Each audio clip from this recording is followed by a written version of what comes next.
News 18 Rising Bharat Summit Regional Edition right here in India's global innovation hub, Bengaluru.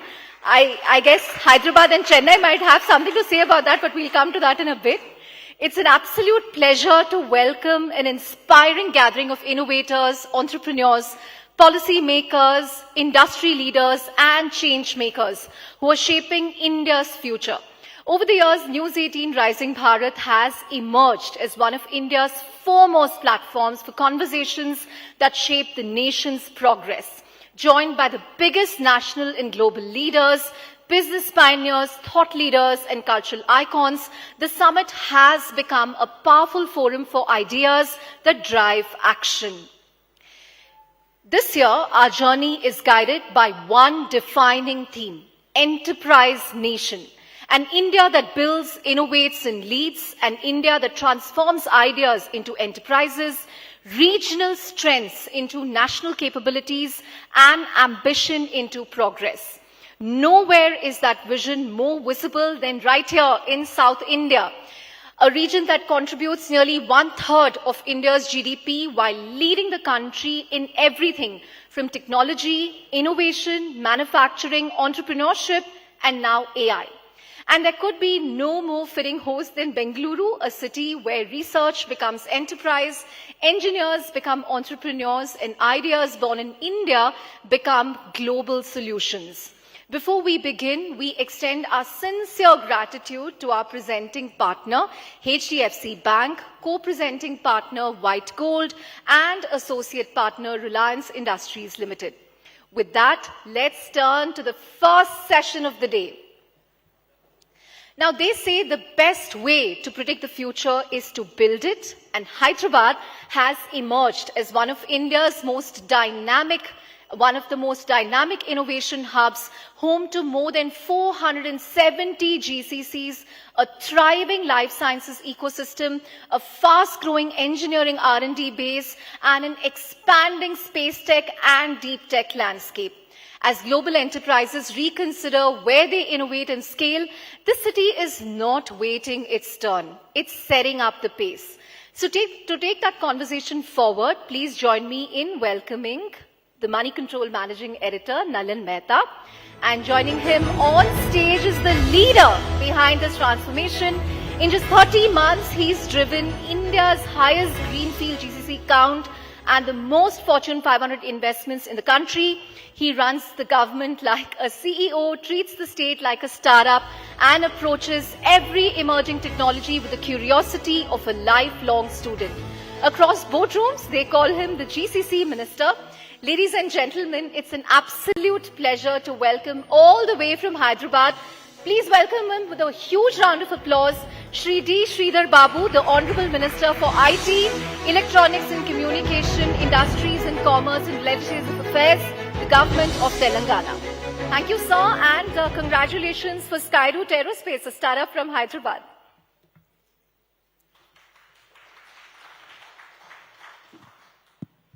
Thanks very much, Chandra and Mr. Babu. Thanks very much for joining us at Rising Bharat's regional edition in Bengaluru.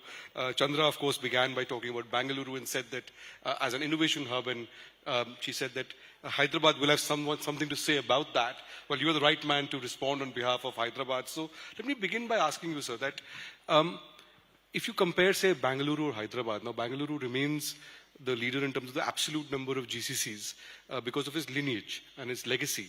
But in the last couple of years, the most number of new GCCs have been commissioned in Hyderabad, over 80 if I'm not wrong. So if you can tell us, so Hyderabad is getting more GCCs than anybody else compared to other cities. So has this transformation been by design? And what is your vision for Hyderabad for the next 5 years? Thank you, Mr. Mehta. In fact, it's a great pleasure to be here in Bangalore. In fact, that to the South Indian state, my colleagues are all over here. And I would like to thank Money Control and the News 18 to make everybody bring to a platform, a single platform. I can see many, investor friends over here, a many stakeholders over here who are very keen to know about Hyderabad and state of Telangana.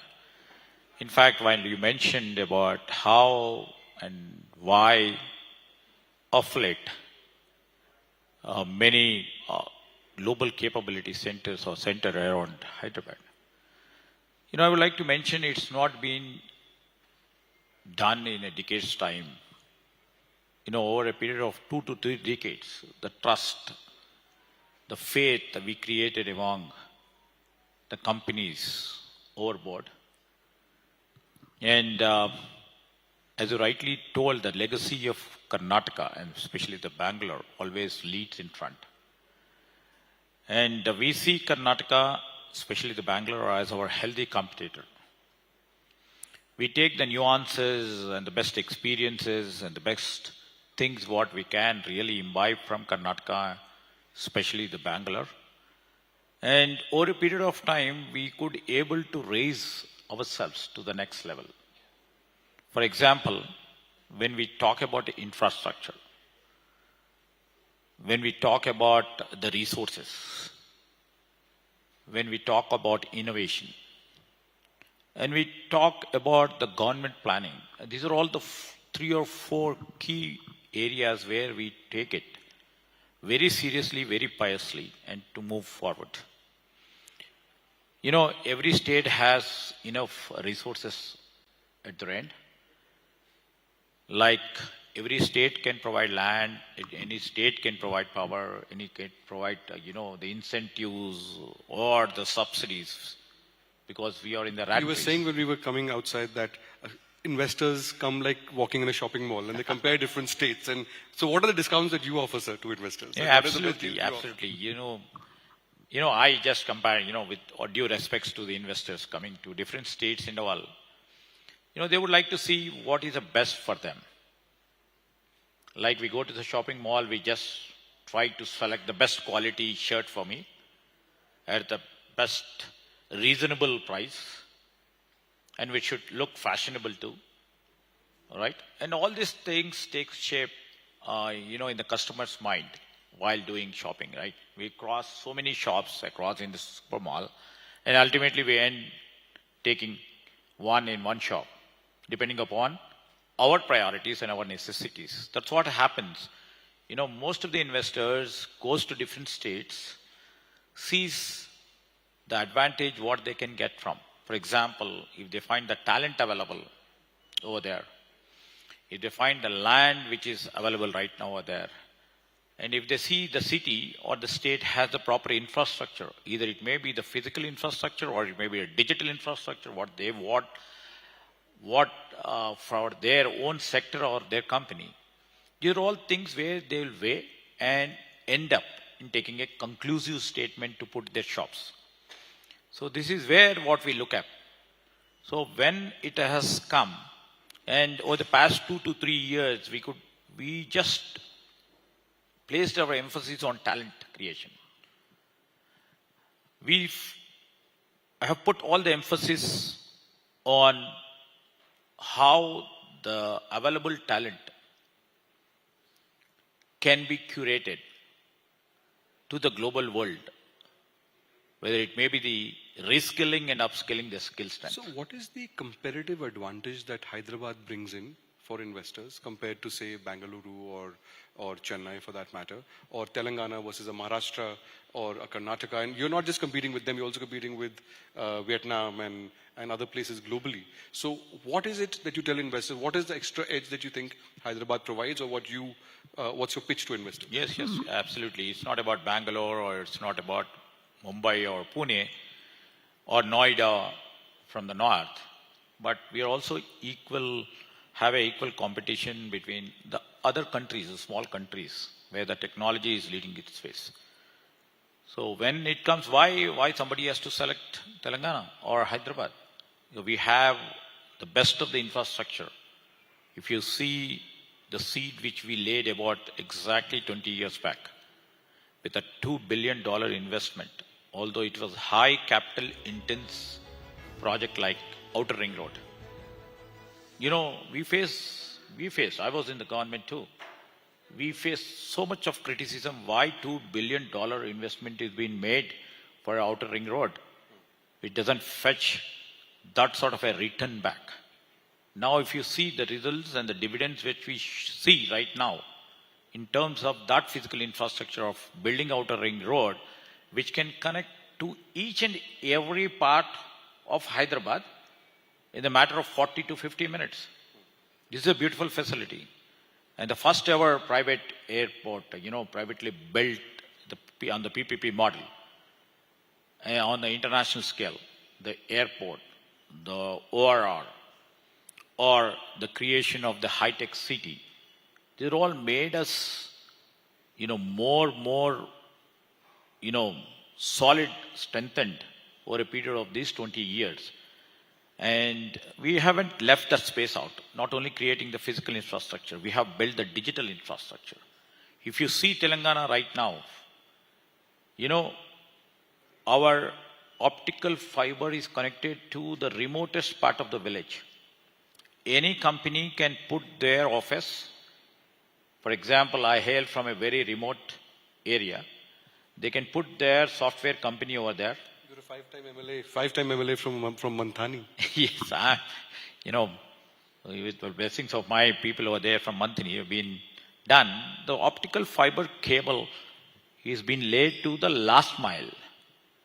So you, Ms. Mehta, can keep a company over there where networking is not at all a problem. A network is not a problem. And I also see that the talent is also available. So this is the main reason. And at the same time, this physical and the digital infrastructure, what we placed, and also the talent available according to the need of today, especially in the cutting-edge technologies which are shaping up to. Either it may be AI or cyber security or data analytics. The skill is available right now over here. And if you see, not only specific core engineering disciplines, the GCCs have come. More 10 to 11 verticals of the industries, GCCs have come over here. So which are the main sort of industries which are investing in Hyderabad in terms of GCCs, and which sectors are you seeing the most investments in? Apart from, if I see, I could, on this platform, I'd like to mention 6% of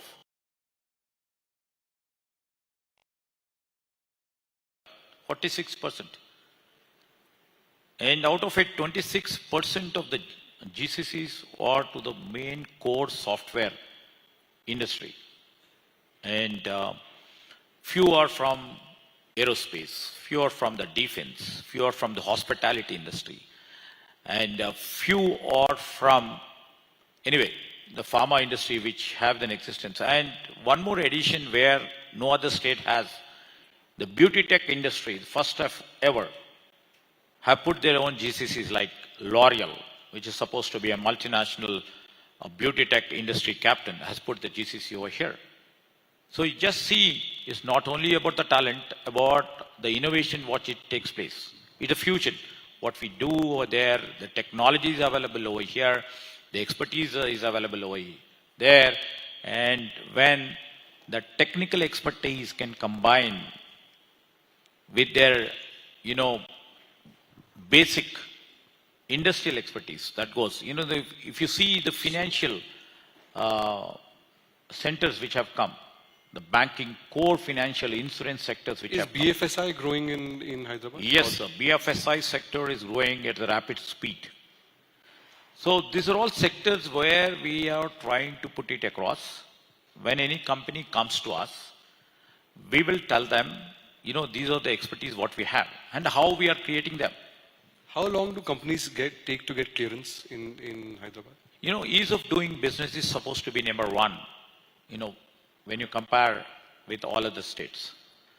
In a matter of 21 days, we give all the permissions and all the licenses required for any industry, not only for the GCCs, for any industry. And if they don't get a proper, clearance directly, it's a deemed clearance that is supposed to be in our ease of doing business. Right. So that we are trying to put it across, and we have been labeled many a time by Niti Aayog also. We are the forerunners in doing and making things at ease So, in Mr. terms Babu, of one ease of of the doing. things that we hear from companies also is that when they look at the tangibles, so they also look at the intangible. They look at things like nightlife. They look at things like law and order. Yeah. They look at things like how safe is it for women, because they'll also get an international workforce and all of those things. So, A, is that what you hear from companies? And B, this very unfortunate incident which has happened of the assault on the young lady a couple of days back in Hyderabad, how does that impact sentiment, A, and what will you do about some things like that? Absolutely, you are right. And many people, many companies, and many employees, who will be coming from all over the globe, would like to see all these things. First, security in terms of law and order. And second thing is the quality of life. And thirdly, what they look is, how they are placed, in midst of the social tranquility. So in terms of the law and order, we are supposed to be maintaining that standards where each and every individual, either it may be their privacy or it may be in terms of the security or being safeguarded. As rightly told, 1 million, CCTV cameras are put all through the city. That is one measure what we have taken. And second thing is our police. In terms of addressing issues when incidents like this happen? Yes. In terms of addressing it is also we take stern action and try to put the law and order in a very firm and tight condition. And thirdly, when it comes to nightlife and all other social living conditions, we are equally amenable. But we take all the measures too. For example, we and our Chief Minister, our government vision is to see that it's a drug-free state. So keeping all those things into picture. So let me ask you a broader question then. One is we've been focusing on what the state is doing and the state's competitive advantage. But there's also another player here, which is the central government, right? So you also have to work in tandem with that. So when you deal with the central government on investments and things like that, what are the challenges that you see there? And what are the kinds of changes you would expect from the central government or support from the central government that you're looking for? Are you getting the support that you need, or do you want more? In this federal polity, and especially all states require assistance from the central government. There are so many schemes, so many programs by the central government which tries to drive all the states to move forward. And that's how the Rising Bharat, as you takes place. Sometimes what we literally face is the stepmotherly treatment of some central government policies, what we face the wrath with, our people are literally facing. For example, if I can quote, we have an Indian Semiconductors Mission, ISM mission, wherein we would like to take the advantage. Either it may be, this state of Karnataka, or my state of Telangana, or it may be Tamil Nadu, or it may be Kerala, or it may be the Pondicherry. These are the states which have solid skill. We have, all these states have the capability of building a chip, manufacturing a chip, which we are competent enough. We have all the design companies. For example, Hyderabad owes all the top 5 design companies over there. We design basically for the chip.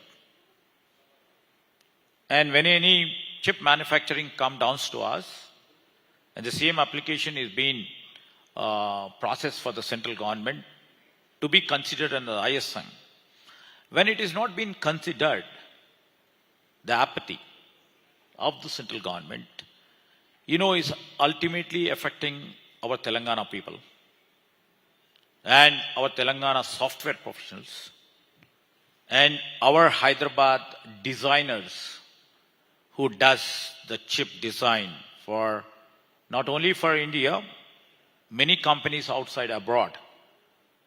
So when we are not considered, when any company who comes forward to put their manufacturing here, it is not being considered by ISM, that gives lots of heartburn for us.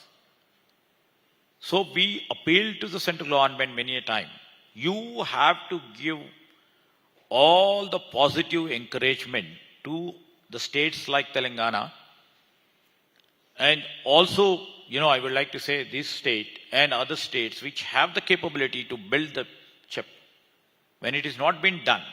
I'm not disputing whether if some state is being selected, let central government give the encouragement for those states too to build up the capacities and make them compete with all other states.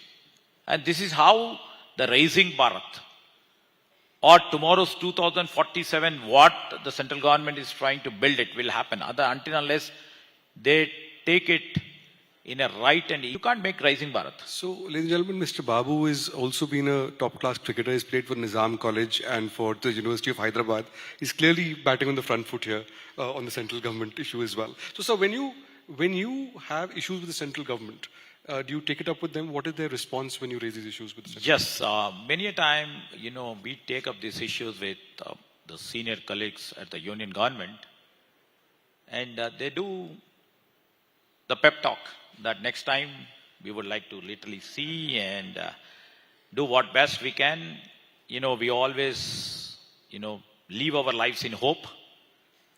So in terms of the hope, hopefully in ISM 2.0, we will be getting our due share. So this is my hope, and we would like to really convince the central government too.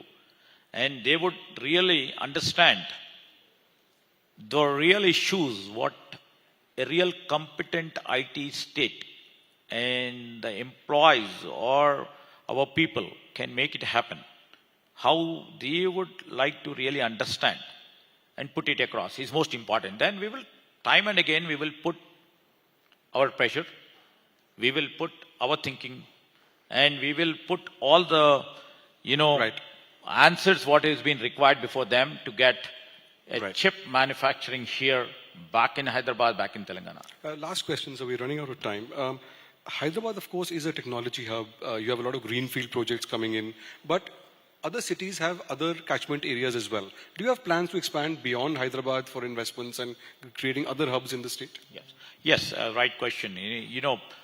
Telangana is a very small state, and Hyderabad is the focal point. So we are also on the lines of building tier 2, tier 3 cities.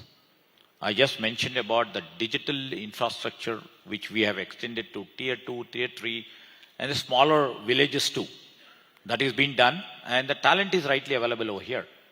And we are encouraging many, investors or companies to come put their GCCs over here and try to move forward. And we are trying to evolve a policy in terms of incentives and subsidies to come and put the shops in tier 2 and tier 3 cities. And one more point I would like to mention. Over here, and India has to literally look forward. Over a period of time, we have been the back offices for many multinational corporations. And, it's like in the older times, you export dough and get back the bread at a higher cost. That is what we have been doing in terms of IT too. Now, this is the time when technology is taking a new turn, and Hyderabad and the state of Telangana is literally thinking that all these capability centers should become the value centers. So one quick question, sir. With data centers, there are a lot of concerns about the environmental costs as well, right? Around water, cost of electricity, and all of that. So how would you address those concerns around sustainability? Because you are a big growth center for this. Yep. So, the new technologies that require the data centers, especially for the AI, the processing speed, which all the companies counts upon. The two important guzzlers, as you know, the water and the power. 30 seconds. Yeah, we are trying to put it across, and we will like to, because we have enough power, we have enough water, we will try to give them whatever they require and move forward. And this is all what we require. We are trying to put all the infrastructure in place to see that, the data centers comes into our place so that the AI-based companies are stationed in Hyderabad and move forward. Ladies and gentlemen, a big hand for Mr. Sridhar Babu for talking the talk on Hyderabad. Thank you very much.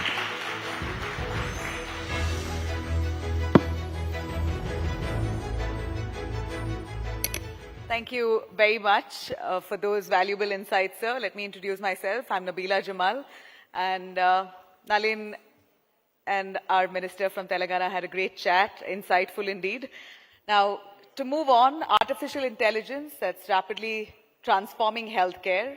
Studies have estimated that AI could help reduce diagnostic errors, accelerate drug discovery, and also improve clinical decision making, and further automate routine healthcare processes, allowing doctors to spend a lot more time with patients while also expanding access to quality care. Now, as India strengthens its healthcare ecosystem, the opportunity lies completely in combining technology with sound public policy to make healthcare not only smarter, but also more accessible and affordable. So how can AI, public policy, and medical innovation really come together seamlessly to improve patient outcomes while ensuring quality healthcare reaches every citizen? To deep dive into that and explore those questions, let me be joined in and welcome Vivek Narayan of Network 18 on stage, please. And also joining him is a leader committed to strengthening Tamil Nadu's healthcare ecosystem through public health, medical education, healthcare infrastructure, and also wider access to quality care. Let me welcome Dr. K.G. Arun Raj, Honorable Minister for Health, Medical Education and Family Welfare, the Government of Tamil Nadu. Thank you very much, sir.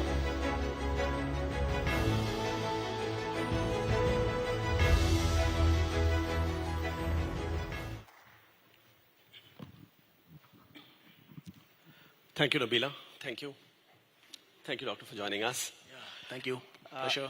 As journalists, we often meet politicians, and there are some politicians who are different, but there are some who are completely flabbergasted us, even seasoned journalists. One of them is Dr. Arun. How is he different as a young doctor? He's worked in rural Tamil Nadu in Krishnagiri. He's seen at the grassroots level, what are the challenges before common people, before healthcare professionals? Then, as a civil servant, as a part of the Indian revenue service, he's done sterling service there, and then he quit his revenue service at the peak. Just as his career was budding to join politics as part of Mr. Vijay's TVK, fought the elections, won the elections, and has become the health minister. In 1 year of politics, he's become one of the top individuals in the government of Tamil Nadu and is handling a very sensitive portfolio. First question, Dr. Arun.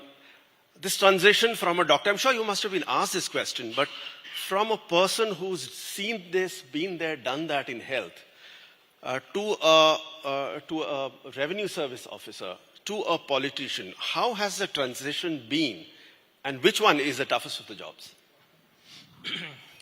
First of all, let me begin with a deep sense of gratitude to the people of Tamil Nadu for giving us this mandate.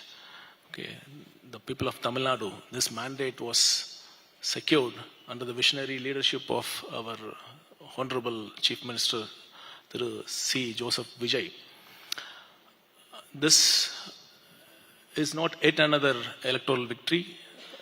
It represents the hopes and aspirations of millions of youth, the trust of all the family members of this Tamil Nadu for a clean, transparent government. So this mandate has given us enormous credibility.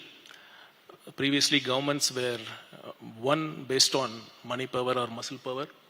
This government was one. This mandate was one based on a promise, based on the promise of clean, transparent government. And this, as I said, this gives us enormous credibility, and because of that, it gives us huge strength. At the same time, this gives us huge responsibility also. So under the leadership of our CM, we are fully focused and fully geared up to fulfill the aspirations of the hopes of the people of Tamil Nadu.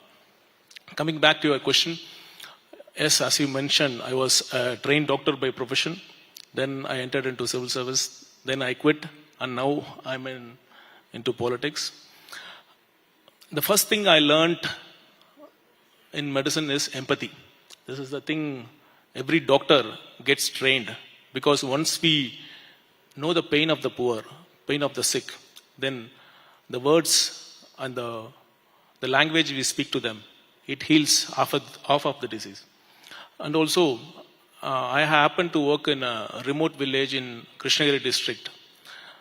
And by that, I had the unique opportunity of knowing what exactly is the problems of a rural poor who tries to access the healthcare.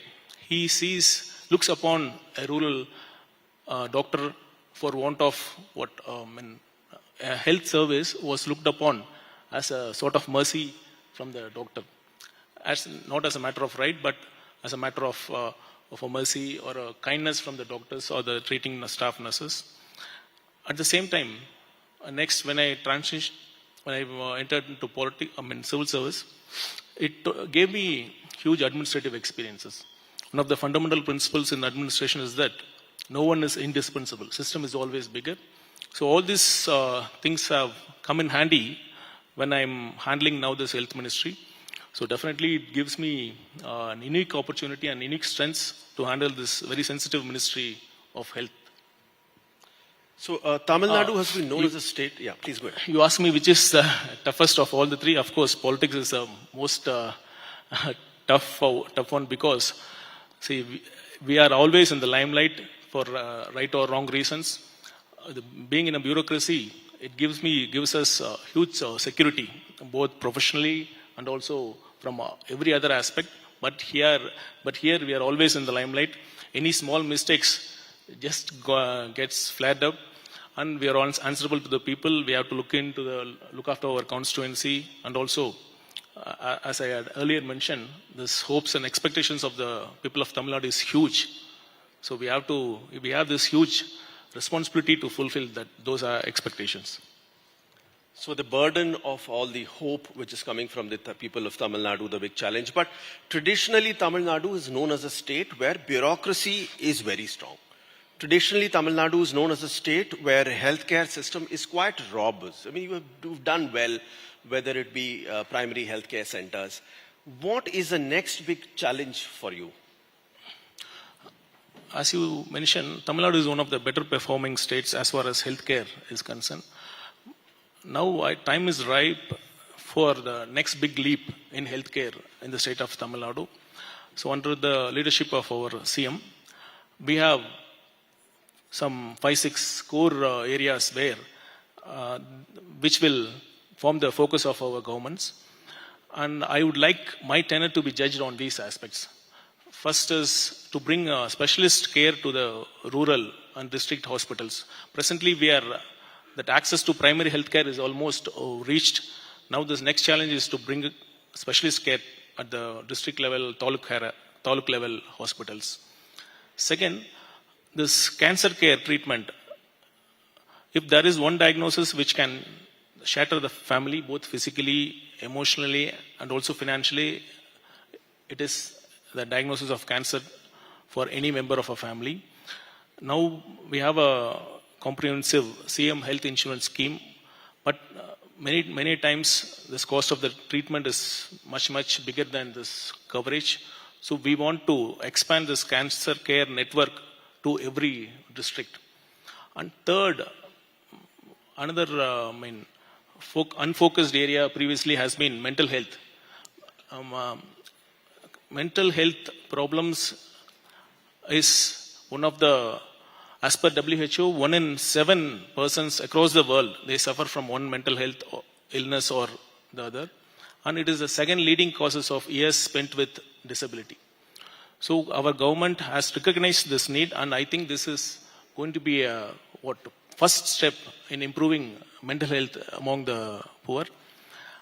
And apart from this, I would also say, our government has special focus to improve the positive health among the people. See, all along these priorities of this government have been towards treatment, building new hospitals, buying latest medical equipments. All these were treatment oriented. Sufficient, I would say, this sufficient focus was not given to preventive aspect, primordial prevention like. So under the leadership of a CM, We want to give more focus on promoting positive health among the people, right from dietary advice, what foods not to have, and also this daily exercise routine. When we see many Western countries being fit and following daily exercise routine is part of their daily routine. Even if they come late, they don't tend to miss their routine. All these things we want to promote so that positive health is promoted among this community. And lastly, I would say we want to improve patient experience in a government hospital. Just like that people go for a shopping and that experience is measured, we want a patient's experience in a government hospital to be improved, starting from this waiting time and the cleanliness and the ambience of the hospital to the quality of the restrooms, the neatness of the restroom, the cleanliness of the restrooms, and the provision of proper drinking water facilities. All this we want to focus on so that overall patient experience is improved. Yes, this may look very basic, but of course it's extremely important. But going back to one or two points that you said, one is the tobacco ban in Tamil Nadu, which has been quite effectively done.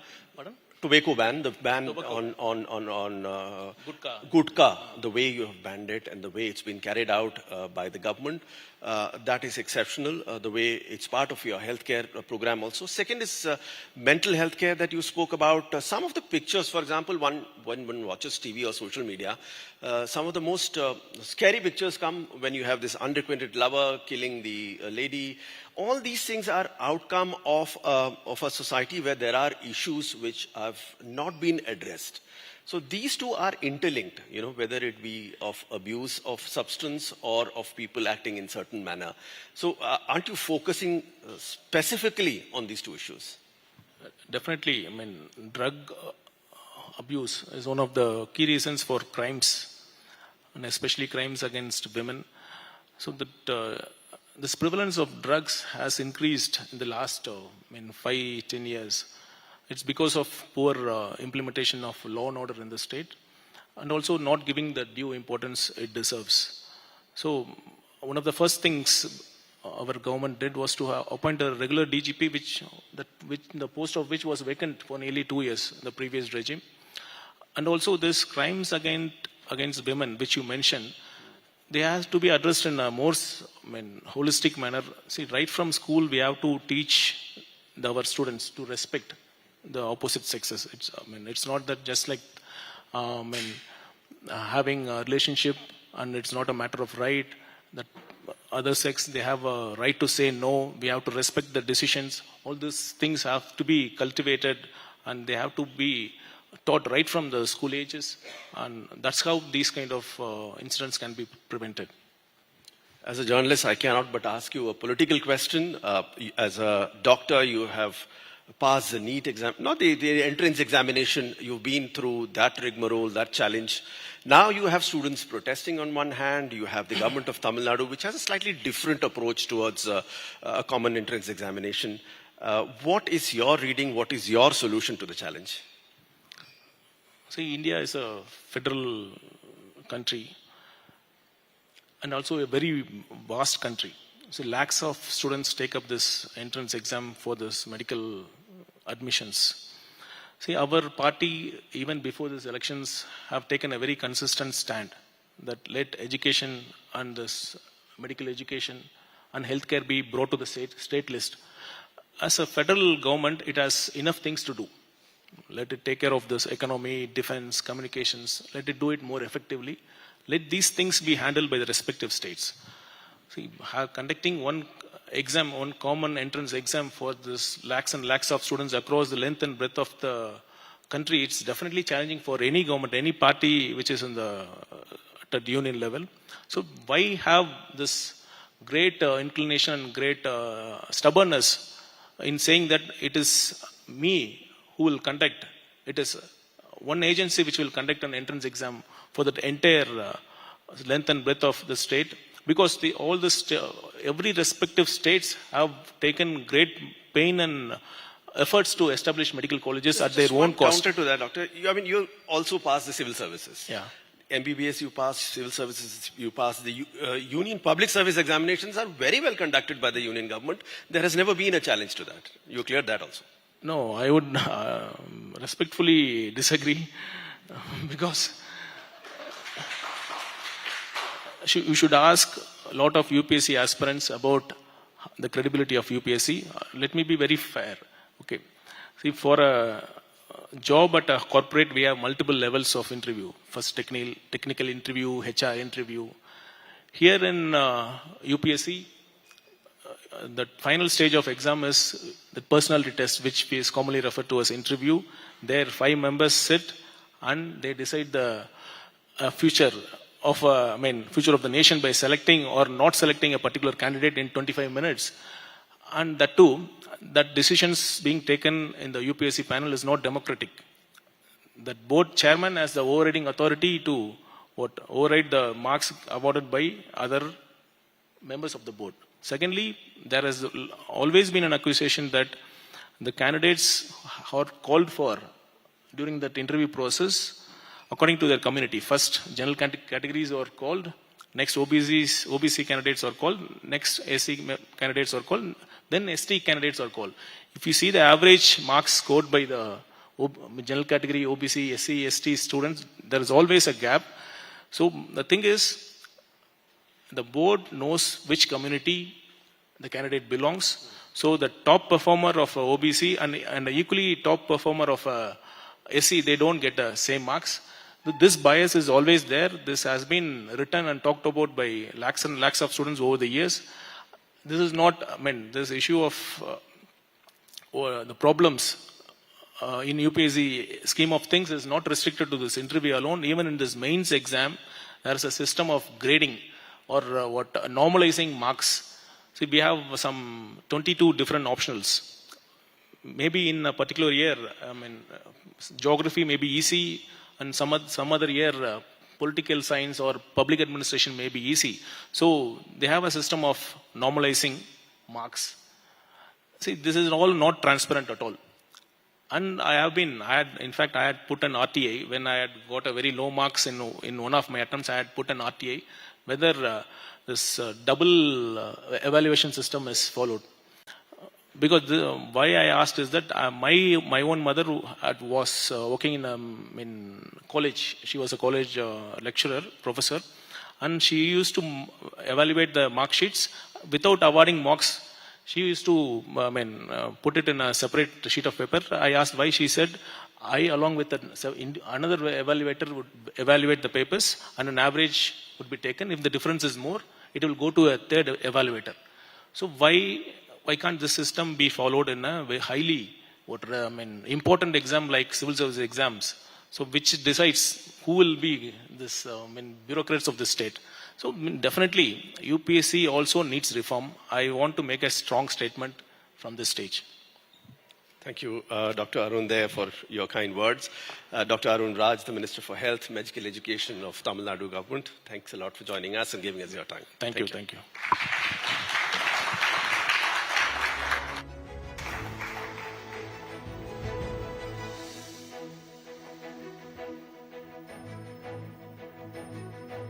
Thank you very much, sir, for joining us today. And thank you, Vivek. A wonderful chat there. I should remind our audience here that South India is an emerging major force when it comes to deep tech journey and bringing together world-class research institutions and engineering talent, entrepreneurs working across space technology, robotics, semiconductors, advanced manufacturing, clean technology, and artificial intelligence. We are indeed a hub in this space. The question is no longer whether India can innovate, but how these breakthroughs can really become globally competitive enterprises built and scaled in India. Now, to explore how South India is leading that front, that transformation, please join me in welcoming Chandra Srikanth back to the stage. And joining her for that conversation are founders and ecosystem leaders who are building this globally competitive technologies from the south of India. We're so proud of them, and we have them right here. Kavikrut, CEO, T-Hub. Sanjay Nikanti, founder and CEO of Dhruva Space. Kaushik Mudda, co-founder and CEO, Ethereal Machines. Bhakta Keshavachar, founder and CEO of Chara Technologies, and Dr. Polami Chaudhary, co-founder and CEO of Helix. Thank you.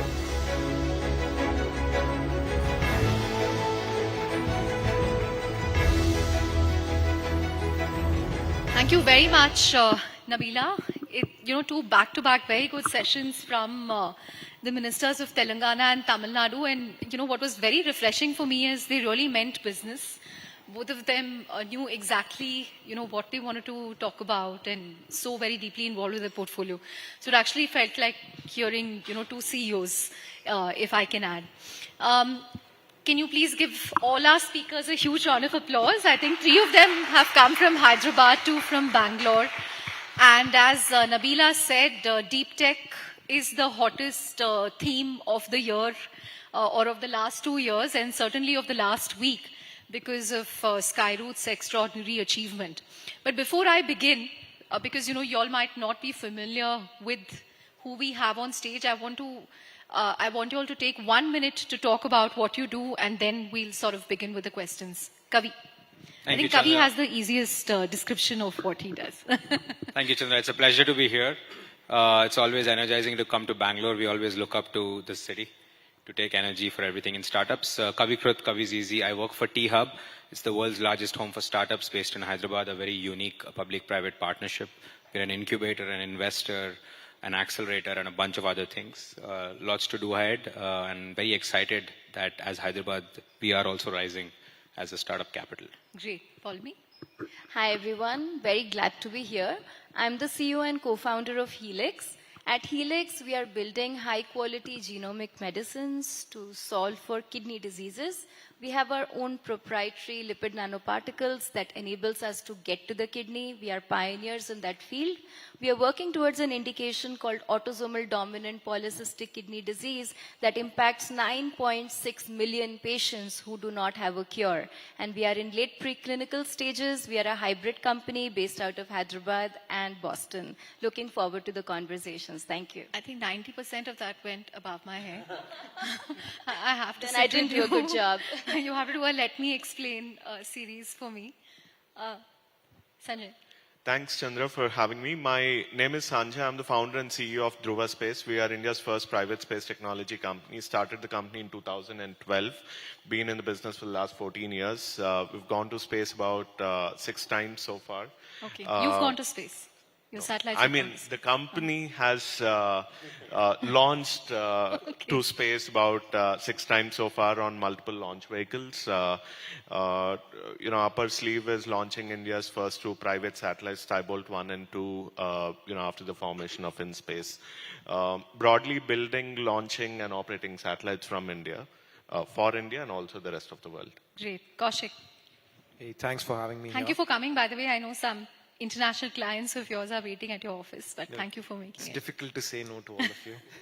Anyways, thanks for having me here. I'm Kaushik, co-founder of Ethereal Machines. We are at the forefront of India's advanced manufacturing revolution that's going on. We build multi-axis CNC machines, which are used to make precision components for aerospace, defense, energy, semiconductor, and healthcare. So we do work across all of these sectors, and we are tackling some of India's most advanced manufacturing problems as of today. Great. Bhakta. Hi, my name is Bhakta Keshwachar. I'm founder and CEO of Chara Technologies. It'll take a little bit longer. It's always harder to explain what we do. So climate change is the biggest threat to mankind. One way to avoid this is to go electric. And these electric futures motors will be the engines of the future economy. All the motors today have these magnets which make them work. These are called rare earth magnets, and they're all coming from our friendly neighboring country. And last year we saw the geopolitical eruption based around this. So what we do at Chara, which stands for motion in Sanskrit, is very simple. We build rare earth-free motors and controllers for automotive and various other applications. Great. To the founders on this panel, is it very cool to be a deep tech startup now? Because for the longest time, people would go after, oh wow, you're building a quick commerce company, an e-commerce company, a D2C company, but now deep tech is the in thing. How has public perception, investor perception changed? Sanjay, maybe I'll come to you first. You've been at it for 14 years. Yeah, I think definitely the perception has changed. I think, when we started in 2012, hardware being done in India was not seen the right way. It was mostly, seen with the lens of, is this even possible?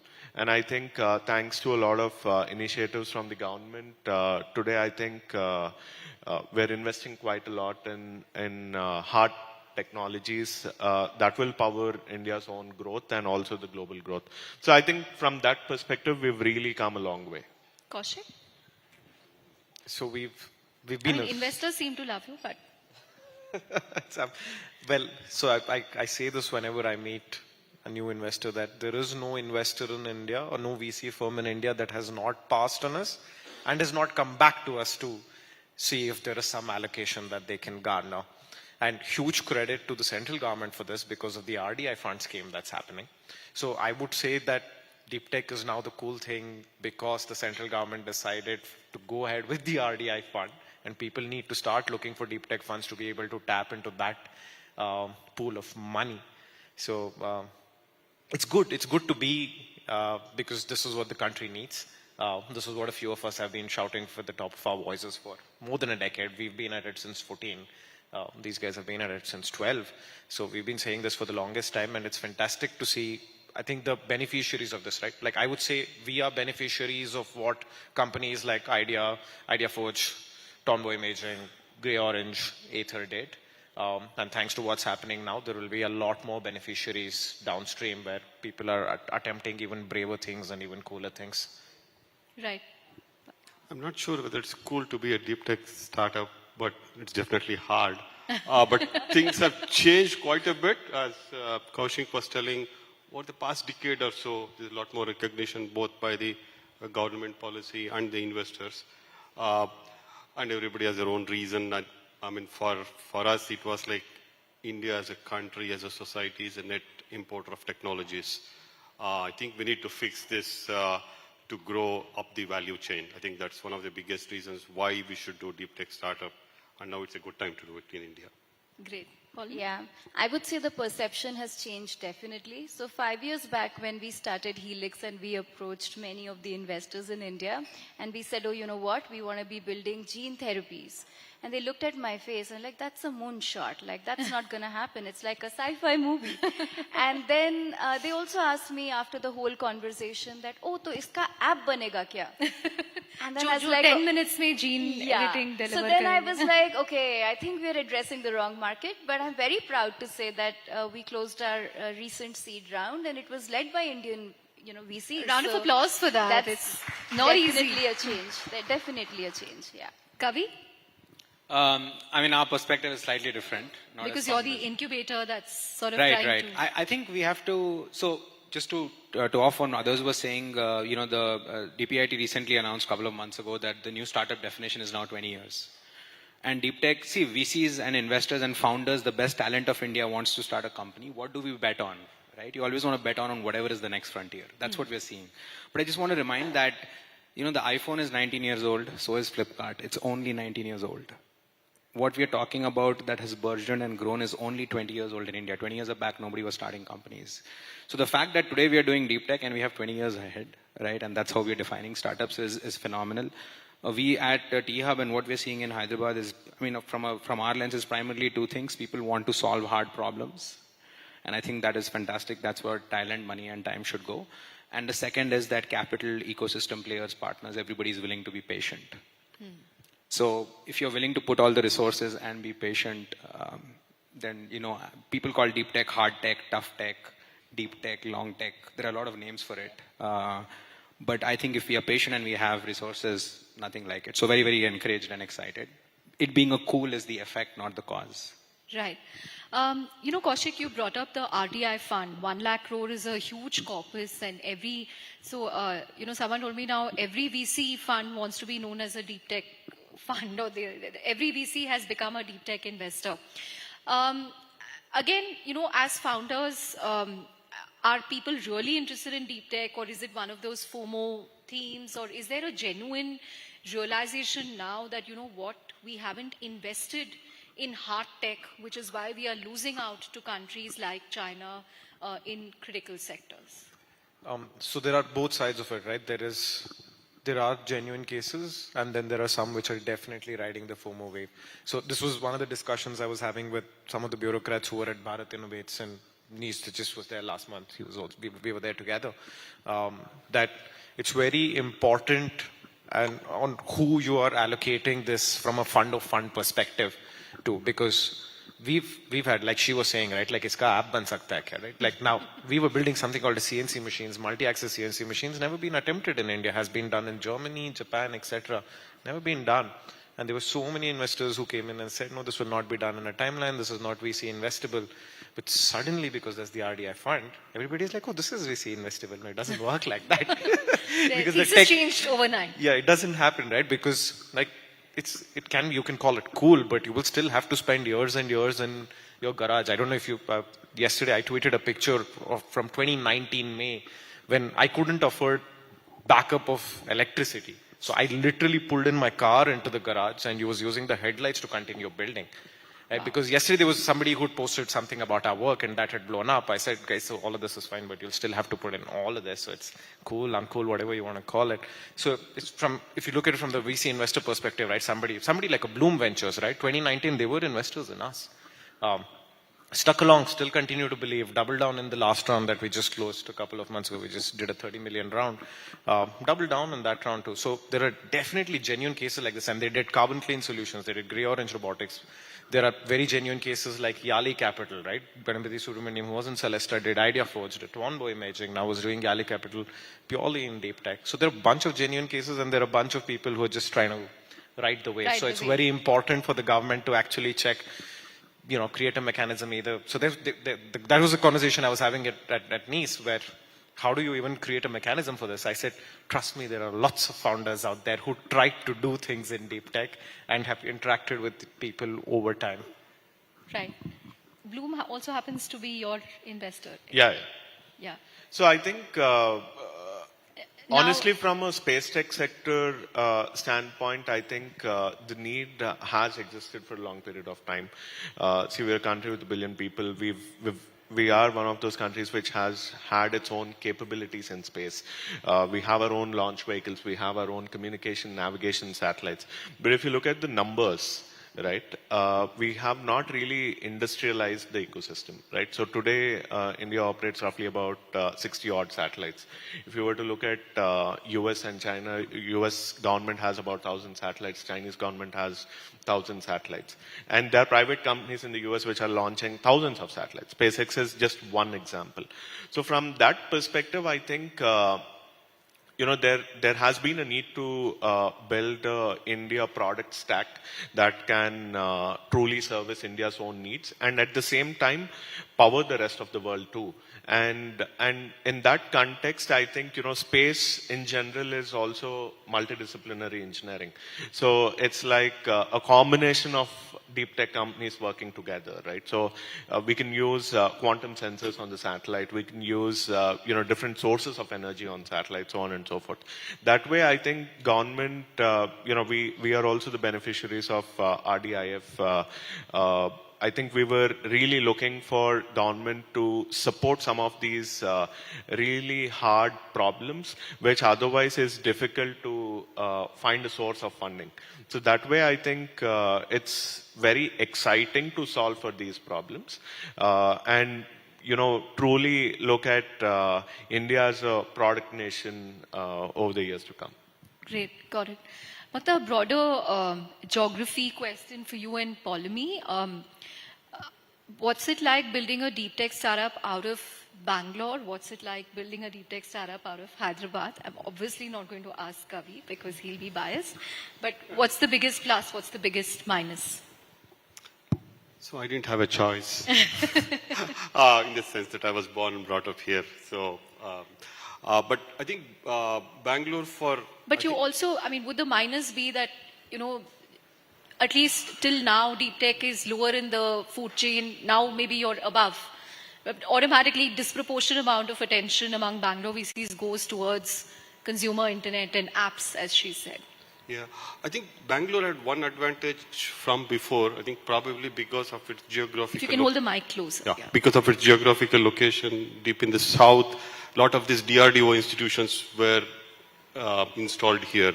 Yeah. I think there was a trained tech manpower which helped the startup ecosystem and definitely the deep tech ecosystem. The other cultural reasons probably. I think those things were the main reasons for Bangalore being the kind of the leader in tech and deep tech. But now others are also catching up, and I think in full honesty, I think there should be more centers in India than just one center. Yeah, I think that part is true. But picking on the RDI fund, I think even before ANRF was announced, investors had turned around. I mean, you guys were funded. There was a definite trend. I think about 7-8 years ago, when investors started looking at deep tech as an investable opportunity. I think that was a welcome move, and I think this ANRF and RDIF will give a massive push to that effort. Got it. Follow me? Yeah, I think I'll answer the Hyderabad piece and what gives us the advantage. So just to start with, right, like Telangana is known as the vaccine capital when you look at it globally. And it is not by accident. It is because of the infrastructure. It is also because of the people who are there. There is presence of something called Genome Valley there. I don't know how many of you are aware of it. It is mind-blowing to go and see what's happening over there, right? Like the biggest companies, Novartis, Lonza, Biogen, Amgen, they all are having presence there. And there is a reason why. So there's a lot of push. We have regular meetings with the Telangana Life Sciences, the association to kind of think about how can we become from just like manufacturers to innovators. So I think there's a lot of push that comes. So that is a constant support that I've gotten. There are great VC funds who are out there, like India Partners, who actually host events almost at a regular basis, where we get to interact and talk about the tough questions with the regulators as well. We are kind of, going on a path which is absolutely novel for India, where we are looking at in vivo gene therapies. So there are no guidelines that exist. So it's really important for us to have that conversation with the VCs, with the regulatory bodies, and that is made possible in Hyderabad by IKP, by T-Hub, by many others who actually proactively take up that and ensure that we get the answers that we really want. So that really gives me the confidence of building what I'm building in Hyderabad. Chandra, you have to give me a minute on this. Okay. Obviously, Polumi did a good job of describing the city, but having lived in... Chandra will be happy, in India. Yes, I've lived in Bangalore for several years and now I'm in Hyderabad. There is one very important difference which either we can say we want to solve for, take for granted or build upon, and that difference is having enough startup heroes to look at. So in Bangalore you start, you go back many years, Infosys. Way back to, Infosys happened, Infosys. right? And then Flipkart happened. And then all the Swiggy, Razor Pays of the world are happening, and now everything else around us. You look at Gurgaon, right? He said grey orange, happened long ago. You look at Paytm, Oyo, Zomato. Yeah, In Hyderabad, Make My Trip. In Hyderabad, we missed the first consumer app internet wave. No unicorn or big notable company. When I say hero, you can measure it in many ways. Came out in the first decade. In the second decade, we missed the SaaS wave. Darwin Box, Zenoti and HighRadius came out of it, obviously. But I think, genetically we were thinking SaaS is ITES, so we got lost there.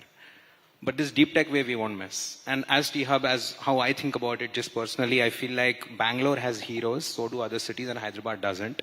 Now we're in a good place to say, because India's first private space rocket company, Skyroot's come from Hyderabad. You guys are speaking to Pawan later. It's a week old news. Dhruva's here. I think to spawn ecosystems and build for this nation, even with Chennai and what happened with Freshdesk and all the other companies there, we just need to find and back all potential heroes. And Hyderabad lacks that today, right? When you have heroes, capital comes, talent comes, people come, everything just explodes. That, I think, is the fundamental difference between us and all the other cities I mentioned. And I think it makes a huge difference. That you will have heroes in the deep tech wave that will spawn We definitely want to, and we want to throw the kitchen sink behind making that happen. Got it. Got it. I think we have 5 more minutes, so I'm just going to take closing comments. In terms of, while India is producing a lot of deep techs, how do you sort of convince customers, both in India, global customers, to buy breakthrough technology from India? Or, is that an old problem? Now people kind of know because of what we've managed to show with Apple and the whole China Plus One push. If you can give us your own perspective on how customer perceptions have changed about sourcing from deep tech companies in India. So, in our case, what we have seen is that the large companies in India are a little bit more risk aware in using new technologies like ours for various reasons, startup risk, new technologies and all that. That is slowly changing. I think we are getting a little bit of support from the large companies, but that has to change a lot to make sure that the deep tech companies like all of us here grow commercially. I think that support has to come from the corporate sector so that they buy our stuff, to put it simply, right? They buy our stuff. Apart from investment and RDIF and all that, I think a lot of deep tech companies have trouble growing up, and I think that problem needs to be fixed. And there we are seeing that the companies outside India are a little bit more risk averse than the corporates in India. Got it. Kaushik? I've always had the reverse problem. Oh. So it's 70% of my revenue today is exports. It used to be 90% at one point in time. We've had customers from Italy, UK, Japan, US, always willing to take the leap of faith. I've always found it tougher in India. But outside, it's always been easy, repeatable business. Last month, we were at Eurosatory, we were exhibiting there. Some of my team members are in Farnborough right now in UK. We have a stall there. I'm running out of a meeting with some American customers. I'm going to run back into a meeting with American customers. So we've always had it different for us. And I only see that increasing and increasing as I see more and more queries coming to us from the western part of the world. So China Plus One is real. If you were to look at it from a manufacturing perspective, China Plus One is very real. India is being considered as a very serious alternative as a reliable advanced manufacturing partner. I see a lot more components, lot more projects moving into India. Great. Yeah, from our perspective, I think the initial few years was very, very slow. Primarily because, in this sector, customers would actually like to see how the product is functioning, right? And this is quite literally space. So, people would expect that, you would have launched, you have built some credibility, so on and so forth. And I think that's where government kind of pitched in a very big way. So government has been the first backer of some of these technologies, which kind of built the trust not just within India, but also outside of India.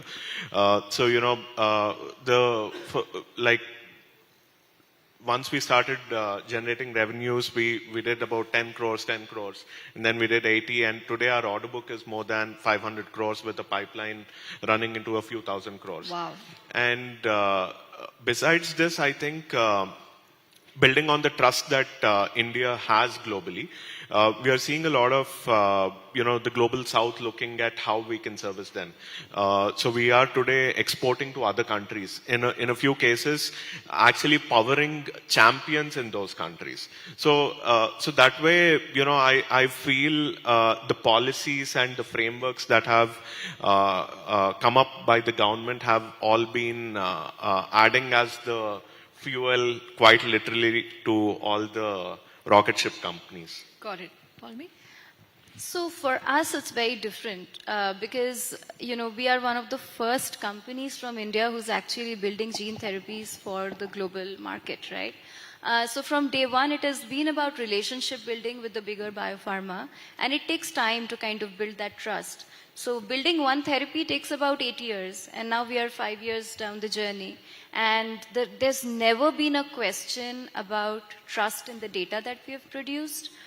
In fact, we are in a stage where we are having material transfer agreements with bigger companies which are based out of US to do a head-to-head comparison of what our product looks like against theirs. So there's definitely that.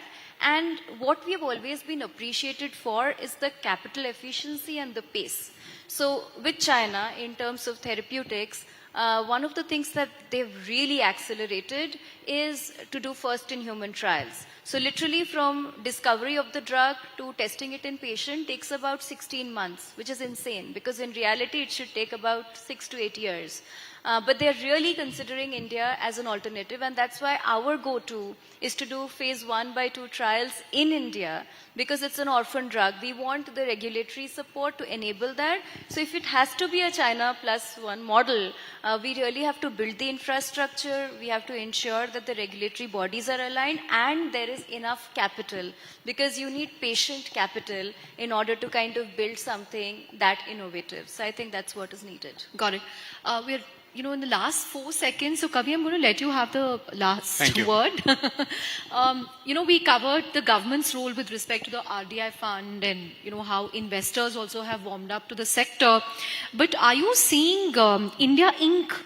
invest, in a big way? I mean, we spoke to the head of Google DeepMind India last week, and he said it's disappointing how, as a percentage of R&D, India is way lesser than what Chinese companies and American companies spend. Again, do you see that changing, or is it... because they're still not spending that much on R&D. I don't know if that's because they are listed and their incentives are different. It's geared towards shareholders. Great question, Chandra. I'll not take too much time. I think at T-Hub we work with about 100 companies to find proof of concept pilots from startups for these companies, right? There are two lenses for this that matter. The first is, what does a founder need early stage? They need either capital or they need an endorsement which can come from a invoice. Yeah. It could be free too. And I think India Inc. is behind. Family offices are investing in companies, but how many CVCs, corporate venture capital firms, do we have? So even if you're not doing R&D, because that takes a lot of commitment, are you actually investing and supporting startups, right? And I just want to, so it's behind, and I think we need to do a lot of work for getting out of the next 20-year deep tech wave and to build companies. I think India Inc. has to step up. It has to do free POCs, it has to do paid pilots, it has to take experiments and bets and CVCs. And I think we are far behind. We don't even need Google to do it. We have enough large Indian companies, that are large companies from India for the world. I want to just quote one example and wrap up with that. I think the government is ahead on this, interestingly enough. We have a vantage point as T-Hub. We are the largest defense incubator in the country, lesser known fact. We've hosted about 70 plus challenges now, IDEX challenges, right? So IDEX, which is launched by Ministry of Defense, you guys should look it up if you don't know. Just from our startups, more than 350 crores has come up in purchase orders, right? So if Indian defense buys, it answers the previous question also we were talking about, which is, quality. Yeah. Of manufacturing from India, because we are at a very interesting eclipse. There's sovereignty, macroeconomics, geopolitics at play. India is building real stuff. Indian defense is buying from Indian companies, right? So if more companies can do that, take a straw from IDEX, launch problem statements, get more startups to participate. There is actually a law in India which requires a startup winning an IDEX challenge. It requires the combined forces to only buy from that startup outside of the procurement process, right? So if companies can do that, we would have truly brought this ecosystem together and unlocked, not just for ourselves, but for the world. Great. On that note, thank you all very much. A huge round of applause for our speakers. Thank you so much. Thank you.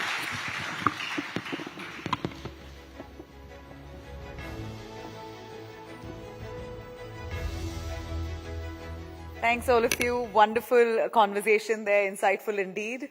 Empowering all our guests. I really appreciate you joining us, including Chandra. We're breaking into lunch.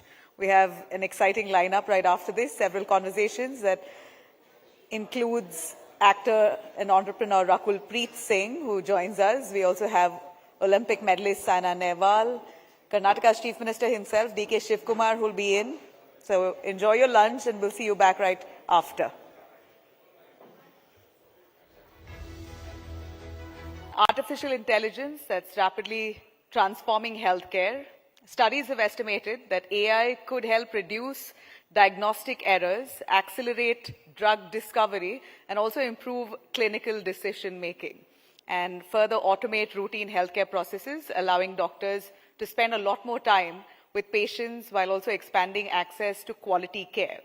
Now, as India strengthens its healthcare ecosystem, the opportunity lies completely in combining technology with sound public policy to make healthcare not only smarter, but also more accessible and affordable. So how can AI, public policy, and medical innovation really come together seamlessly to improve patient outcomes while ensuring quality healthcare reaches every citizen? To deep dive into that and explore those questions, let me be joined in and welcome Vivek Narayan of Network 18 on stage, please. And also joining him is a leader committed to strengthening Tamil Nadu's healthcare ecosystem through public health, medical education, healthcare infrastructure, and also wider access to quality care. Let me welcome Dr. K.G. Arun Raj, Honorable Minister for Health, Medical Education and Family Welfare, the Government of Tamil Nadu. Thank you very much, sir.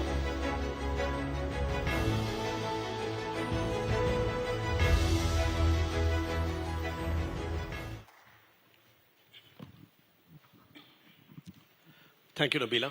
Thank you. Thank you, Doctor, for joining us. Thank you. Pleasure. As journalists, we often meet politicians, and there are some politicians who are different, but there are some who are completely flabbergasted us, even seasoned journalists. One of them is Dr. Arun.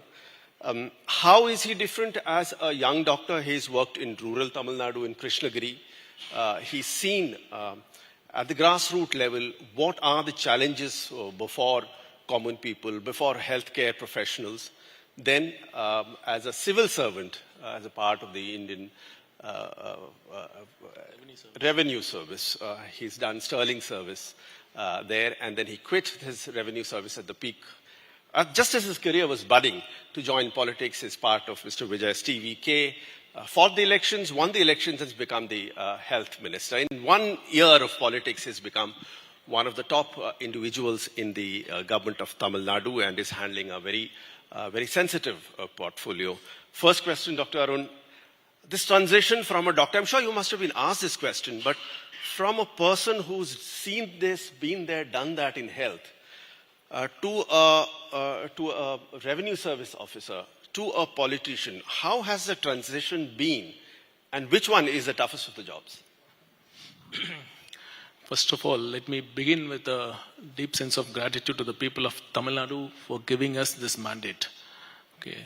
The people of Tamil Nadu, this mandate was secured under the visionary leadership of our Honorable Chief Minister, C. Joseph Vijay. This is not yet another electoral victory. It represents the hopes and aspirations of millions of youth, the trust of all the family members of this Tamil Nadu for a clean, transparent government. So this mandate has given us enormous credibility.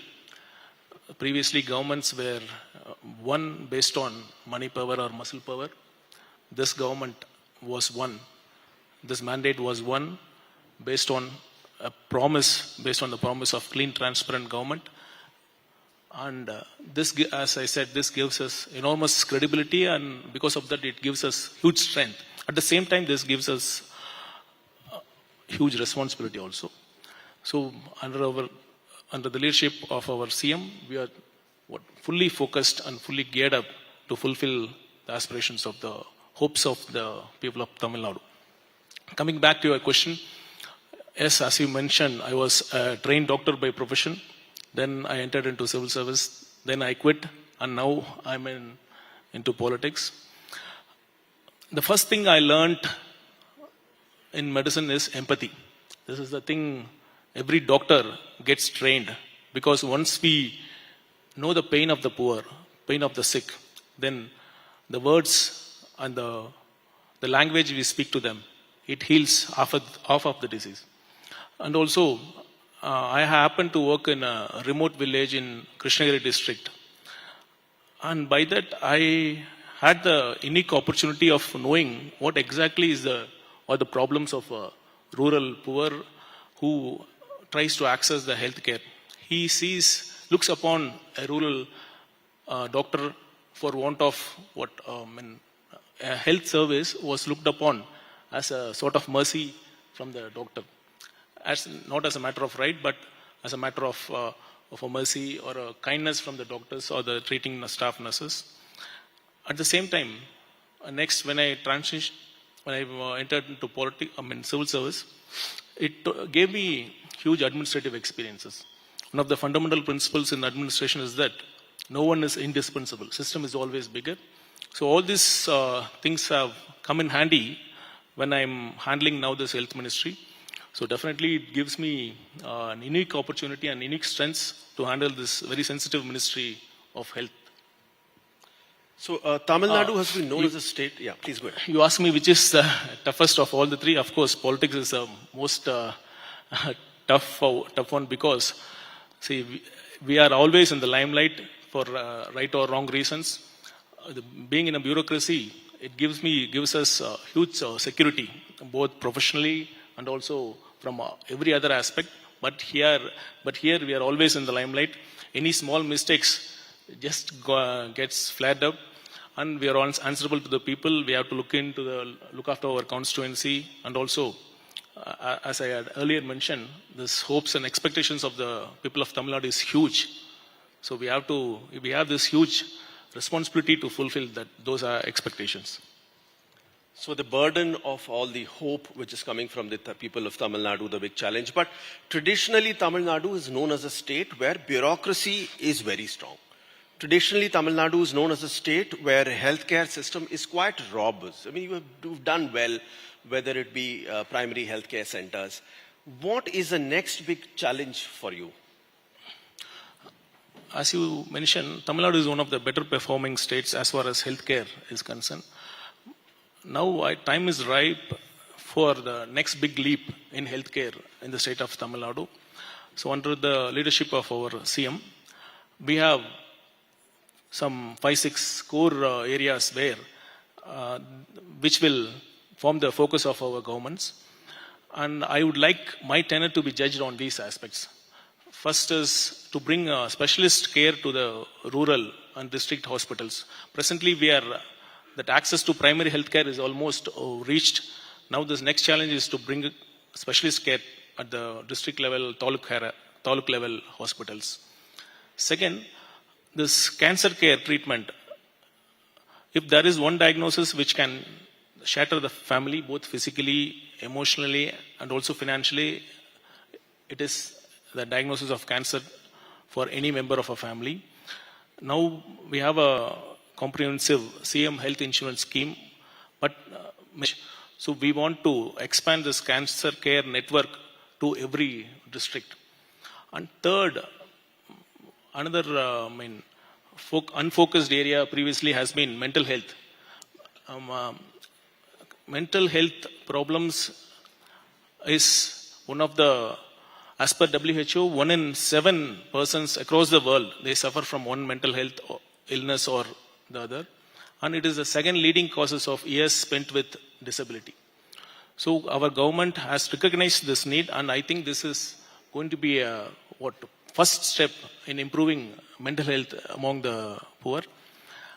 And apart from this, I would also say our government has special focus to improve the positive health among the people. See, all along these priorities of this government have been towards treatment, building new hospitals, buying latest medical equipments. All these were treatment oriented. Sufficient, I would say, this sufficient focus was not given to preventive aspect, primordial prevention like. So under the leadership of a CM, we want to give more focus on promoting positive health among the people, right from dietary advice, what foods not to have, and also this daily exercise routine. When we see many Western countries being fit and following daily exercise routine is part of their daily routine. Even if they come late, they don't tend to miss their routine. All these things we want to promote so that positive health is promoted among this community. And lastly, I would say we want to improve patient experience in a government hospital. Just like that people go for a shopping and that experience is measured, we want a patient's experience in a government hospital to be improved, starting from this waiting time and the cleanliness and the ambience of the hospital, to the quality of the restrooms, the neatness of the restroom, the cleanliness of the restrooms, and the provision of proper drinking water facilities. All this we want to focus on so that overall patient experience is improved. Yes, this may look very basic, but of course it's extremely important. But going back to one or 2 points that you said, one is the tobacco ban in Tamil Nadu, which has been quite effectively done. Pardon? Tobacco ban, the ban on Gutka, the way you have banned it and the way it's been carried out by the government, that is exceptional, the way it's part of your healthcare program also. Second is mental health care that you spoke about. Some of the pictures, for example, when one watches TV or social media, some of the most scary pictures come when you have this unrequited lover killing the lady. All these things are outcome of a society where there are issues which have not been addressed. So these two are interlinked, whether it be of abuse of substance or of people acting in certain manner.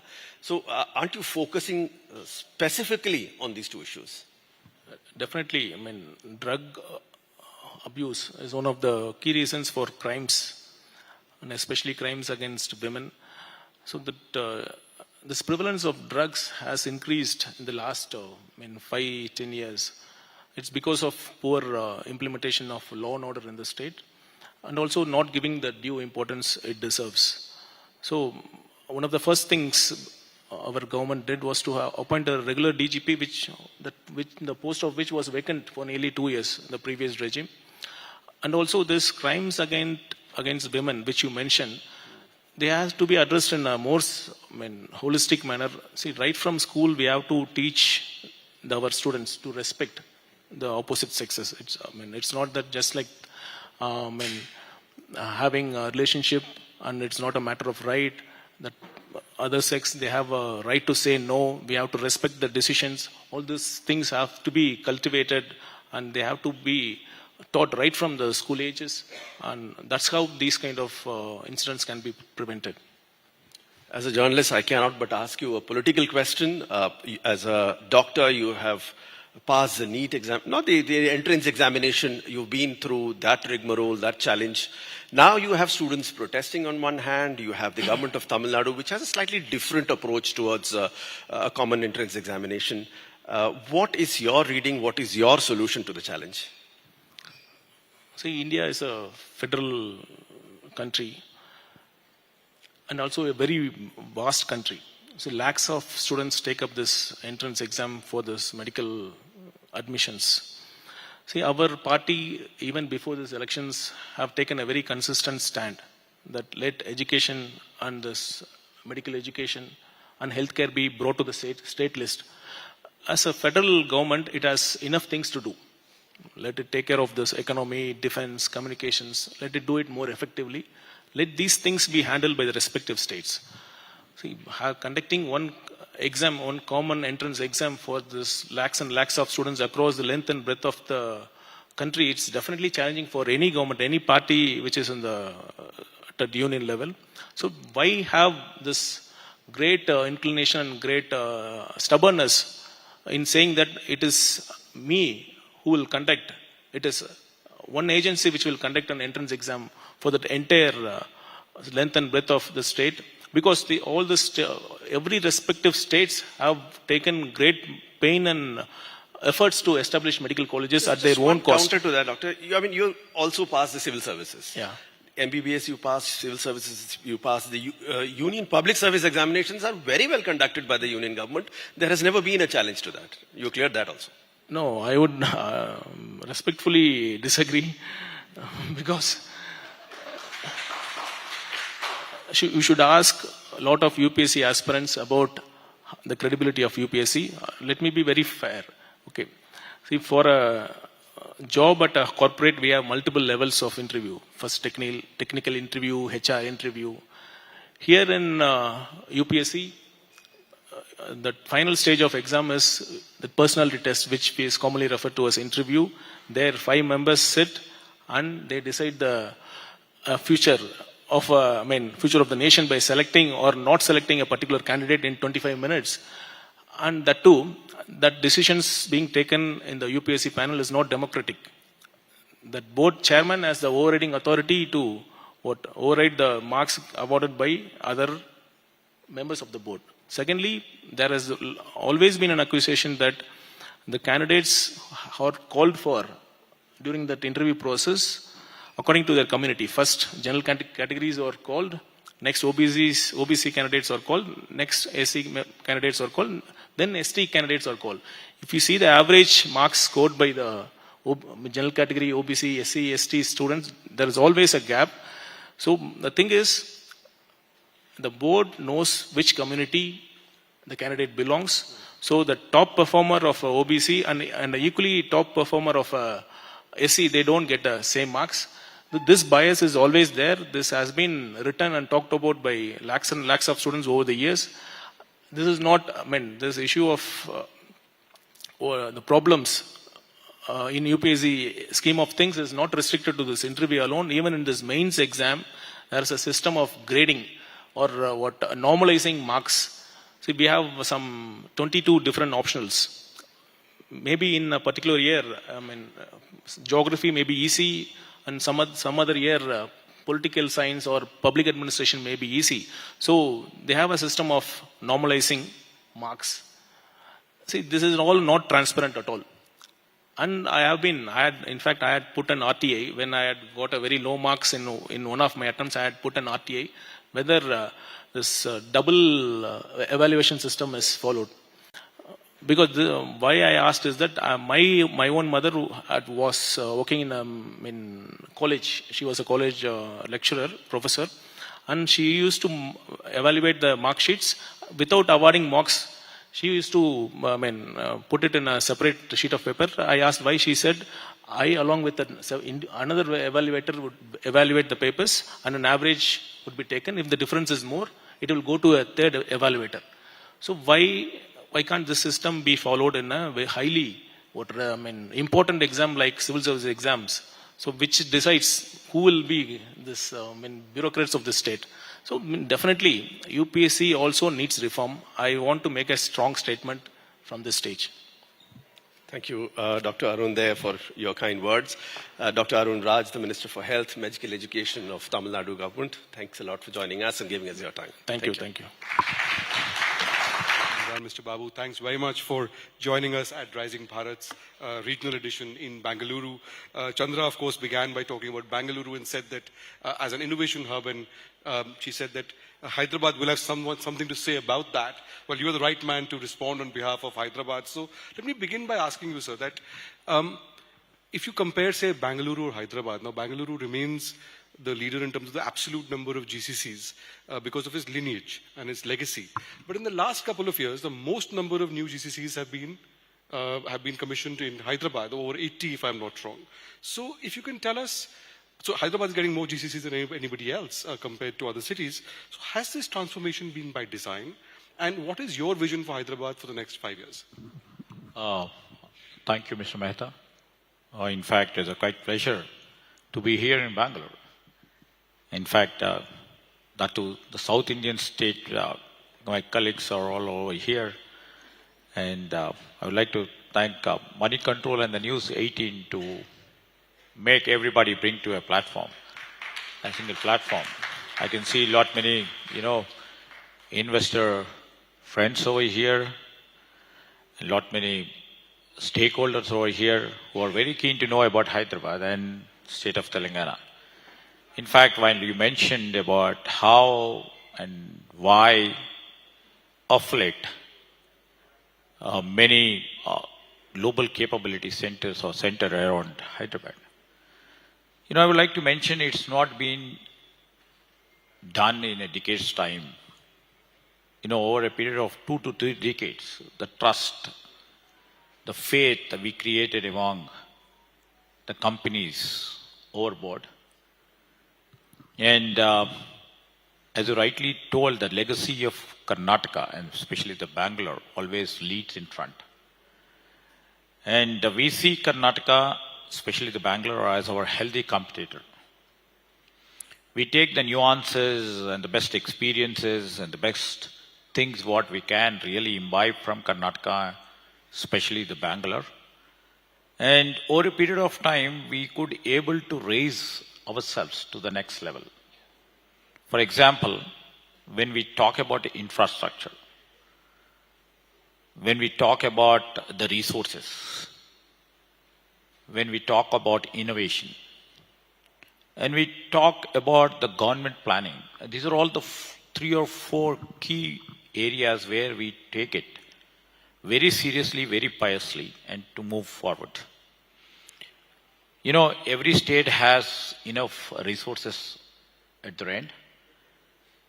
Like every state can provide land, any state can provide power, any can provide, the incentives or the subsidies, because we are in the rat You were race. saying when we were coming outside that investors come like walking in a shopping mall and they compare different states. And so what are the discounts that you offer, sir, to investors? Yeah, Like, what are the best absolutely, deals you offer? absolutely. I just compare, with all due respects to the investors coming to different states in the world.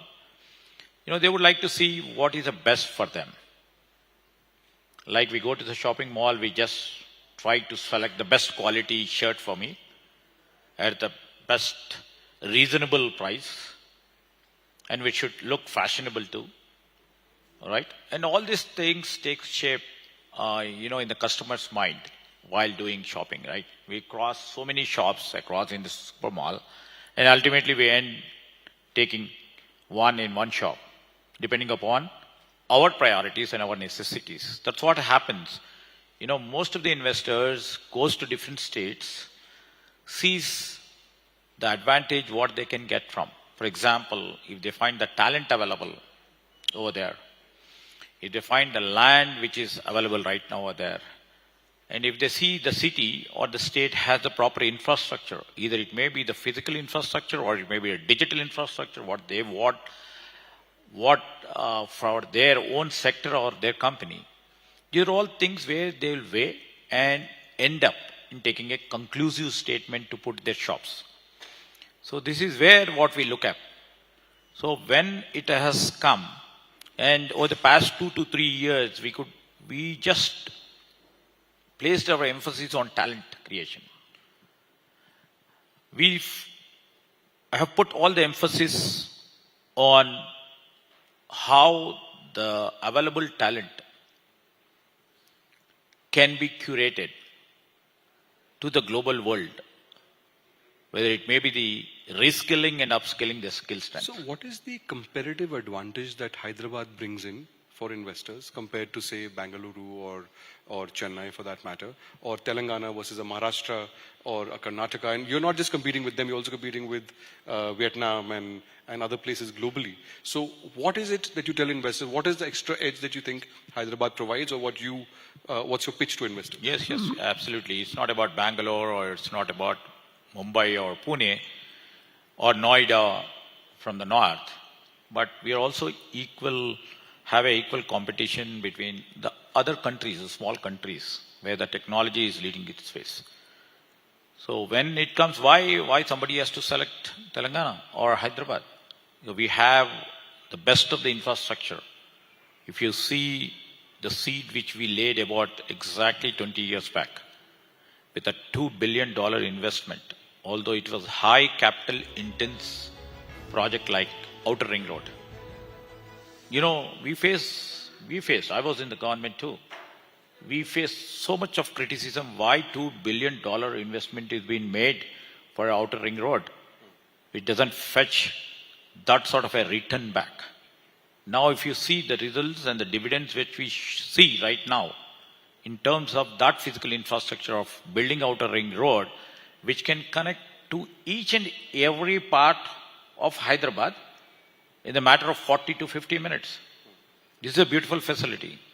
And the first ever private airport, privately built on the PPP model, on the international scale, the airport, the ORR, or the creation of the high-tech city. They're all made us, more, solid, strengthened over a period of these 20 years. And we haven't left that space out, not only creating the physical infrastructure, we have built the digital infrastructure. If you see Telangana right now, our optical fiber is connected to the remotest part of the village. Any company can put their office. For example, I hail from a very remote area. They can put their software company over there. You're a five-time MLA from Manthani. Yes, with the blessings of my people over there from Manthani have been done. The optical fiber cable is been laid to the last mile. So you, Ms. Mehta, can keep a company over there where networking is not at all a problem. A network is not a problem. And I also see that the talent is also available.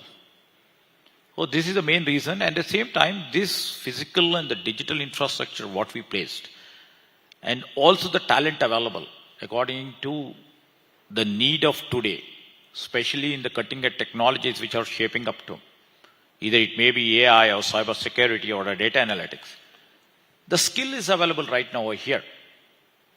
And if you see, not only specific core engineering disciplines, the GCCs have come. More 10 to 11 verticals of the industries, GCCs have come over here. So which are the main sort of industries which are investing in Hyderabad in terms of GCCs, and which sectors are you seeing the most investments in?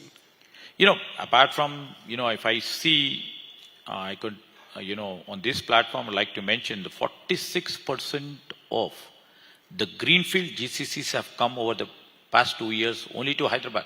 46%. And out of it, 26% of the GCCs are to the main core software industry. And few are from aerospace, few are from the defense, few are from the hospitality industry, and few are from, anyway, the pharma industry which have an existence. And one more addition where no other state has, the beauty tech industry, first ever, have put their own GCCs like L'Oreal, which is supposed to be a multinational beauty tech industry captain, has put the GCC over here. So you just see, it's not only about the talent, about the innovation, what it takes place. It's a fusion. What we do over there, the technology is available over here, the expertise is available over there, and when the technical expertise can combine with their, basic industrial expertise, that goes, if you see the financial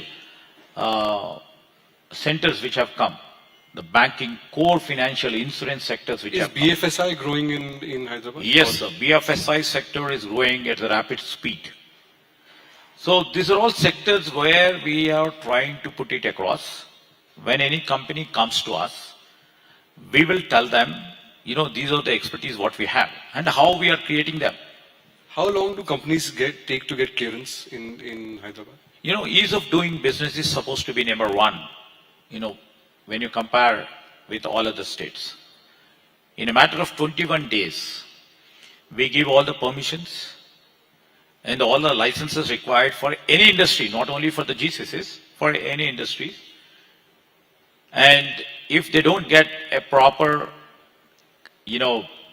clearance directly, it's a deemed clearance that is supposed to be in our ease of doing business. Right.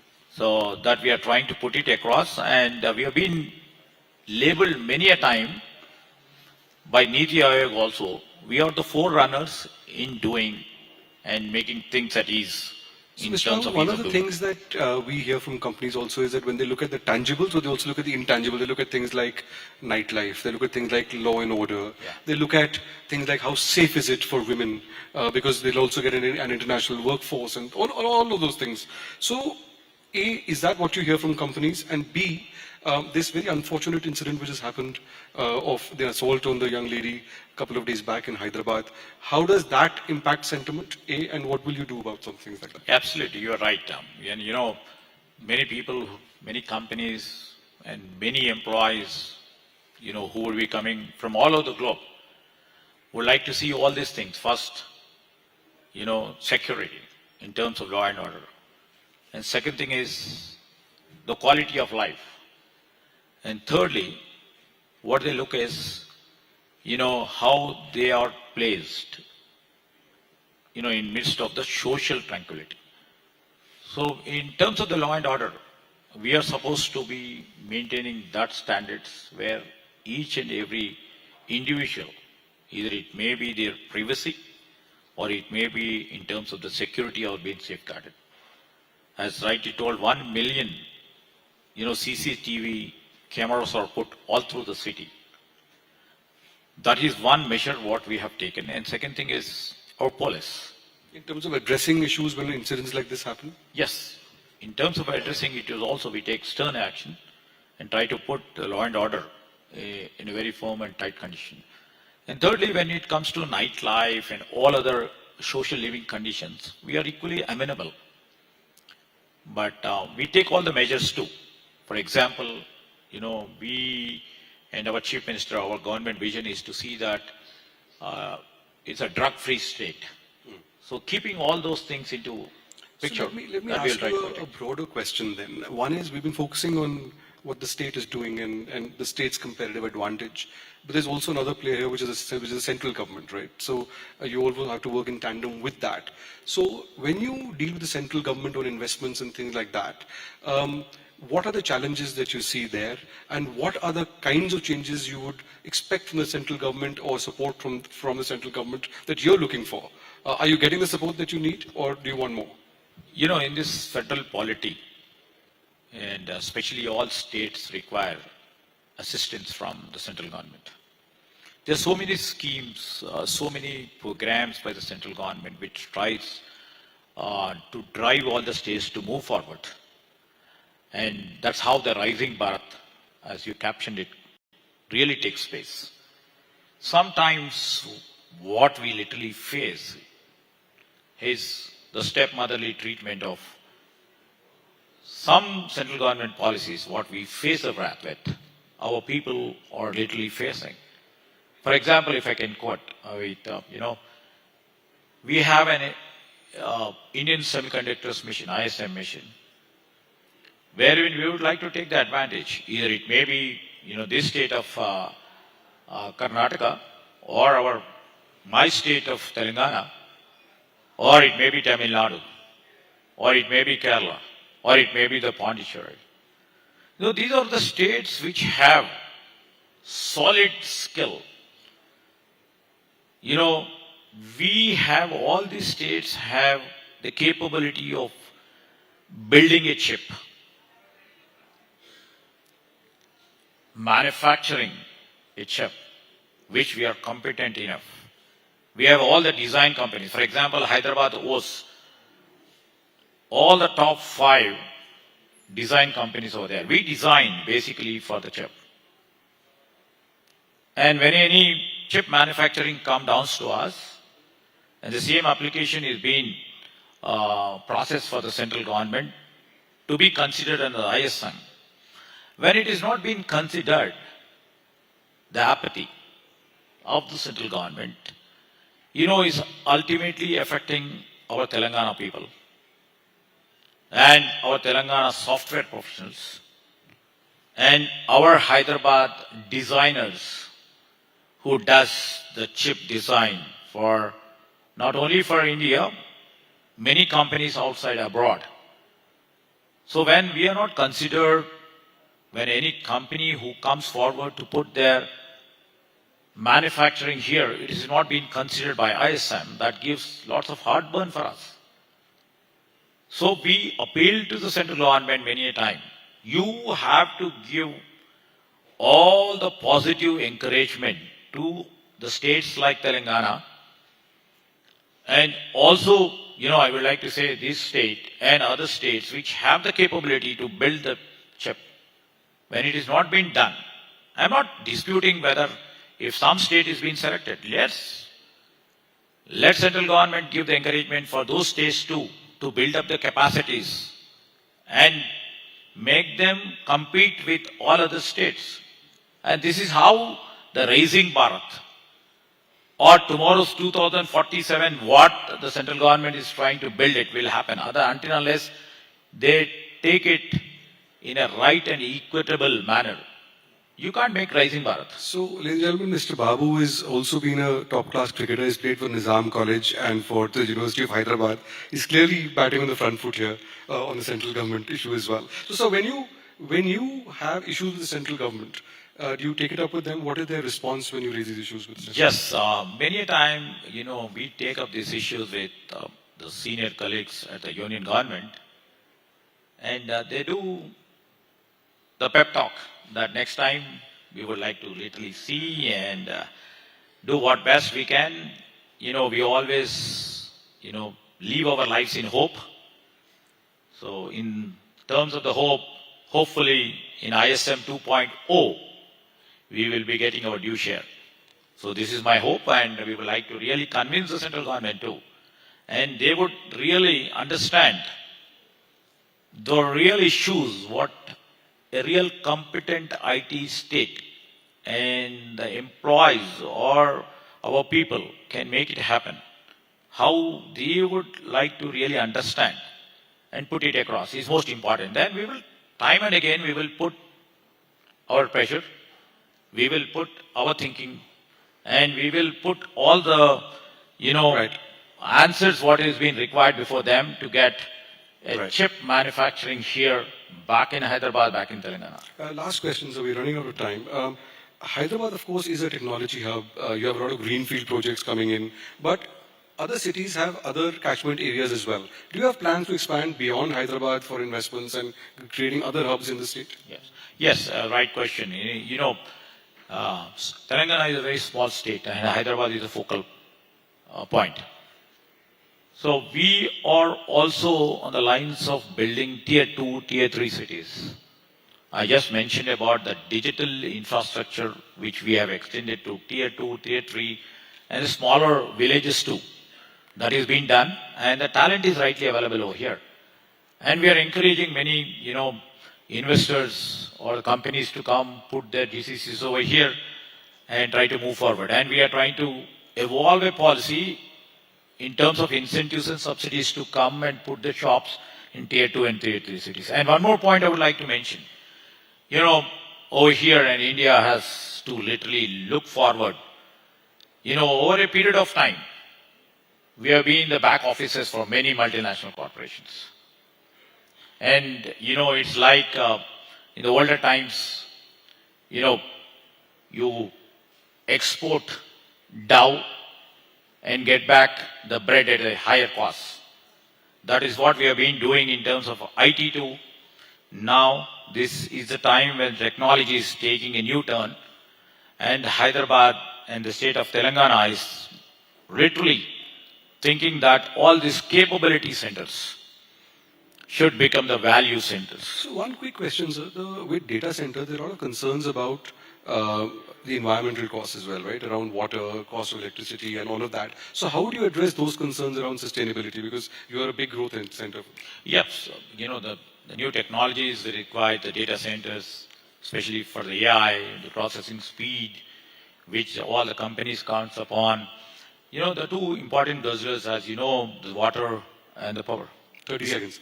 Yeah, we are trying to put it across, and we would like to, because we have enough power, we have enough water, we will try to give them whatever they require and move forward. And this is all what we require. We are trying to put all the infrastructure in place to see that, the data centers comes into our place so that the AI-based companies are stationed in Hyderabad and move forward. Ladies and gentlemen, a big hand for Mr. Sridhar Babu for talking the talk on Hyderabad. South India is an emerging major force when it comes to deep tech journey and bringing together world-class research institutions and engineering talent, entrepreneurs working across space technology, robotics, semiconductors, advanced manufacturing, clean technology and artificial intelligence. We are indeed a hub in this space. The question is no longer whether India can innovate, but how these breakthroughs can really become globally competitive enterprises built and scaled in India. Now, to explore how South India is leading that front, that transformation, please join me in welcoming Chandra Srikanth back to the stage. And joining her for that conversation are founders and ecosystem leaders who are building these globally competitive technologies from the south of India. We're so proud of them, and we have them right here. Kavikrut, CEO, T-Hub. Sanjay Nikanti, founder and CEO of Dhruva Space. Kaushik Mudda, co-founder and CEO, Ethereal Machines. Bhakta Keshawachar, founder and CEO of Chara Technologies. And Dr. Polami Chaudhary, co-founder and CEO of Helix. Thank you.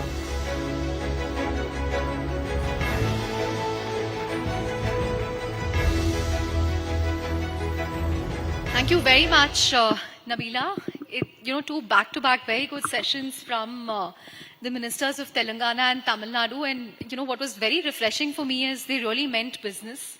Both of them knew exactly, what they wanted to talk about and so very deeply involved with their portfolio. So it actually felt like hearing, two CEOs, if I can add. Can you please give all our speakers a huge round of applause? I think 3 of them have come from Hyderabad, 2 from Bangalore. And as Nabila said, deep tech is the hottest theme of the year or of the last 2 years, and certainly of the last week, because of Skyroot's extraordinary achievement. But before I begin, because you all might not be familiar with who we have on stage, I want you all to take 1 minute to talk about what you do, and then we'll sort of begin with the questions. Kavi. I think Kavi has the easiest description of what he does. Thank you, Chandra. It's a pleasure to be here. It's always energizing to come to Bangalore. We always look up to this city to take energy for everything in startups. Kavikrut, Kavi's easy. I work for T-Hub. It's the world's largest home for startups based in Hyderabad, a very unique public-private partnership. We're an incubator, an investor, an accelerator, and a bunch of other things. Lots to do ahead, and very excited that as Hyderabad, we are also rising as a startup capital. Great. Polami? Hi, everyone. Very glad to be here. I'm the CEO and co-founder of Helix. At Helix, we are building high-quality genomic medicines to solve for kidney diseases. We have our own proprietary lipid nanoparticles that enables us to get to the kidney. We are pioneers in that field. We are working towards an indication called autosomal dominant polycystic kidney disease that impacts 9.6 million patients who do not have a cure. And we are in late preclinical stages. We are a hybrid company based out of Hyderabad and Boston. Looking forward to the conversations. Thank you. I think 90% of that went above my head. I have to Then say I didn't do a good job. You have to do a Let Me Explain series for me. Sanjay. Thanks, Chandra, for having me. My name is Sanjay. I'm the founder and CEO of Dhruva Space. We are India's first private space technology company. Started the company in 2012. Been in the business for the last 14 years. We've gone to space about 6 times so far. Okay, you've gone to space. Your satellites. I mean, the company has launched to space about 6 times so far on multiple launch vehicles. Upper sleeve is launching India's first 2 private satellites, Skybolt 1 and 2, after the formation of InSpace. Broadly building, launching and operating satellites from India, for India and also the rest of the world. Great. Kaushik. Hey, thanks for having me Thank here. you for coming. By the way, I know some international clients of yours are waiting at your office, but thank you for making It's it. difficult to say no to all of you. Anyways, thanks for having me here. I'm Kaushik, co-founder of Ethereal Machines. We are at the forefront of India's advanced manufacturing revolution that's going on. We build multi-axis CNC machines, which are used to make precision components for aerospace, defense, energy, semiconductor, and healthcare. So we do work across all of these sectors, and we are tackling some of India's most advanced manufacturing problems as of today. Great. Bhakta. Hi, my name is Bhakta Keshawachar. I'm founder and CEO of Chara Technologies. It'll take a little bit longer. It's always harder to explain what we do. So climate change is the biggest threat to mankind. One way to avoid this is to go electric. And these electric futures motors will be the engines of the future economy. All the motors today have these magnets which make them work. These are called rare earth magnets, and they're all coming from our friendly neighboring country. And last year we saw the geopolitical eruption based around this. So what we do at Chara, which stands for motion in Sanskrit, is very simple. We build rare earth-free motors and controllers for automotive and various other applications. Great.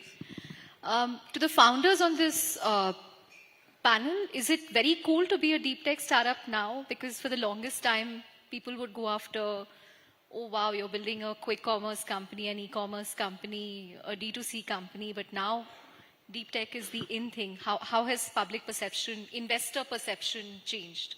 Sanjay, maybe I'll come to you first. You've been at it for 14 years.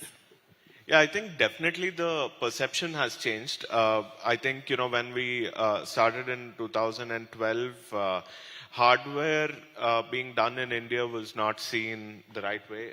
It was mostly, seen with the lens of, is this even possible? And I think thanks to a lot of initiatives from the government, today I think we're investing quite a lot in hard technologies that will power India's own growth and also the global growth. So I think from that perspective, we've really come a long way. Kaushik? So we've been... investors seem to love you, but... Well, so I say this whenever I meet a new investor, that there is no investor in India or no VC firm in India that has not passed on us and has not come back to us to see if there is some allocation that they can garner. And huge credit to the central government for this because of the RDI fund scheme that's happening. So I would say that deep tech is now the cool thing because the central government decided to go ahead with the RDI fund, and people need to start looking for deep tech funds to be able to tap into that pool of money. So it's good. It's good to be, because this is what the country needs. This is what a few of us have been shouting for the top of our voices for more than a decade. We've been at it since 14. These guys have been at it since 12. So we've been saying this for the longest time, and it's fantastic to see, I think, the beneficiaries of this, right? Like I would say we are beneficiaries of what companies like IdeaForge, Tomboy Imaging, Grey Orange, Aether did. And thanks to what's happening now, there will be a lot more beneficiaries downstream where people are attempting even braver things and even cooler things. Right. I'm not sure whether it's cool to be a deep tech startup, but it's definitely hard. But things have changed quite a bit, as Kaushik was telling. Over the past decade or so, there's a lot more recognition both by the government policy and the investors.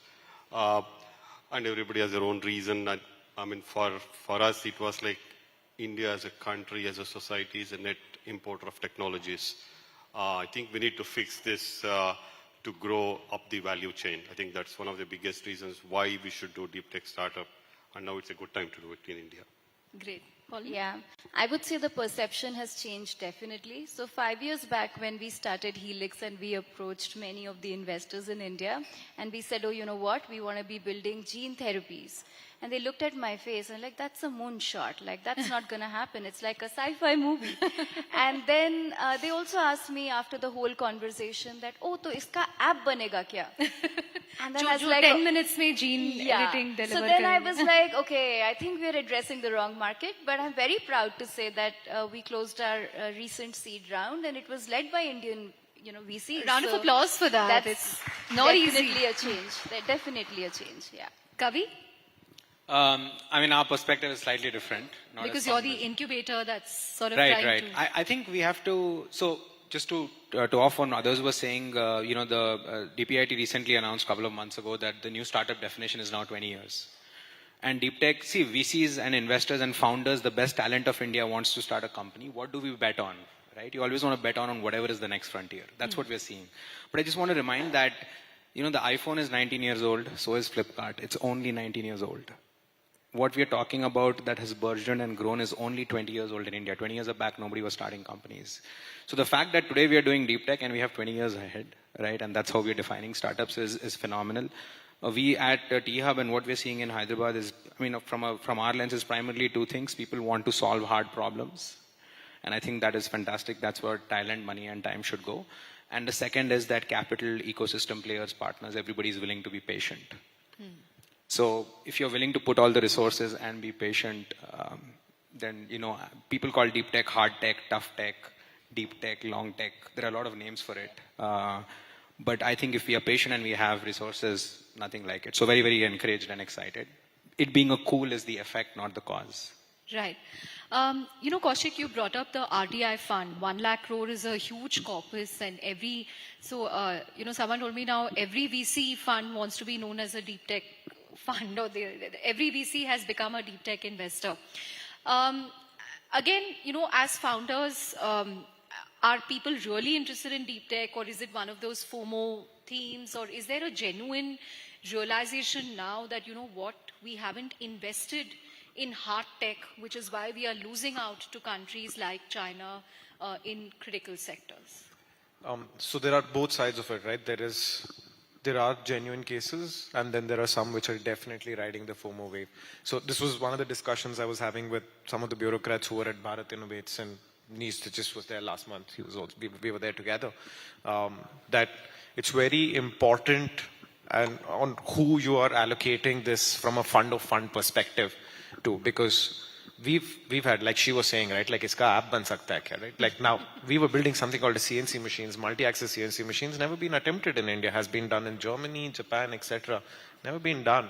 And there were so many investors who came in and said, no, this will not be done in a timeline, this is not VC investable. But suddenly, because there's the RDI fund, everybody's like, oh, this is VC investable. No, it doesn't work like that. Because the tech changed overnight. Yeah, it doesn't happen, right? Because like you can call it cool, but you will still have to spend years and years in your garage. I don't know if you, yesterday I tweeted a picture from 2019 May when I couldn't afford backup of electricity. So I literally pulled in my car into the garage and was using the headlights to continue building. Right? Because yesterday there was somebody who posted something about our work and that had blown up. I said, guys, so all of this is fine, but you'll still have to put in all of this. So it's cool, uncool, whatever you want to call it. So it's if you look at it from the VC investor perspective, right? Somebody like a Bloom Ventures, right? 2019, they were investors in us. Stuck along, still continue to believe, double down in the last round that we just closed a couple of months ago. We just did a 30 million round. Double down in that round too. So there are definitely genuine cases like this, and they did carbon clean solutions. They did gray orange robotics. There are very genuine cases like Yali Capital, right? Ganapati Subramaniam, who was in Celesta, did Idea Forge, did Twondo Imaging, now was doing Yali Capital purely in deep tech. So there are a bunch of genuine cases, and there are a bunch of people who are just trying to ride the wave. So it's very important for the government to actually check, create a mechanism either. So that was a conversation I was having at Nice, where how do you even create a mechanism for this? I said, trust me, there are lots of founders out there who tried to do things in deep tech and have interacted with people over time. Right. Bloom also happens to be your investor. Yeah. Yeah. So I think, honestly, from a space tech sector standpoint, I think the need has existed for a long period of time. See, we're a country with 1 billion people. We are one of those countries which has had its own capabilities in space. We have our own launch vehicles. We have our own communication, navigation satellites. But if you look at the numbers, right, we have not really industrialized the ecosystem, right? So today, India operates roughly about 60 odd satellites. If you were to look at US and China, US government has about 1,000 satellites, Chinese government has 1,000 satellites. And there are private companies in the US which are launching thousands of satellites. SpaceX is just one example. So from that perspective, I think there has been a need to build a India product stack that can truly service India's own needs, and at the same time power the rest of the world too.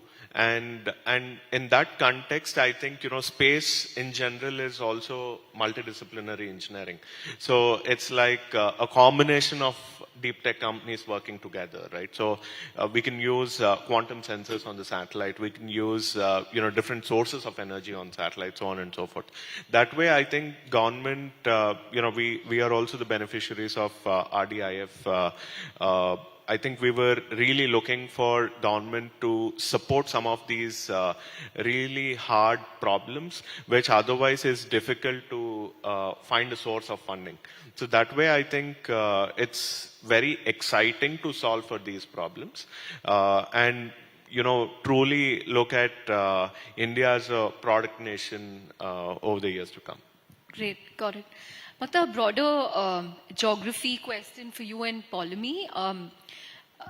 What's it like building a deep tech startup out of Bangalore? What's it like building a deep tech startup out of Hyderabad? I'm obviously not going to ask Kavi because he'll be biased. But what's the biggest plus? What's the biggest minus? So I didn't have a choice in the sense that I was born and brought up here. So, but I think Bangalore But you also, would the minus be that, at least till now, deep tech is lower in the food chain. Now maybe you're above.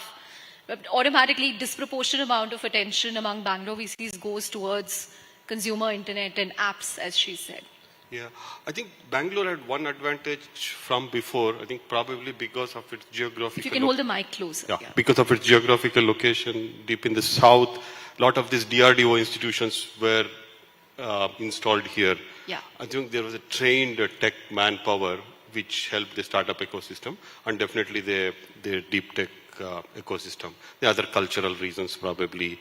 I think those things were the main reasons for Bangalore being the kind of the leader in tech and deep tech. But now others are also catching up, and I think in full honesty, I think there should be more centers in India than just one center. Yeah, I think that part is true. But picking on the RDIF fund, I think even before ANRF was announced, investors had turned around. I mean, you guys were funded. There was a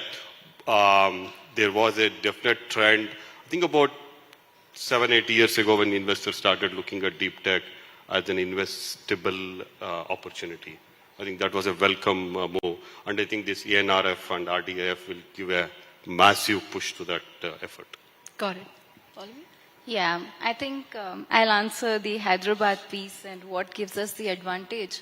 So just to start with, right, like Telangana is known as the vaccine capital when you look at it globally. And it is not by accident. It is because of the infrastructure. It is also because of the people who are there. There is presence of something called Genome Valley there. I don't know how many of you are aware of it. It is mind-blowing to go and see what's happening over there, right? Like the biggest companies, Novartis, Lonza, Biogen, Amgen, they all are having presence there. And there is a reason why. So there's a lot of push. We have regular meetings with the Telangana Life Sciences, the association, to kind of think about how can we become from just like manufacturers to innovators. So I think there's a lot of push that comes. So that is a constant support that I've gotten. There are great VC funds who are out there, like India Partners, who actually host events almost at a regular basis, where we get to interact and talk about the tough questions with the regulators as well. We are kind of, going on a path which is absolutely novel for India, where we are looking at in vivo gene therapies. So there are no guidelines that exist. So it's really important for us to have that conversation with the VCs, with the regulatory bodies, and that is made possible in Hyderabad by IKP, by T-Hub, by many others who actually proactively take up that and ensure that we get the answers that we really want. So that really gives me the confidence of building what I'm building in Hyderabad. Chandra, you have to give me a minute on this. Okay. Obviously, Paulomi did a good job of describing the city, but having lived in... Chandra will be happy, in India. Yeah. Yes, I've lived in Bangalore for several years, and now I'm in Hyderabad. There is one very important difference, which either we can say we want to solve for, take for granted, or build upon. And that difference is having enough startup heroes to look at. So in Bangalore, you start, you go back many years, Infosys. Way back to, Infosys happened, right? And then Flipkart happened. And then all the Swiggy, Razorpays of the world are happening, and now everything else around us. You look at Gurgaon, right? He said grey-orange, happened long ago. You look at Paytm, Oyo, Zomato. Yeah, in Hyderabad, and Make My Trip. In Hyderabad, we missed the first consumer app internet wave. No unicorn or big notable company. When I say hero, you can measure it in many ways. Came out in the first decade. In the second decade, we missed the SaaS wave. Darwin Box, Zenoti and HighRadius came out of it, obviously. But I think, genetically, we were thinking SaaS is ITES, so we got lost there. But this deep tech wave we won't miss. And as T-Hub, as how I think about it just personally, I feel like Bangalore has heroes, so do other cities, and Hyderabad doesn't. Now we're in a good place to say, because India's first private space rocket company, Skyroutes, come from Hyderabad. You guys are speaking to Pawan later. It's a week-old news. Dhruva's here.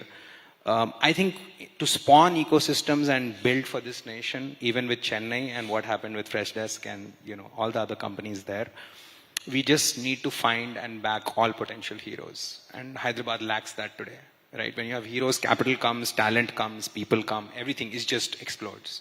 That, I think, is the fundamental difference between us and all the other cities I mentioned. And I think it makes a huge difference. That you will have heroes in the deep tech wave that will spawn We more and definitely more? want to, and we want to throw the kitchen sink behind making that happen. Got it. Got it. I think we have 5 more minutes, so I'm just going to take closing comments. In terms of, while India is producing a lot of deep techs, how do you sort of convince customers, both in India, global customers, to buy breakthrough technology from India? Or, is that an old problem? Now people kind of know because of what we've managed to show with Apple and the whole China Plus One push. If you can give us your own perspective on how customer perceptions have changed about sourcing from deep tech companies in India.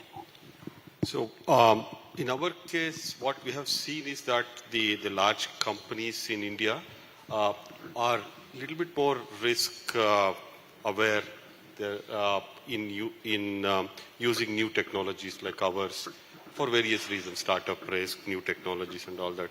That is slowly changing. I think we are getting a little bit of support from the large companies, but that has to change a lot to make sure that the deep tech companies like all of us here grow commercially. I think that support has to come from the corporate sector so that they buy our stuff, to put it simply, right? They buy our stuff. Apart from investment and RDIF and all that, I think a lot of deep tech companies have trouble growing up, and I think that problem needs to be fixed. And there we are seeing that the companies outside India are a little bit more risk averse than the corporates in India. Got it. Kaushik? I've always had the reverse problem. Oh. So it's 70% of my revenue today is exports. It used to be 90% at one point in time. We've had customers from Italy, UK, Japan, US, always willing to take the leap of faith. I've always found it tougher in India. But outside, it's always been easy, repeatable business. Last month, we were at Eurosatory, we were exhibiting there. Some of my team members are in Farnborough right now in UK. We have a stall there.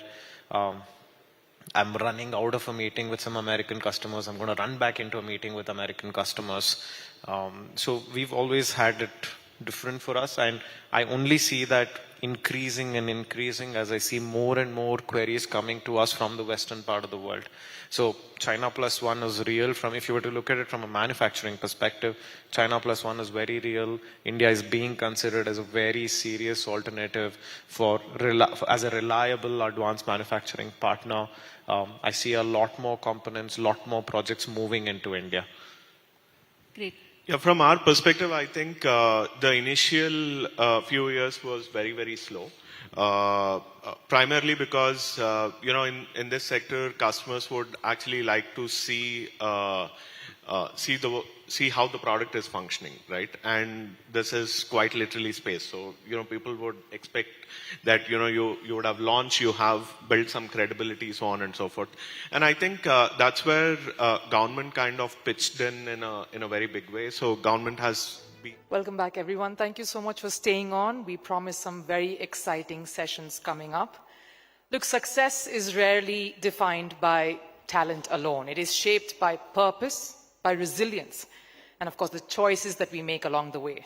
Our next conversation explores what it means to build a career with purpose, embrace new opportunities, and create an impact beyond one's primary profession. To lead this conversation, please welcome Nabila Jamal back on the stage.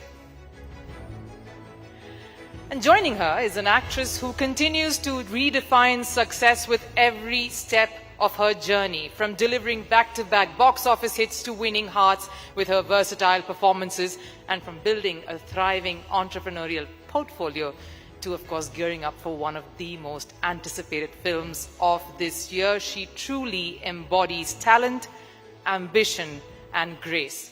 Please join me in welcoming the incredibly talented Rakulpreet Singh.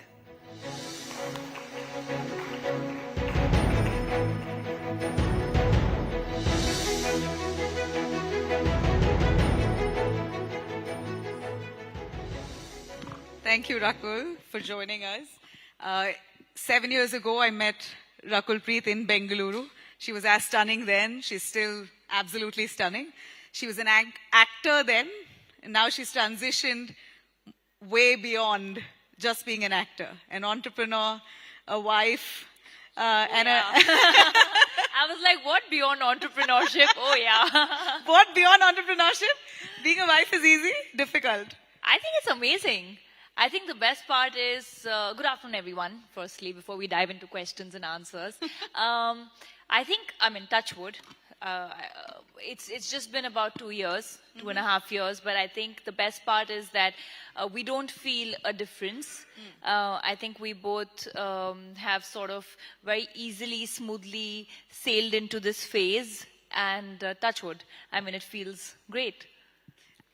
Yeah, Jackie Bagnani is also comes from a film family, and did that kind of pique your interest all the more in doing creative roles in films that you may have? Has any of that union changed your? No, I think to begin with, when both of us started dating, it was a very individual approach. It wasn't like, oh, he's from a film industry, so great, he'll understand my profession. I think it was two individuals that really got along, are similar actually to the core when it comes to a lot of things, when it comes to our lifestyle. And beyond that, I think both of us also right now they take our own decisions. I don't think it's sort of influenced, but of course there are entrepreneurial sectors that both of us sort of do together because we have similar interests. But I don't think creatively there has been an influence, because I think I've been an actor for many years. He comes from a certain journey, and we choose to not influence one another's decisions of what we want to do in our career. Having said that, yes, there are certain brands that we've co-founded together, that we're working on together because our ideologies match. So yeah. Amazing. I started off because I know you're newly married and I wanted to touch upon that. Not so new anymore. It's 2.5 years. But yeah, it feels like new. Lovely. You're looking gorgeous. And Thank I know you. fitness is your beat. Yes, it is. Yeah. And you've, apart from being an actor, I'll stress again, she's an entrepreneur where she's built brands around health and fitness and food that's tasty yet healthy. Yes. Tell us about your entrepreneurial journey before I jump into your South film career. So I'll tell you, it was 2015 when I had my first brush with entrepreneurial, sector. I was barely 25. And because fitness was always a way of life, because I'm from an army background, and I think it is the way, it's an everyday routine. I started this chain of gyms called F45 in Hyderabad. So that was my first venture. And then eventually I always knew that I will try and experiment with different things. So there are certain companies that I'm investor in, like we were talking about well-being nutrition just right now, where I was one of the first investors. Then another brand that's very, very close to my heart is Arambam, which I don't know, people in Bangalore, if anybody knows of Arambam. It's a South Indian millet-based restaurant, which comes at an extremely affordable pricing. And the idea and the thought was, everybody I meet, they're like, oh, you know what, you're always on a diet. And I said, no, it's not diet. Clean eating is not diet. Diet's a very depressing word. And, I wanted to bring in that change that even like clean eating, you can have ghar ka khana, you can have home food with healthier ingredients, and it can still taste the same. And that was the thought behind Arambam. And now we're over 40 stores in about 2 years, all across the country. Largely in Bangalore, Hyderabad, a lot of Andhra, Telangana, Karnataka. We've gone to Madhya Pradesh right now. So Bombay on Swiggy. We're looking at a standalone. Amazing. Yeah, so that's the growth there.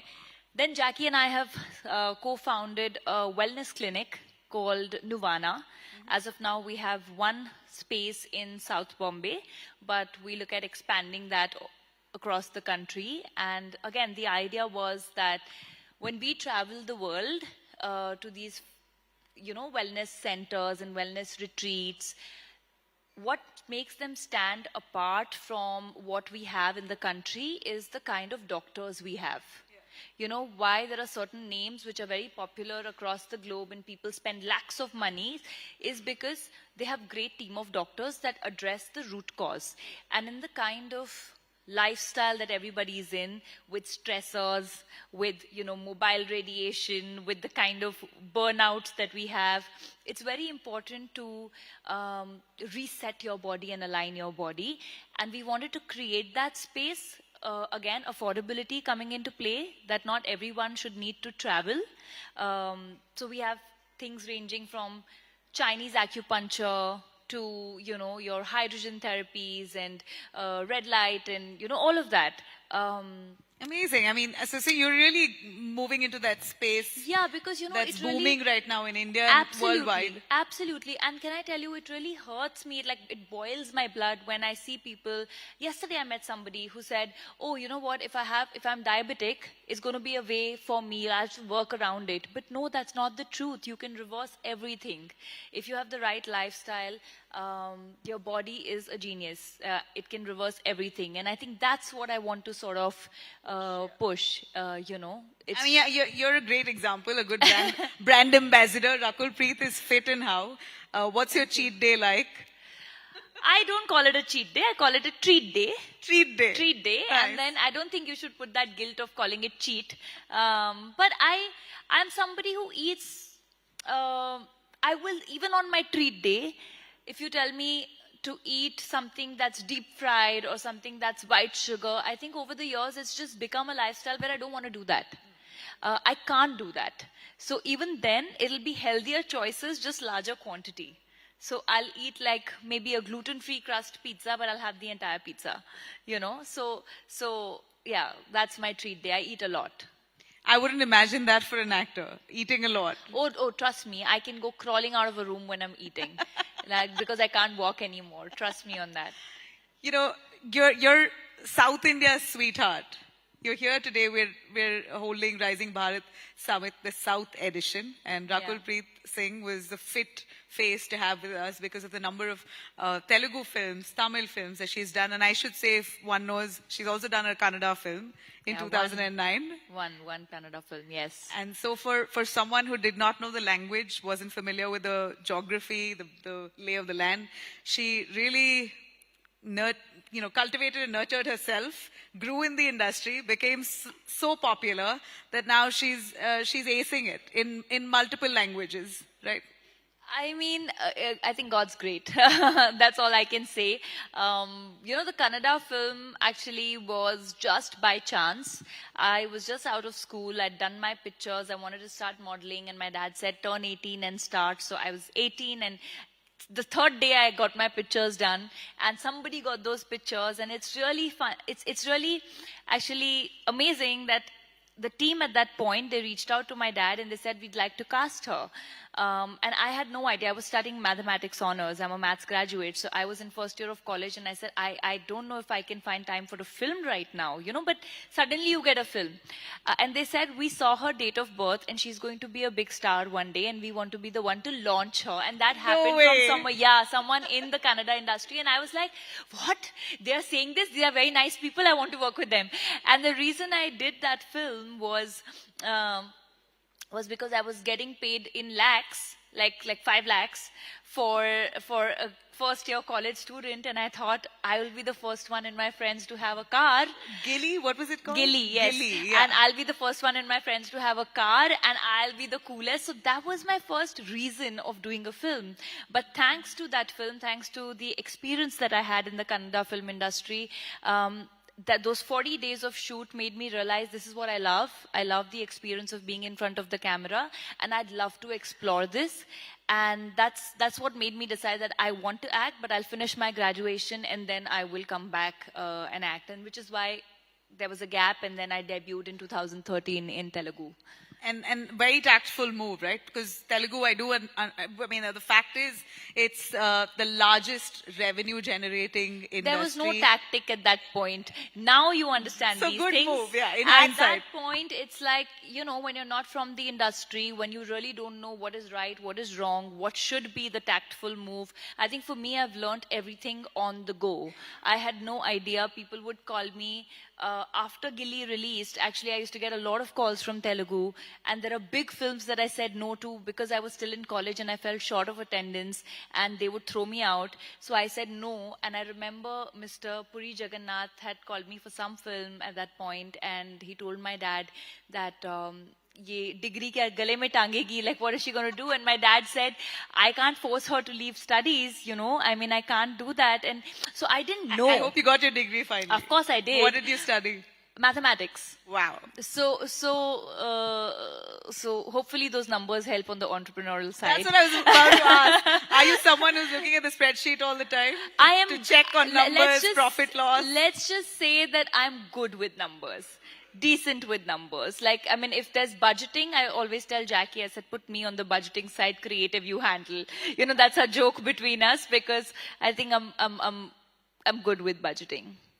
Hey, you're good with a lot of things because it's difficult to get to a place where, you know, a city where you hardly know the language and then learn the language so thoroughly. I heard you speak in Telugu and I was zapped. That was beautiful. Yeah. I'm sure there are a bunch of Telugu people. So the thing is that if I meet a Telugu person, I end up talking in Telugu. This morning, the driver who came to pick me up from the airport was Telugu, and I start speaking. So every time I meet a Telugu person, because Telugu industry is the one that shaped me into who I am. And I say this very openly because those were my conditioning years. You know, I was really young. I went to Hyderabad. I got a lot of love. I worked with all the actors that I worked with and the directors, and those couple of years, the 7-8 years, shaped me into who I am. So before I transitioned to any other industry or Hindi, Telugu's been my home ground. So I think my soul is half Telugu. Hey, why don't you give us a line? How is Bengaluru treating you, Rakul? Chala baundi, chala baundi. What? So you're going to ask me a question in English and I'm going to say in Telugu? Yeah, sure. Okay, great. Okay, great. How is Bengaluru hege ansta ide? That's in Kannada. Now, Kannada I don't understand. I'm not so multilingual. I can understand Tamil. You want to try Tamil? I'm not that good at it. I can try Malayalam. Okay, no, I'm not good at that. Let's do. How do you like Bengaluru?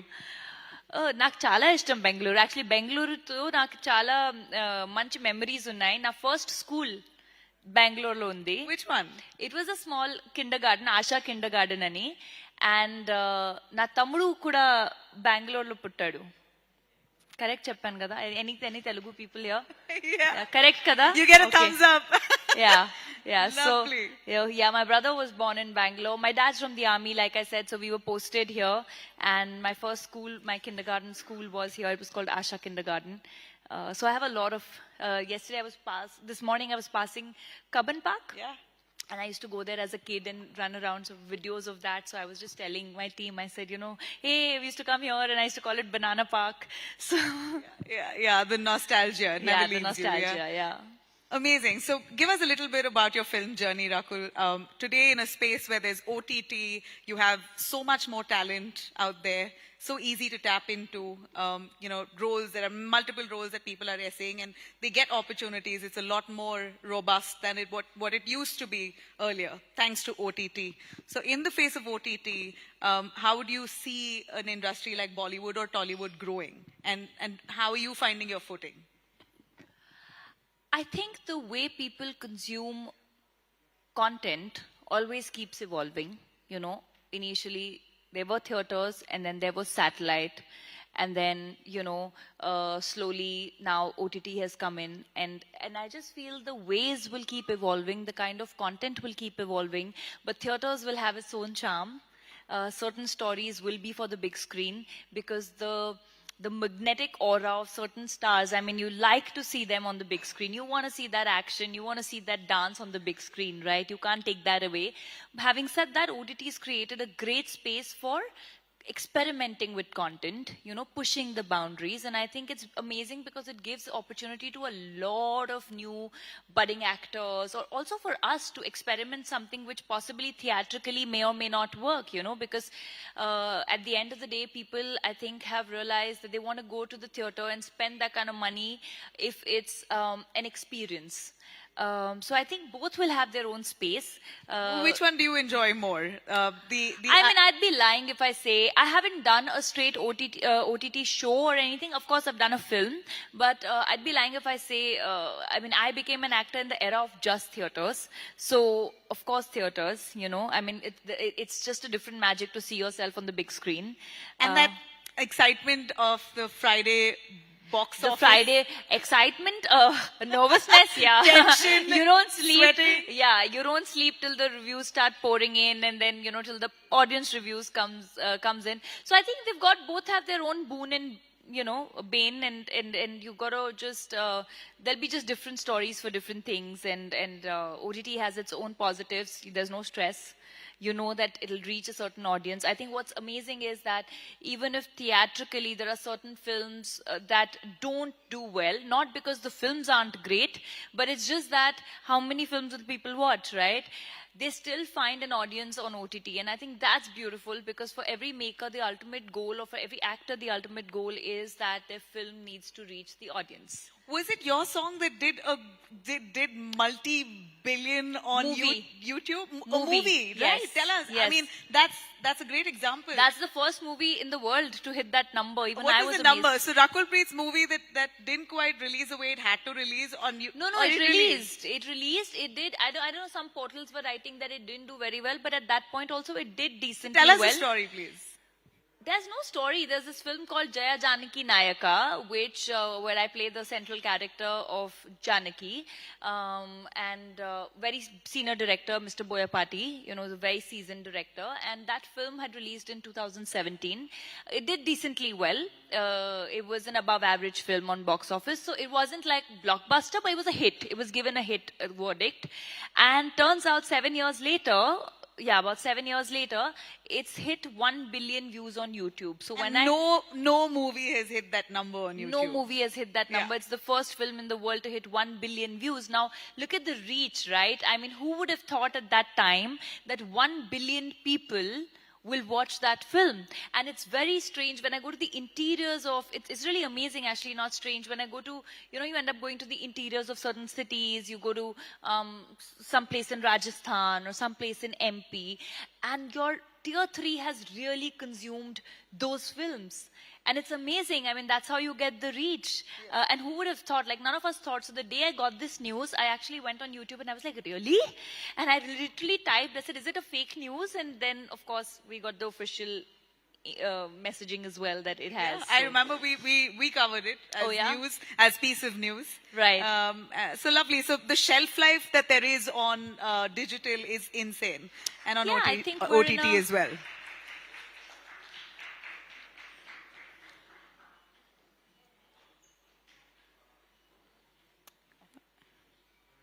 All right, we'd like to, of course, welcome Chief Minister of Karnataka, D.K. Shivkumar, joining us here.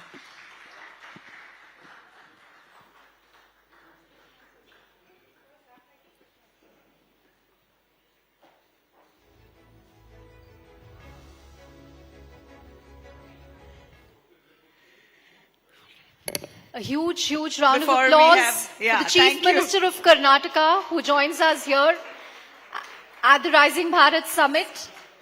Let me also thank Rakul Preet. Thank you. We can just have...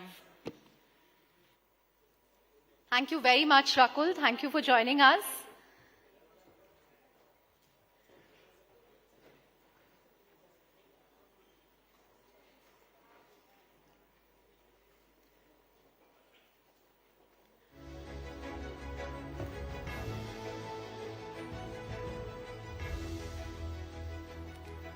I'm going to request everyone to please settle down. We have the Chief Minister of Karnataka with us.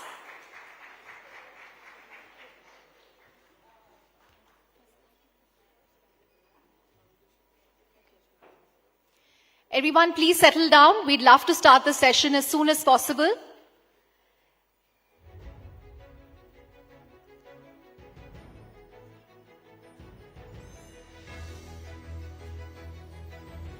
Now, Karnataka is one of India's strongest growth engines, contributing nearly 9% of the country's GDP and over 40% of its software exports. With more than 400 multinational R&D centers, the state has established itself as a global hub for technology, innovation and enterprise. Its next phase of growth will depend on stronger infrastructure, deeper industrial competitiveness and greater investment across AI, electronics, aerospace, biotech and advanced manufacturing.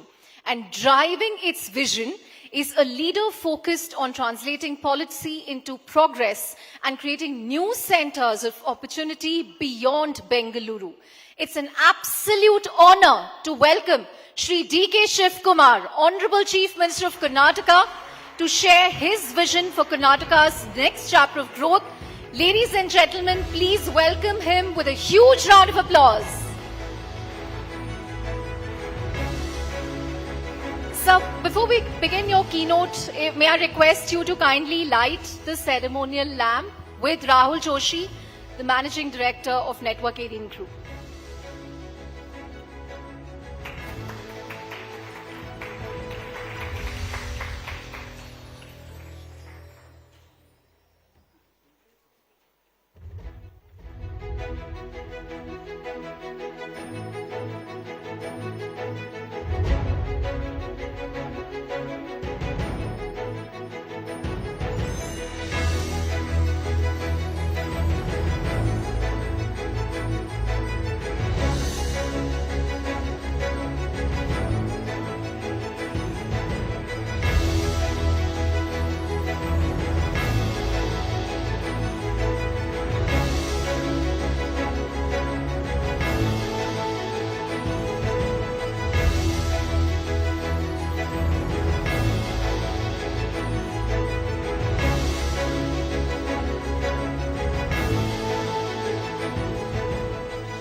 Us, just wanted to request you before starting your speech, since this is your first Network 18 event, after becoming the Chief Minister of Karnataka, Harish and I had a couple of questions. This is a platform for South India that we are hosting from Bengaluru. What would your larger message be, given we have representation from all southern states today? We had the ministers from Telangana and Tamil Nadu in the morning. We're going to have Andhra Pradesh as well in the evening. What would your message on Karnataka's potential be?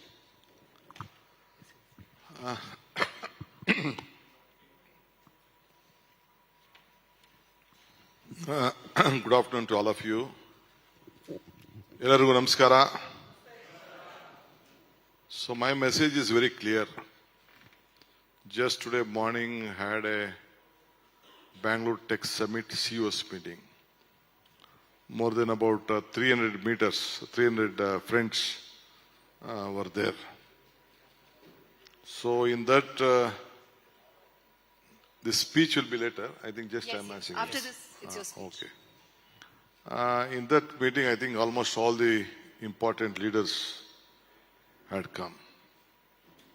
This city with great potential, not only on talent, weather, culture, whatever you have from the primary education, from the days of Wadiyar.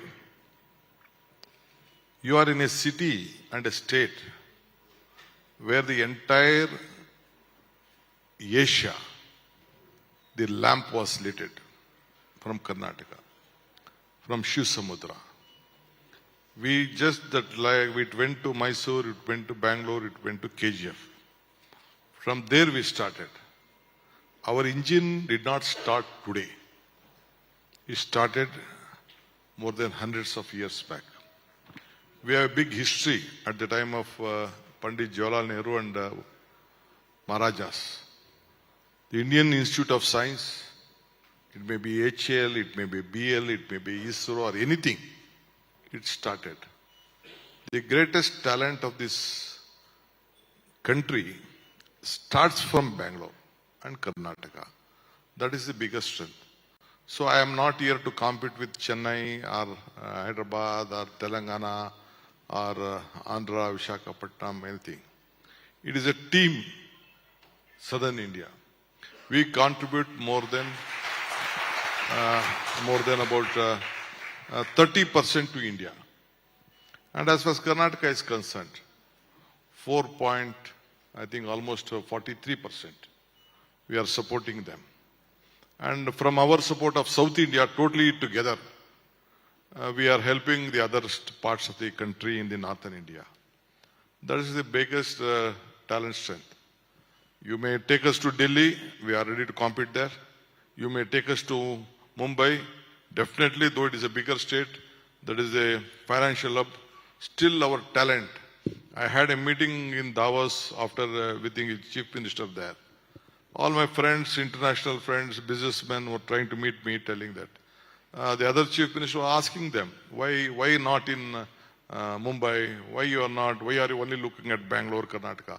They were telling that, yes, we have a space there to work within $1, but if you want to be in Mumbai, it is $3.5.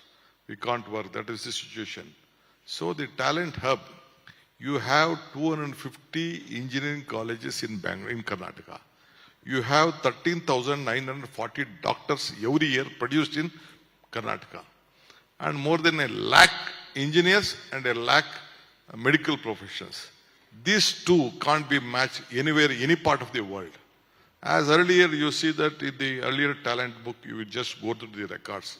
California has 1.6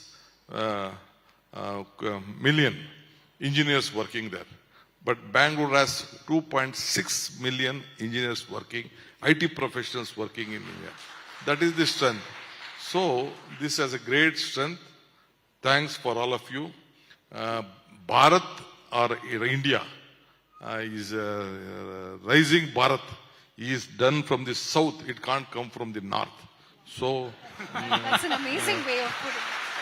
see, you can see this lamp which has lit.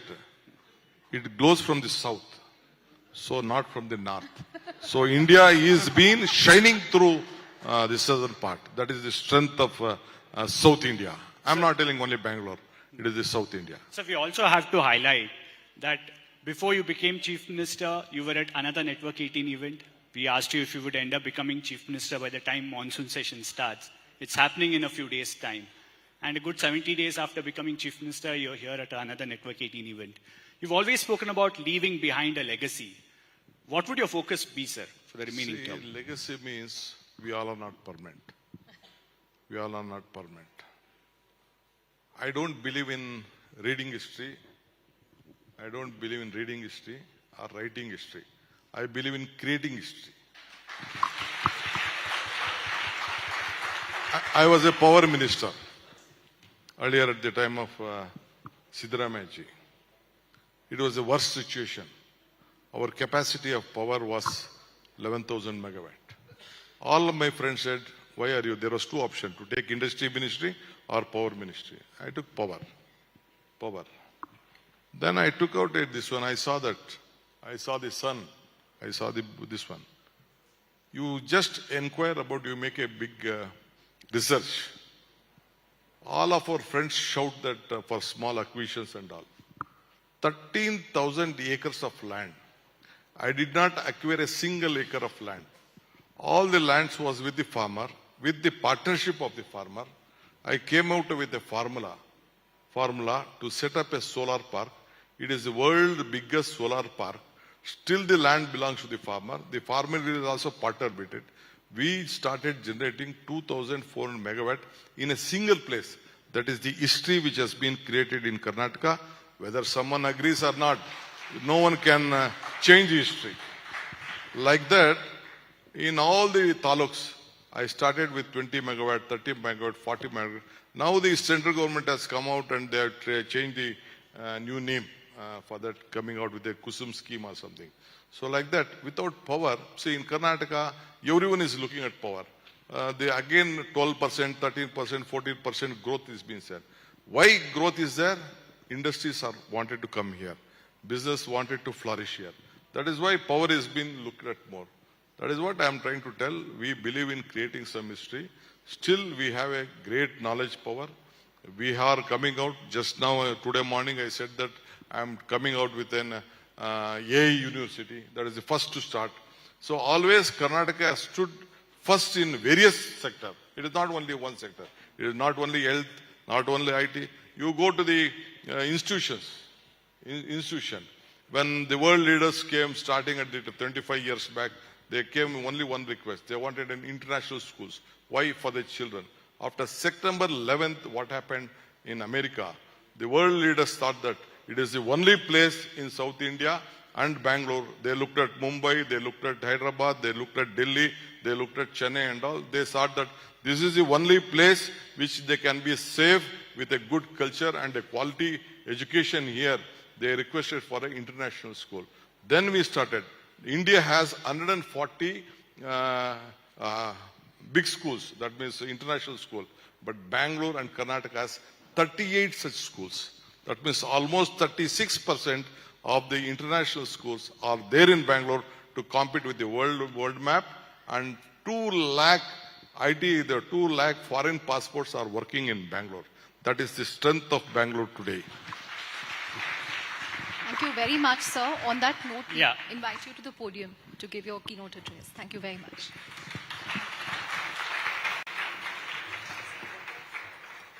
Water, eh? Okay, let me.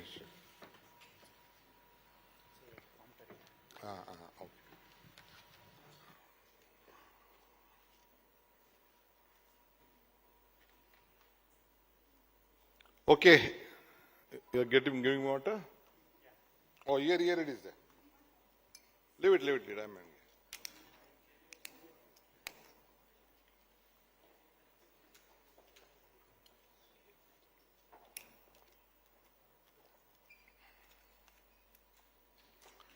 Namaskar. Ellargu namaskara.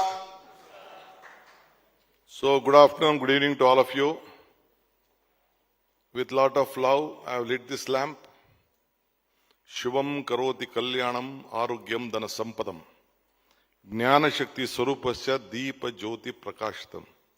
For everyone, there should be light, health, welfare, goods. So, with lot of love and aspiration, with the love to all of you, I have lit this lamp so that everyone should grow, everyone should bread, and the entire country should rise with peace. That is what I have lit this lamp along with my colleague of your media friends. Anyway, friends, it is a privilege to join all of you at this Rising Bharat Summit today. The theme today before us is the Southern Growth Engine.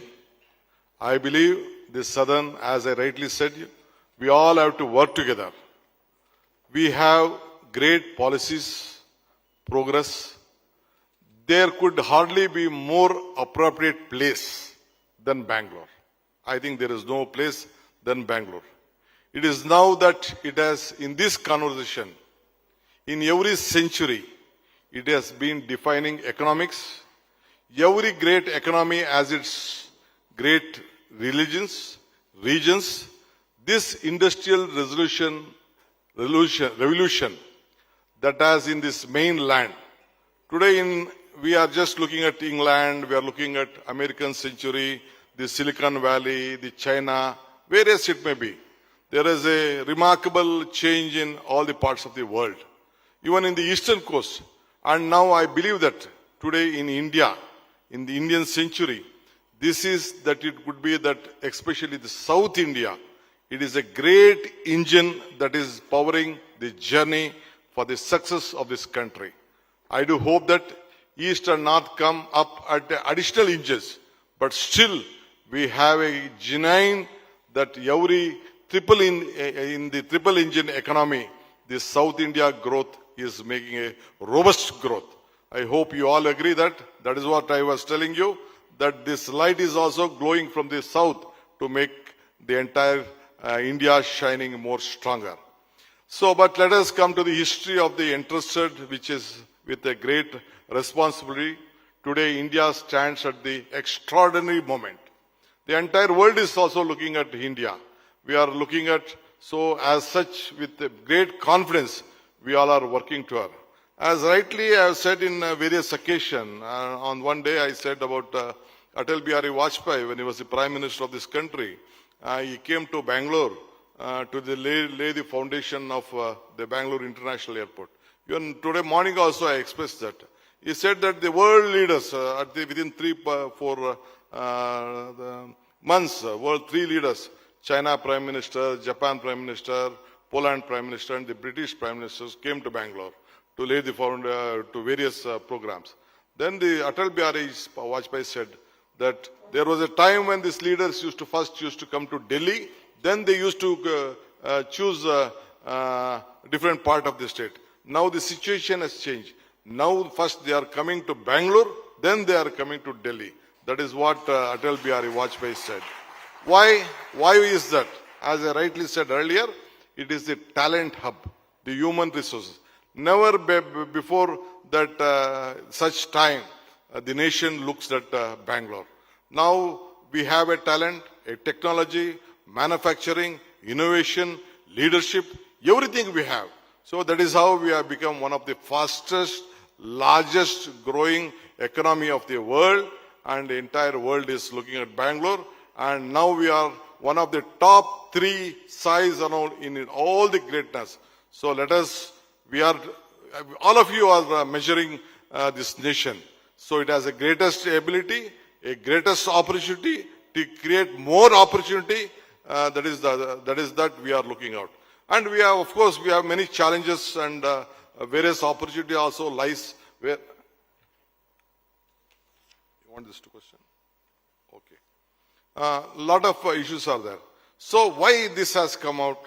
As my friends who I was telling earlier, in medical, just I am telling, we have a big history on various leadership. We have a number of, Mr. Patil is here, he is also running a medical college. He leads the medical college, one of the medical colleges. We have 13,940 doctors every year, produced in Karnataka. 1 lakh engineers produced in Karnataka. 1 lakh medical staff, that is the pharmacy, nurses, whatever is there, paramedical, we produce. Which other state has such a greatest position in health and the IT or the engineering profession? No other state has. So the entire country looks at us. So it is not, we are not creating only for Karnataka, we are creating a great human resources for the entire country and the world. The best students have been picked by all over the world. It is not only Karnataka or not only India. You go to any university in the world, the kind of people who have been our academicians, various students who have been done well, they have been picked up with the different part of the world university and they are growing up. And again, they are trying to partner with us, they knowing the talent. So let us all work together. Again, I would like to request you that in any other issue, so we are creating more entrepreneurs. The policies what government of Karnataka has given all the way, which we are looking. We are not looking individually. We are partnering with them. We are partnering often with various states. We are partnering with various governments. We are partnering with various countries. As Henry Ford said once, joining together is the beginning. Discussing together is the progress. Working together is success. So we believe that to discuss things, to work together, and that is the vision of this government also. As a politically also, I just comment on this to various friends. Let us work together unitedly on various issues. So I am here. So here is a place where talented people are there. Let us move in the same direction. The lesson of South India offers 5 southern states accountability, which is India's 1/5 of the Indian population. Yet together we can produce India's greatest economic strength. That is 20% of the people are producing 33% of the country's GDP. That is the strength and the numbers. No one can change this number. So many may be trying, we all are fighting, southern Indian states are fighting for various shares. But that is not politics. It is the truth what we are fighting. Because more financial strength we are getting. Whenever I meet the Prime Minister of this country, whenever I had opportunity, I always tell him, we are helping you, you also have to help us. You don't distribute our money to different parts. But it is a policy I don't want to discuss much. Still again I tell, recently also when I met the Prime Minister, he was looking at DK, be cautious, all the GCs are looking at you. Everyone is looking at Bangalore. I said, yes, fine. Bangalore is a global city, but you should help us financially. Without helping financially, nothing can work. That is what I am telling. That is, as a UD minister, I was there for Bangalore minister. I think under Siddaramaiah ji also, we worked out a greater plan. 1.5 crores of financial planning we have done only to develop on Bangalore and the mobility of Bangalore.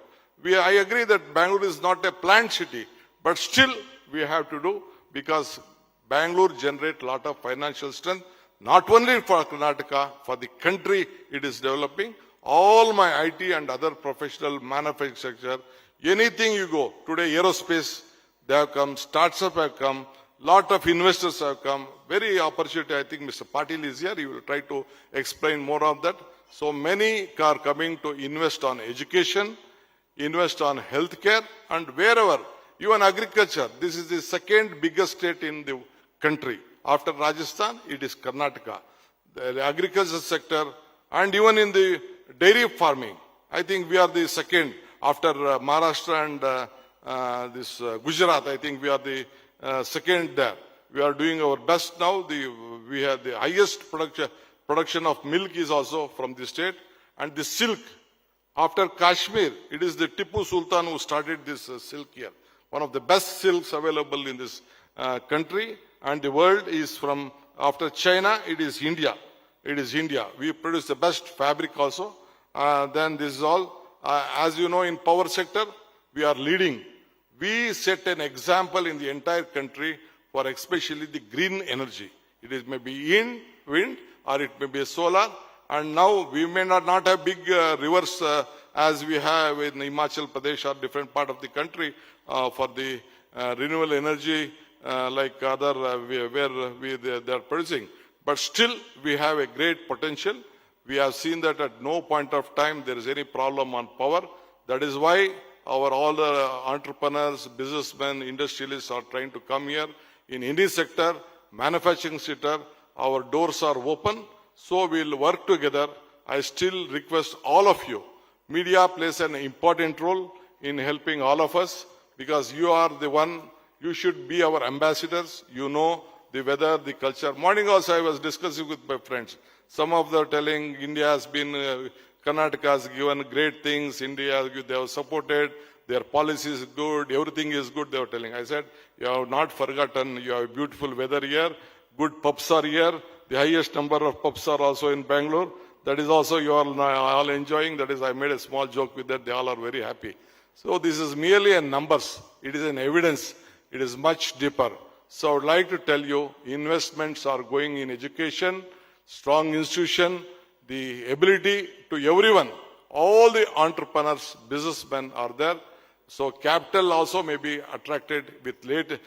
I think Patil will explain to you what all the incentives we are giving to them, confidence we are creating, ease of business we are doing. So for decades, we all are working together. Whichever political party we may be, sometimes we may win, we may lose, but we never change our policies. We stick on to our policies, whatever earlier governments, whether we like them or not, politically we might have differences. We never fight like other states. We just look at whatever a government has taken a decision, we will pull on to them. So I request you, I think morning I had a big discussion on the CSR schools. I requested all my friends, you first invest whatever your CSR money on the rural villages. We want urban, almost 44% of the population are there in urban now. We want to stop the children coming to the urban sector for their education and employment.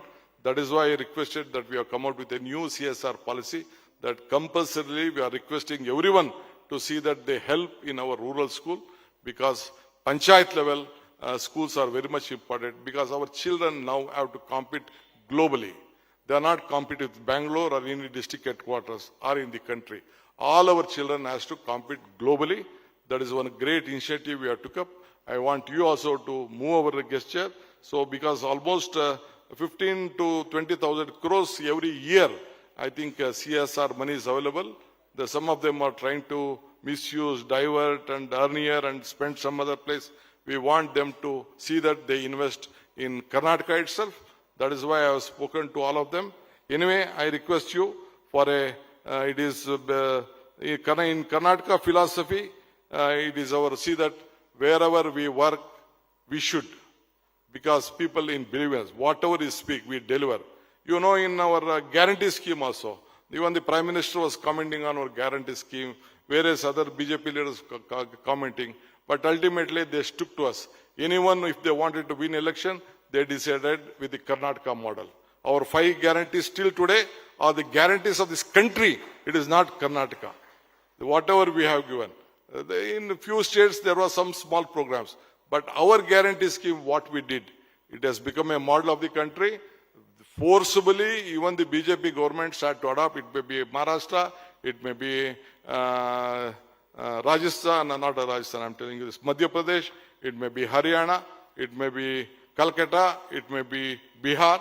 Everyone had to follow up. So I think all of them are looking at because the prices are going very high and the income is coming very less to all the common man.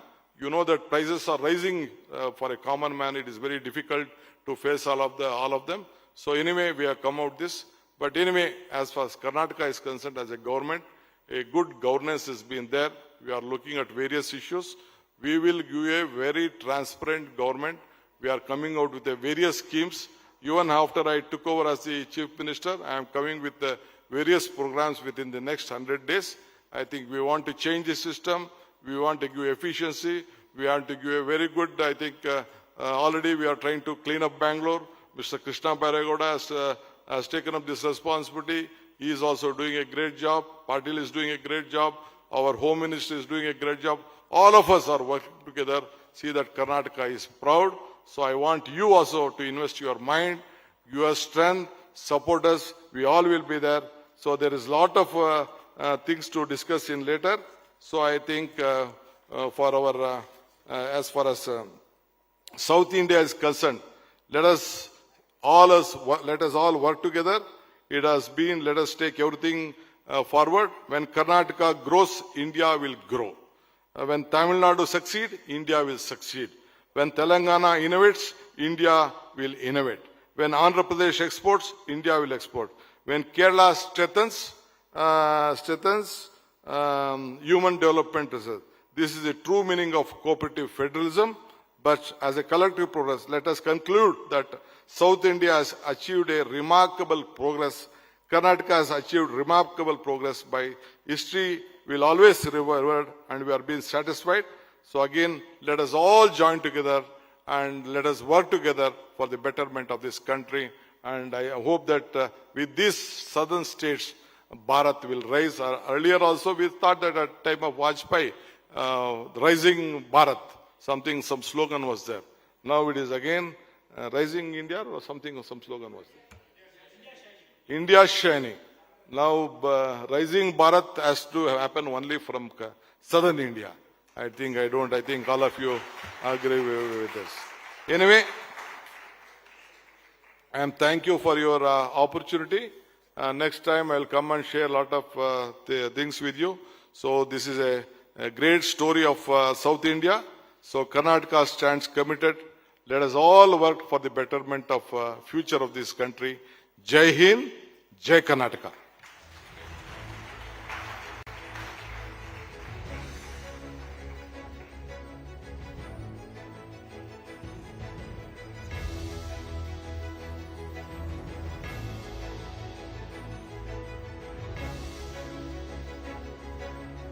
Let's give a huge round of applause to the Karnataka Chief Minister, Mr. D.K. Shivkumar, the Honorable Chief Minister, who left us with so many powerful messages.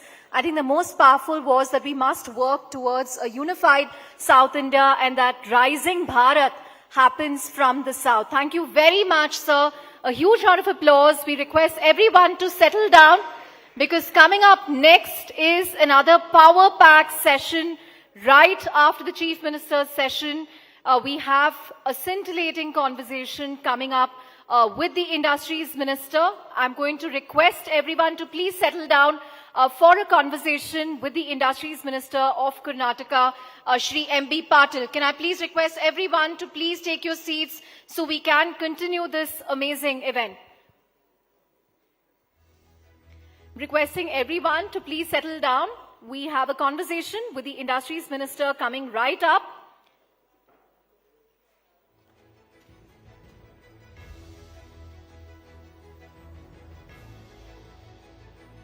Everyone, please take your seats.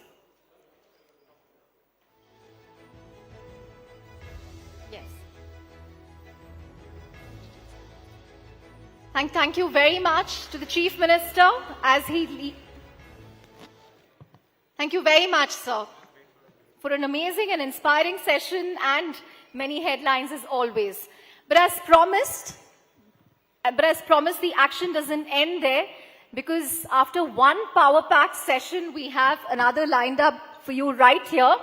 Now, as India strengthens its position as a global investment destination, Karnataka continues to set the benchmark with its leadership in technology, manufacturing, innovation, and ease of doing business. The state's next phase of growth will be shaped by its ability to attract global capital, strengthen industrial ecosystems, and create opportunities for the future. Now, to lead the conversation, we have Nalin Mehta, the Managing Editor of Money Control, on stage. And it's an honor to have the person who's been at the forefront of Karnataka's industrial growth, driving investments, strengthening manufacturing, and positioning the state as the preferred global business destination. Please welcome Shri M.B. Patil, the Honorable Minister for Large and Medium Industries and Infrastructure Development, Government of Karnataka, with a huge round of applause. Take it away, Nalin. Thanks very much, Chandra. Mr. Patil, thanks very much for coming to Rising Bharat and our Bengaluru edition. Pleasure to be Pleasure here. to have you, sir. Yeah, please. So, Mr. Patil, Karnataka has attracted record investment proposals in recent years, right? So, at the Invest Karnataka event in 2025, there were commitments of about over 10 lakh crore of possible investments with the potential to generate maybe over 6 lakh jobs. So, since then, so how confident are you of these MOUs translating into real investments? And what is the current conversion rate?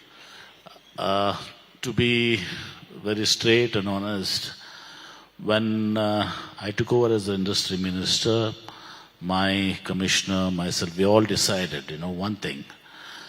Whatever MOUs you sign have to be real MOUs, not on paper. We had a scrutiny of all the people who was to sign MOUs. And there are states, like they announced that signed 30 lakh crores, 40 lakh crores, 50 lakh crores. And I don't know how much it is translated there. So I do not believe in that. Neither I believe now also. So we had all the genuine MOUs and understandings whatsoever. And we signed an MOUs and commitments of around 10.27 lakh crores, and I'm happy to share now, today, 5 lakh crores has been already realized in various stages. And we continue so, and probably I think my target is to reach around 75% of that, so which is a fair amount of this one. That's because these are all realistic. Apart from that, about 10.27 lakh crores, and Davos we had a little, I have a different, this one vision of the Davos, this one there. Many a times we feel that the Indian companies, we go and sign the MOUs there in Davos. So Davos is the only thing to this is networking, it is to hear the people, the views, and all this. So signing MOUs also in Davos is one thing, I don't know, even I think Prime Minister also, last time I was told by the Union ministers, he advised not to sign with Indian companies and all this. Okay, whenever there are global companies, you can do that. Signing, taking Jindal here and going sign there in Davos is, I don't think, is the proper way to do. And apart from that, 10.27 lakh crores, Davos we had around 1 lakh crores plus. After that we had a summit also. we had around 1.5 lakh crores. Today, yesterday also I had a meeting. So nearly about 17,500 crores of investments are being tapped on now. And today also I did have some meeting in the morning. So there are other investments around 20,000 crores. We had to facilitate with them the land, the policy now, the new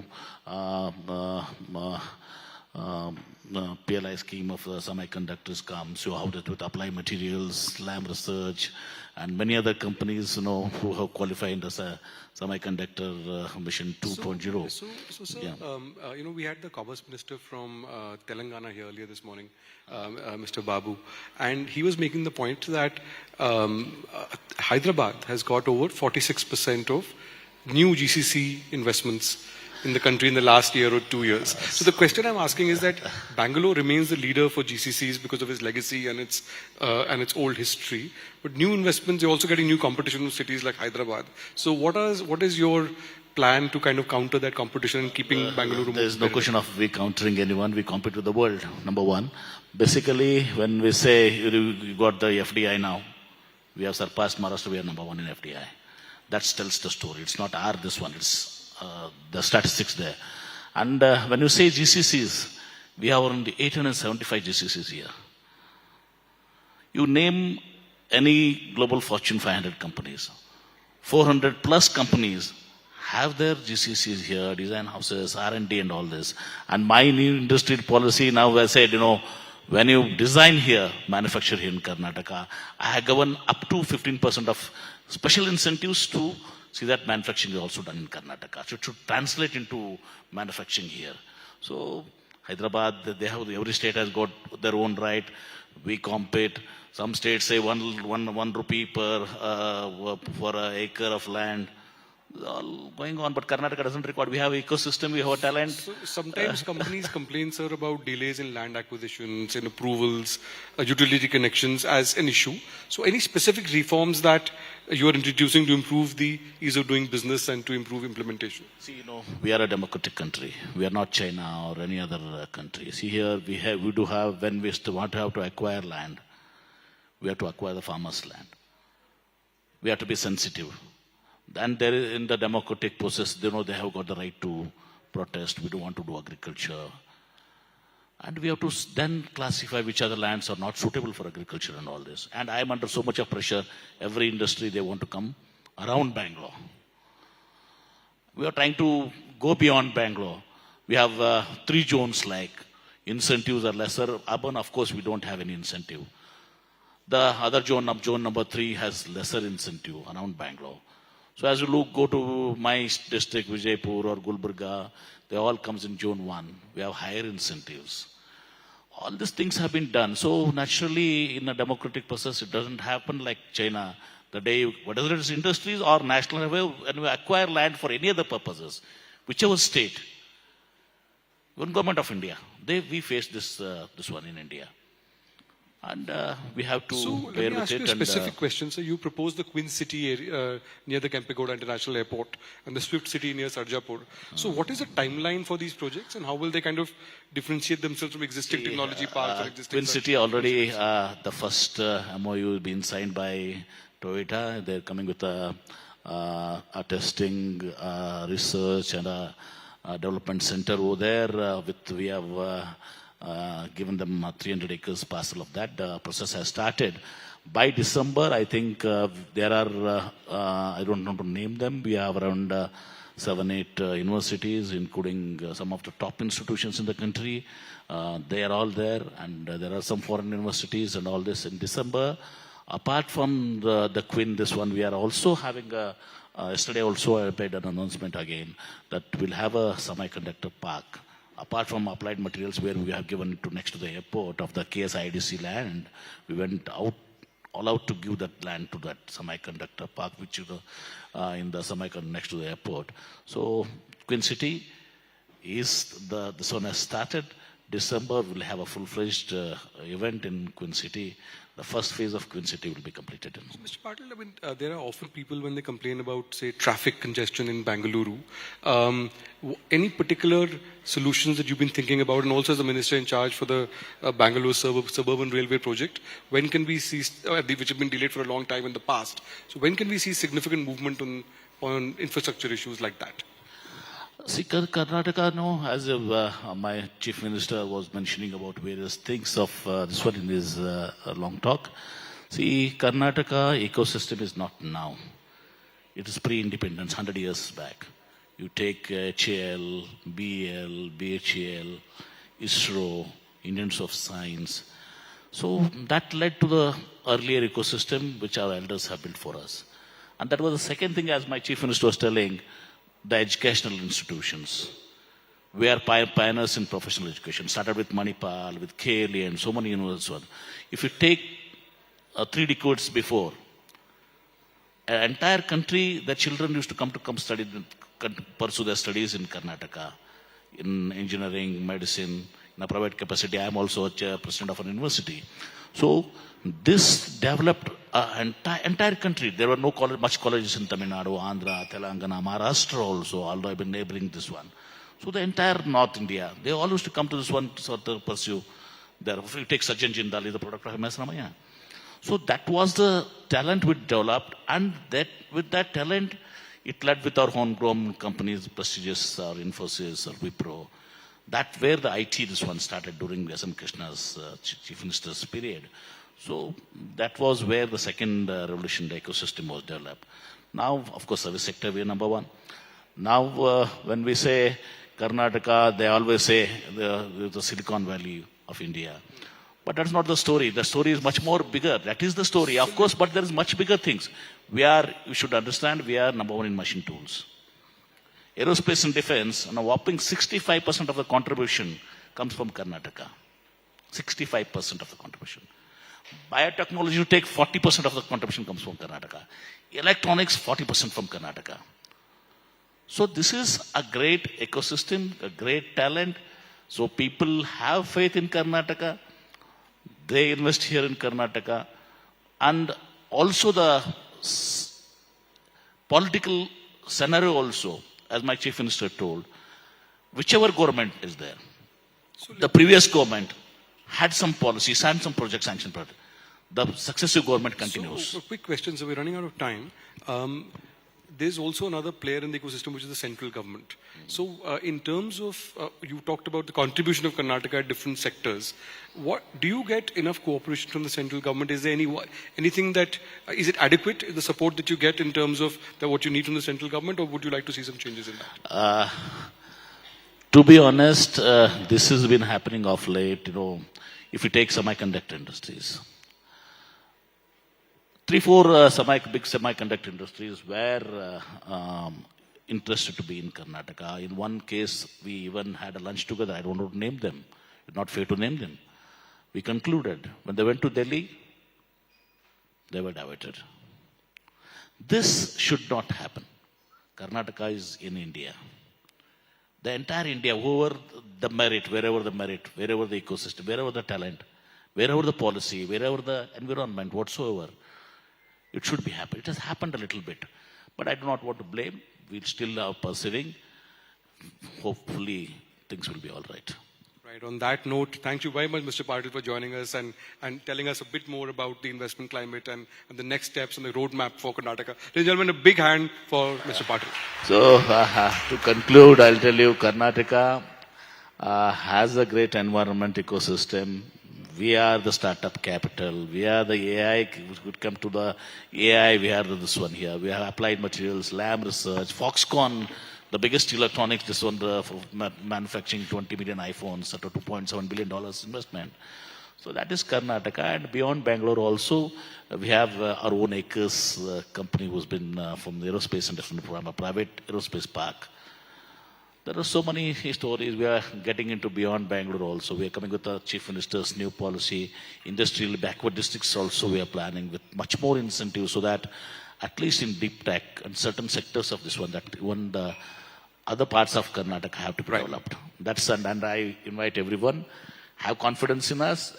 We have reposed confidence always, and we will support you wholeheartedly. And this government is your government, and it's your state, it's your city. You're most welcome to approach us anytime. My commissioner, my principal secretary, and myself will be available to you. So see that Karnataka we compete with the world. We do not compete with their states. We compete with the world, and we are on the right path, and we will fully support you. Thank you. And on that positive note, ladies and gentlemen, big hand for Mr. Patil. Thank you.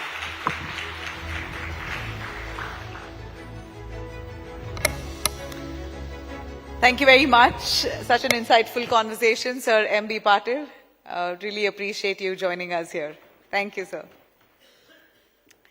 All right, up next, champions do a lot more than just win medals. They redefine what's possible, inspire a generation to dream bigger, to elevate a nation's confidence. They play an integral role on a global stage. Behind every triumph lies years of discipline, resilience, sacrifice, and an unwavering pursuit of excellence. Our next conversation explores that mindset of a champion, the lessons learned from success and setbacks, and the responsibility that comes with inspiring millions. To lead this conversation, of course, let me first welcome our moderator, Rupa Ramani, on stage, please. And joining her is the woman who's transformed Indian badminton forever, from her early training days in Hyderabad all the way to becoming the first Indian woman to win an Olympic medal in badminton, a former world #1, world championship medalist, and Padma Bhushan awardee. Her journey has really indeed inspired an entire generation of athletes to believe that India can compete with the very best. My favorite, Sania Nehwal, thank you very much. Welcome on stage.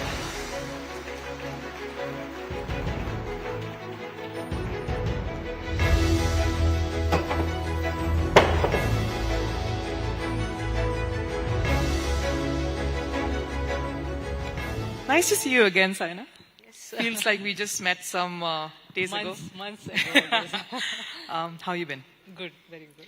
You know, we had this event here, Rising Bharat South Edition. Yeah.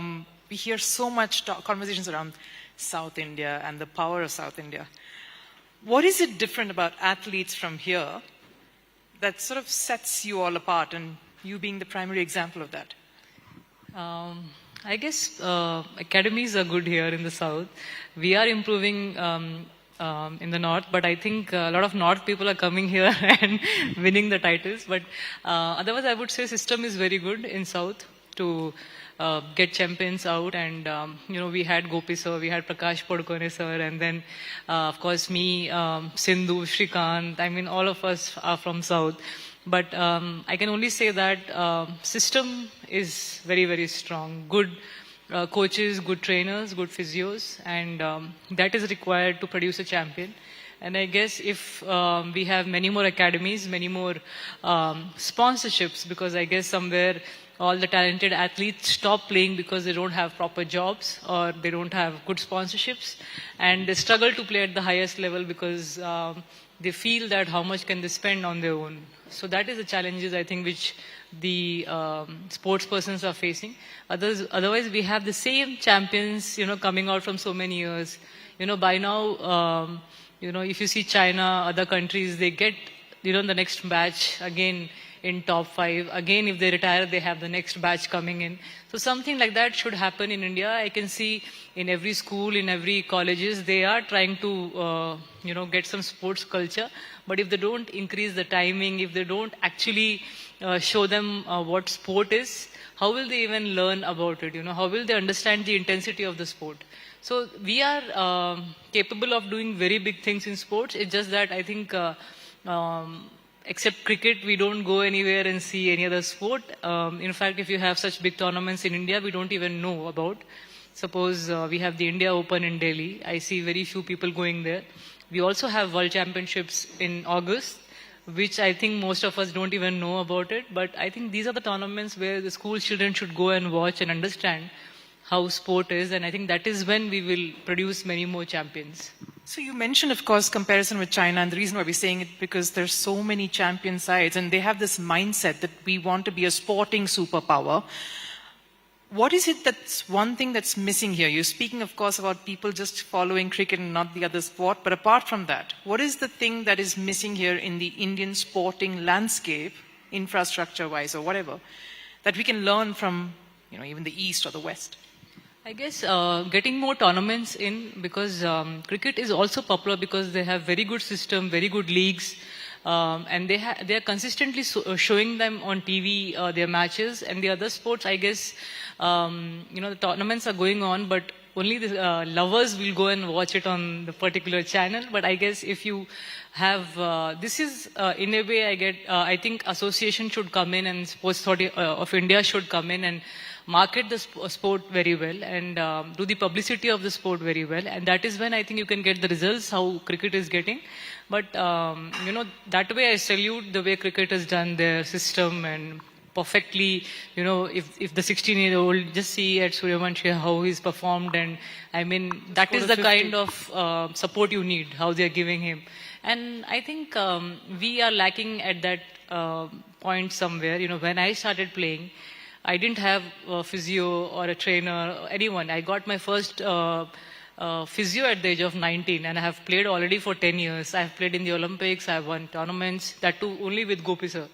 But later I realized that you need a team to win championship, where you actually also need the dietitian, the mental trainers, and nowadays you also have trainers who can make you sleep as well in between tournaments, because you don't even get sleep. You're just thinking about what will happen in the match. The whole night your mind is active. To relax it, you do meditation, of course, but again you have those thoughts coming in. How do you stop that? So these are the challenges which I initially, obviously, if I would have got it maybe at the age of 9, 10, you never know, the results would have been a little bit more different. But now I'm happy that at least the younger generation know about what is Saina doing, or what is Sindhu doing, or what is Pranoy doing, or what is Shrikant doing, and what tournament they have won. We are consistently getting medals. It's only because of our hard work, our initial push. My father took a lot of loans. My mom was 24/7 behind me. She's a housewife. She dreaming about me becoming an Olympic champion or a world champion. I'm surprised, till today, how did she get that kind of a thought when we didn't have a female player playing at that level? But I salute for her dedication and the way she's pushed me throughout, all these years. And she always kept me grounded, which is the result I could get so many titles. And but yeah, this was not something like I had the sponsorship from the age of 9 or 10. Everything what the other sports people get it is only after the performances. And I think that is where we lack. We have killed ourselves, we have got the championships, we are consistent, and that is when we get everything. But if you give the young sports person what it is required from the age of 9 and 10 to achieve the best at the highest level, and that can happen, you can see the results. If not, you can anytime come out of that sponsorship and, you can leave the kid. But I think this is what is China, Korea, Japan doing, where they have every village has an academy, every village has like 30,000-40,000 players playing. So, yeah. But you mentioned your mom, and she's right here. So big round of applause for you, ma'am. Thank you so much for producing and playing a part in producing a champion over here. And you're speaking about, we've got to bring in that South aspect for sure here, Saina. There's something about the upbringing of athletes here. You're speaking about the system, but what is it that sort of instills something different in you, and the pipeline, especially in badminton, all from the South? As I just mentioned, I think food is the same. Something in the food. Everything is same. Only, I think it comes down to good coaches and good trainers, which are there in the South. You have many centers which are very big. And now Guwahati is producing good players. They are also coming up very well.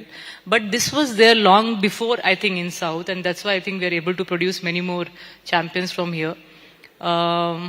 And I knew someone like Gopi sir, because he was the national champion. He was doing extremely well at the highest level. So I had at least, I was seeing him, I was seeing Lakshmi, his wife, I was seeing Jwala Gutta, I was seeing Shruti Kuri, I was seeing some top players. But if I was in Haryana maybe, there is nobody, right? So I think that is where we are lacking. So if we have champions and then if you're looking at them every day, suppose I saw my parents play in Hisar, they played at a club level, they were playing every day. And I never played badminton before that. And, I learned so much by looking at how they are playing. And the first shot I played in Hyderabad was a smash. So it was because I saw them play, that is what I learned from them. So inspiration starts at home, and is that how it should be, and is that how you can actually inspire? At home, I think kid has to be very motivated. I know it's not easy. Many of the times you give up, you feel, why is my mom scolding? Why is my father pushing me so much? But you won't realize you're only 9, 10. You will just have to follow their instructions. You are going to, even if you get hit, even if you get scolded, but I think you will forget in that age. You won't remember much. And by the time you're 13, 14, you're capable of thinking yourself. So I think initially what support you require should be there, but finally it's up to the kid. If the kid is motivated, if they really want to do well, and for me, I don't know, I just loved sports, I loved competition, I was ready at 4 a.m. every day in the morning to travel for 20. That is tough. That is tough. But who is the good cop and the bad cop in your home? You can see the bad cop. Yeah, obviously, can't tell. Sitting there and watching you quietly. Bad cop is always, very tough to handle because, I used to feel that she's very strict, she's very tough on me. But today I'm Saira Nehwal only because of her. I will give my father a lot of, even he encouraged me a lot. But what she did for me is, I was blessed, to have my mom as a housewife. Otherwise, today's mom, they come and ask me, how do we make our kids champion? And I'm standing there and I'm like, kya aap is pe haath utha sakte ho? And she's like, no, I can't do that to my kid. My kid is like my friend. I'm like, then champion is not made like this. You cannot think of having a friend, and it's very tough. There should be some strictness if you have to serve the country. You are finally serving the country. You are finally playing for the country.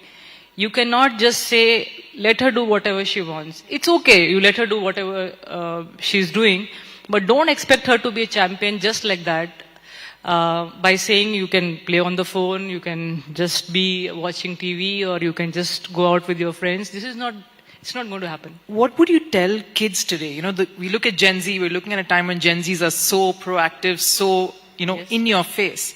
What do you tell a Gen Z kid who has to be more disciplined, has to learn sacrifice, has to learn that, okay, I will forego my parties and I want to, there's a larger thing that I'm working towards. What is it that you're going to tell those kids out there today to succeed? I feel it's finally up to the parents, Gen Zs are very intelligent, very smart, there's no doubt. But physically, are we there? No. Physically, we don't like to work out. Physically, we don't want to kill ourselves to become something. It's like if I say something, they will say, "ठीक है ना, आपने कर लिया." So, ठीक है, मैंने कर लिया, and I'm happy about it. I'm proud that I could do something for my country. If you want to do it, it will not just happen. You'll have to push yourself. You will have to not make excuses, even if you're smart. Finally, hard work pays off, discipline pays off, and you'll have to. Suppose the best and the best people of the world are saying we hardly can sleep without doing our work, and that's the thing we want to do, and we're thinking about it 24/7. At certain point of time, money is not what you're thinking about. Money will come if you have done well. But you cannot be away from the work you love, right? So that is what should be your aim. If you really want to make your parents popular by your name, then I think you will challenge yourself. If your parents are giving you enough money, gaadi, mein jao, aao, then I think it is all very nice, very happy things which you can continue doing. I think it's not we have a lot of money, we have a lot of knowledge. My whole family members have doctors, scientists, engineers. And if I tell today to any of the kid also, I just look at them first, how they talk, because नहीं तो पहले आ जाएगा मैं depression में हूँ, मैं anxiety में हूँ. I said, okay. Those are very heavy words. And you cannot, at the age of 12, Even I didn't know what they're talking about, but they know a lot of things. That is very good. But they should not compare themselves to what is happening in social media. Kafi log, they want to be happy on social media. They want to show that everything is nice, but it is not nice. You will have to work hard even to prove yourself on social media. So those are the things I think you have to somewhere think that I will, make name for myself and not just give back answers. I can see them giving back answers very easily to their parents as well. And if I am standing there, they can, Apne, you have done it. My knees are not so good. My ankles are not so good. And I'm like, how old are you?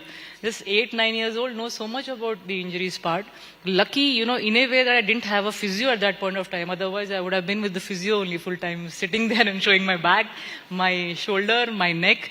And in a way, it was good and also bad. But today's generation coming in sports, I don't know how many marks I will give them. But I think just our generation where we had 10-15 players in top 20, now I think we are facing that difficulty somewhere, to produce champions, because they are very impatient. They just want result next day. They want to become world champions next day. And sometimes, I tell them, I started playing at the age of 9. I got my Olympic medal at 22. I was world number 2 in 2010. I became world number 1 in 2015. So you will have to go through a lot of ups and downs, lot of matches, lot of difficult moments. You can cry, you can share with your parents. But aajkal to parents ko dekhna hi nahi hai. I mean, they just feel like, no, parents are our, they don't know anything. I know Ronaldo, I know Messi, I know Virat Kohli. But the amount of hard work they do you know that? I mean, that's something which even when I see their stories or I read about them, I feel like, oh my God, what kind of hard work is this, Is this something that you see only with kids here, or have you seen this sort of reaction overseas, or are you even aware of how they are outside? Is China, for example, far more diligent no matter the generation? They start playing at the age of 3. And when I say something and the parents are saying that he's only 8, I'm saying 8 Too is late. Too late. 3, 4, you should start them into some sports, gymnastics, swimming, so that they become a little stronger physically. I did karate for a year, and I was really strong physically to push for 11 hours physically. And imagine if you're pushing so much, how will you recover the next day? Karate helped your badminton as well, Saina? Very much. You become flexible, you become strong, now you have gone through all the difficult stunts there, and you are ready to face any kind of challenge. No fear at all. And I think that's why you get that confidence as well. And I think I was lucky to do karate before that. But I've heard that even in China or different countries, they do some kind of sport before playing professionally, like gymnastics or swimming or skating or karate. And that is when, they pick up tennis or badminton or whatever sport they like. So I think somewhere it makes you strong, flexible, confident, and you are into sport, you know how difficult it is. And sports person become mature very fast, I guess. They also think too much, how to win, how to... They're never happy, results. that is for sure. Never satiated. Because you're playing 17 tournaments in a year, and the moment you get happy, you have next tournament coming up. You have to again show up on court. There is no sad day. You cry, you feel bad. But the others who are losing in first rounds are coming next day in training. And your coaches are then saying that, learn from her. She's there next day morning, and you can't do that. That's the worst part. That's the worst. They are ready to pinch you at every moment. And I think that pinch is required. And at home, one person should be there to pinch you. Otherwise, you will be so satisfied that hunger to win more. Suppose if you can see An Se-young from Korea, she is world number 1 today, and she's not giving up. I mean, she's played 60 Super Series finals, and she's won, 56 of them. And I saw her crying recently. I was like, why is she crying? She's won so many tournaments. But that is the hunger, if you have people pushing behind you, if you have them keeping you on your toes and ready for all the challenges, and every tournament is like a new challenge. That is when you want to, become one of the best in the world, and maybe have 2-3 Olympic golds and 2-3 world championships. And you're never satisfied if you have that kind of team. Of course, she knows she's the best, but she wants to achieve more. You know, we're speaking about not being satisfied. We're speaking about moments of doubt as well. Recently, I have to bring this up, PV Sindhu, after what's been a very long break, she won a title, and what an incredible achievement. Again, someone you've played alongside. Tell me how she would be feeling, Saina, because you've seen highs and lows. How important is this win for India, for PV? I think what she played last week was fantastic. After a long time, I saw her attacking very well, moving very well. I mean, you cannot write a champion off because they are very experienced. They have played at that level. They know how to control their emotions. But I think more than the relief, she must be feeling very happy that she's back to that kind of performances she was doing in 2019 and 2020. And World Championship is coming ahead, and there is Asian Games as well. So, I mean, that is what I said, you know, we have Sindhu doing well from last couple of years, but by now we should even have 4 or 5 other younger players to be behind her. And maybe when, you know, she retires, there will be other players. But we're still waiting for, you know, other women player, yes. And the same goes with men player as well. We don't have anybody in line, maybe after Lakshya. There is Ayush Shetty as well, but Lakshya is, yeah. So that is, I think that is where we're missing the bus somewhere. You know, we obviously, you want the youth to be energized, you want the youth to be inspired. Your story is one of it. We mentioned Asian Games. The Commonwealth Game is underway. How disappointing is it that a sport like badminton doesn't feature over there? Is that also another aspect that sort of can be defeating for, you know, the next generation to want to come and... I mean, we have so many gold medals in Commonwealth Games, in badminton, hockey, shooting. I think these are the sports not there in Commonwealth Games, and it's very surprising that how are the players feeling, because we have played all the Commonwealth from 2006 to 24 or 22, and it's very surprising because again 2030 we have it in India, and I'm sure these events will be there. But I don't know how can they just remove such big games, but it's very disappointing, but you know, players will never stop. They will have to keep working hard. They will have to look forward to next tournament. But it's obviously very tough for the youngsters. They will think that one tournament is gone. But I think, yeah, maybe Unnati would have got chance this time. Yeah, so that is one thing, you know. Good experience tournament. And she's missing that chance. But anyways, let us see how she performs in Asian Games, you know. Asian Games is coming up, but you know, speaking about your journey, we want to come back to that as well. Saina, you spoke about how it is important to keep forging ahead. Were there moments in your past as well where you probably thought, bahut ho gaya? I mean, I think there's enough now and I should probably take a pause. Were there moments like that? Every day you feel you want to give up. Every day you feel, why should I torture myself? But that feeling of, I don't know, there's some feeling when I won the first tournament, standing on the podium, you know, receiving that small amount, becoming like a hero in the school, and everyone is like, okay, you can take 2 periods off. Every good student is looking at me and they're like, she's a good sports person. And I'm like, okay, you're the front bencher, right? You got the first rank. Please help me with the notes, you know. So all this kind of thing used to be funny, and I never thought I'll be a top sports person from my country who will do well. I was just thinking about the state level, national level, and one day maybe I will get a good job to, you know, and that will be all. That is what is happening from so many years. Well, I don't know, she and Papa were like, it's not that you're playing for money, it's not that you're playing for job. For us, we want you to win medals, give us the best you can, and we are there to support you in every way. I'm like, okay, because I don't know what to say. They have. So in that sense, is it important to have those challenges and hardships in the earlier phase? It is important to have heartbreaks? You know, if you want to get to that big goal, do you think that that is necessary? Like, thoda sa harna, thoda sa challenges are important? I guess champions like challenges. Champion likes tough moments. And we don't give up, you know. Somehow that challenge is like, suppose I am there and maybe one more girl is there. Maybe it's okay for me and it is so tough for her that she's not able to handle that kind of pressure. And I'm like, why can't you handle it? It's so easy. So these are the mindset as well, you know. Sometimes for you the problem is small, but for her it's big. I think that way, you know, champions are very few. And the moment they enter onto the court and the matter is like 20 all, and that 1-2 points, if you are so strong mentally that you can take those 2 points, it depends on all the matches. You have played so many matches. I have seen so many players who are physically so fit, but the moment they are playing matches, the moment they have to show performance in the last 3 points, that is where they crack.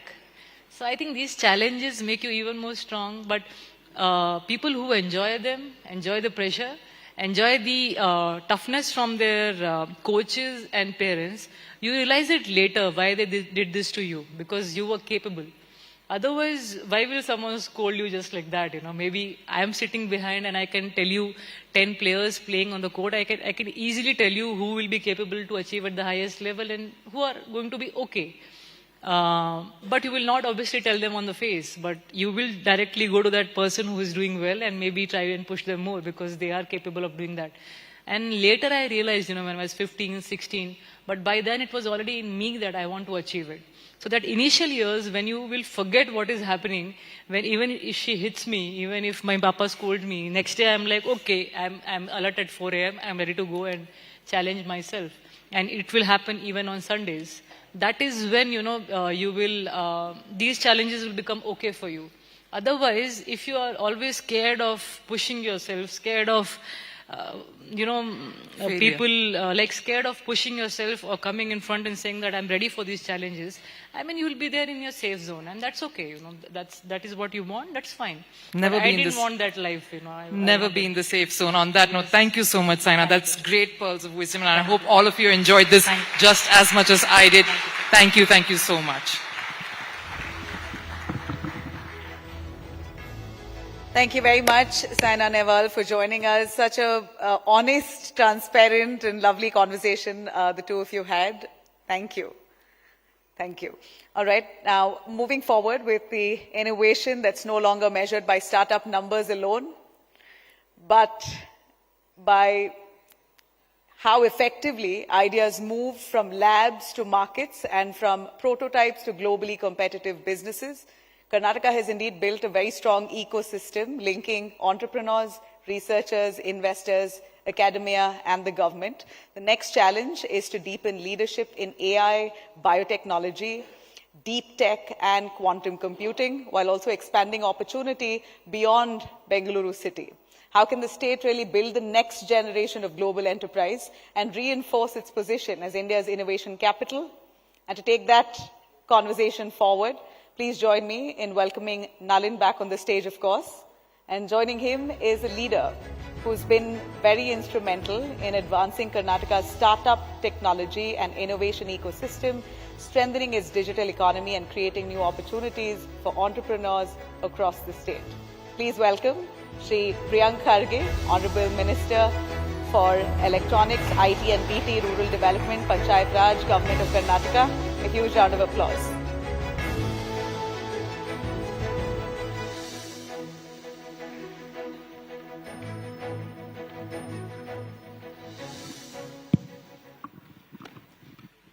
A great pleasure to have you here, Mr. Kharge, on the stage of Rising Bharat. Thank you very much for joining us. Sir, Karnataka, Bengaluru is, of course, both India's technology capital and some say also its traffic capital. So as the minister in charge of both IT and of the Bengaluru Home Department and the Karnataka Home Department, how do you view this paradox? Well, earlier I was holding the portfolios of IT and BT and rural development Panchayat Raj. But invariably, any conclave I go to, the first question was to be asked about traffic. And I used to bounce it off saying that, look, it's a question for the urban development minister. But now I've got the portfolio of the home, but traffic also comes to me now. So I can no longer wish it away. But having said that, I think Bengaluru is growing at a phenomenal pace. We have a population of over 1.4 crores, and we have a vehicle population equaling that.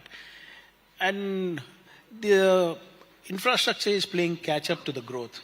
We are growing at a phenomenal rate of 8.5%, which is higher than the national average. And more importantly, we are scheduled to grow at this pace till 2035. So quite naturally, the infrastructure is playing catch up, and we are doing everything we can. We are setting up the north-south tunnel roads, east-west corridors, and we are adding close to around 95 kilometers of metro, 160 kilometers for suburban rail. We are ensuring that more people use public transport systems, and we are trying to get in new policies to ensure that more people use mass transit systems. And now what we are also doing is that we are putting up a urban mobility mission. So while the bigger infrastructure like making the peripheral ring road or the business corridors or ensuring that we bring in the tunnel road, all that will take time. But what is it that I can do right away with the problems plaguing mobility? So we are forming a very quick mission mode committee which will involve all stakeholders. It could be your e-commerce or quick commerce people. It could be people like Move and Sync who are fleet managers, think tanks, the traffic police, the BBMP or the GBA commissioners. So everybody who is involved in mobility will be on that mission mode committee. And the idea is not to give something very fancy which will be 2050, 2060. There is a problem now, how can I sort it out? So we are trying our best to do that. And like I said, because we are creating so many opportunities through technologies, through GCCs. So we are also absorbing the highest migrant population here. So it's a challenge that any government will have to face, but we are ready with it. And probably in the next few months, you will see a little more easing of the traffic with the systematic changes that we are going to bring in through this urban mobility mission that we are planning. Mr. Kharge, the minister from Telangana, Mr. Babu, was here earlier this morning at Rising Bharat. I think he met you as well, separately. He made the point that one of the reasons why Hyderabad has been getting a lot more GCCs in the last year or 2 years and he traced it back to infrastructure and the investment they had made in the ring road around Hyderabad, which was a large investment, but over a period of time that's helped ease congestion and so on, and that led to a lot of other gains.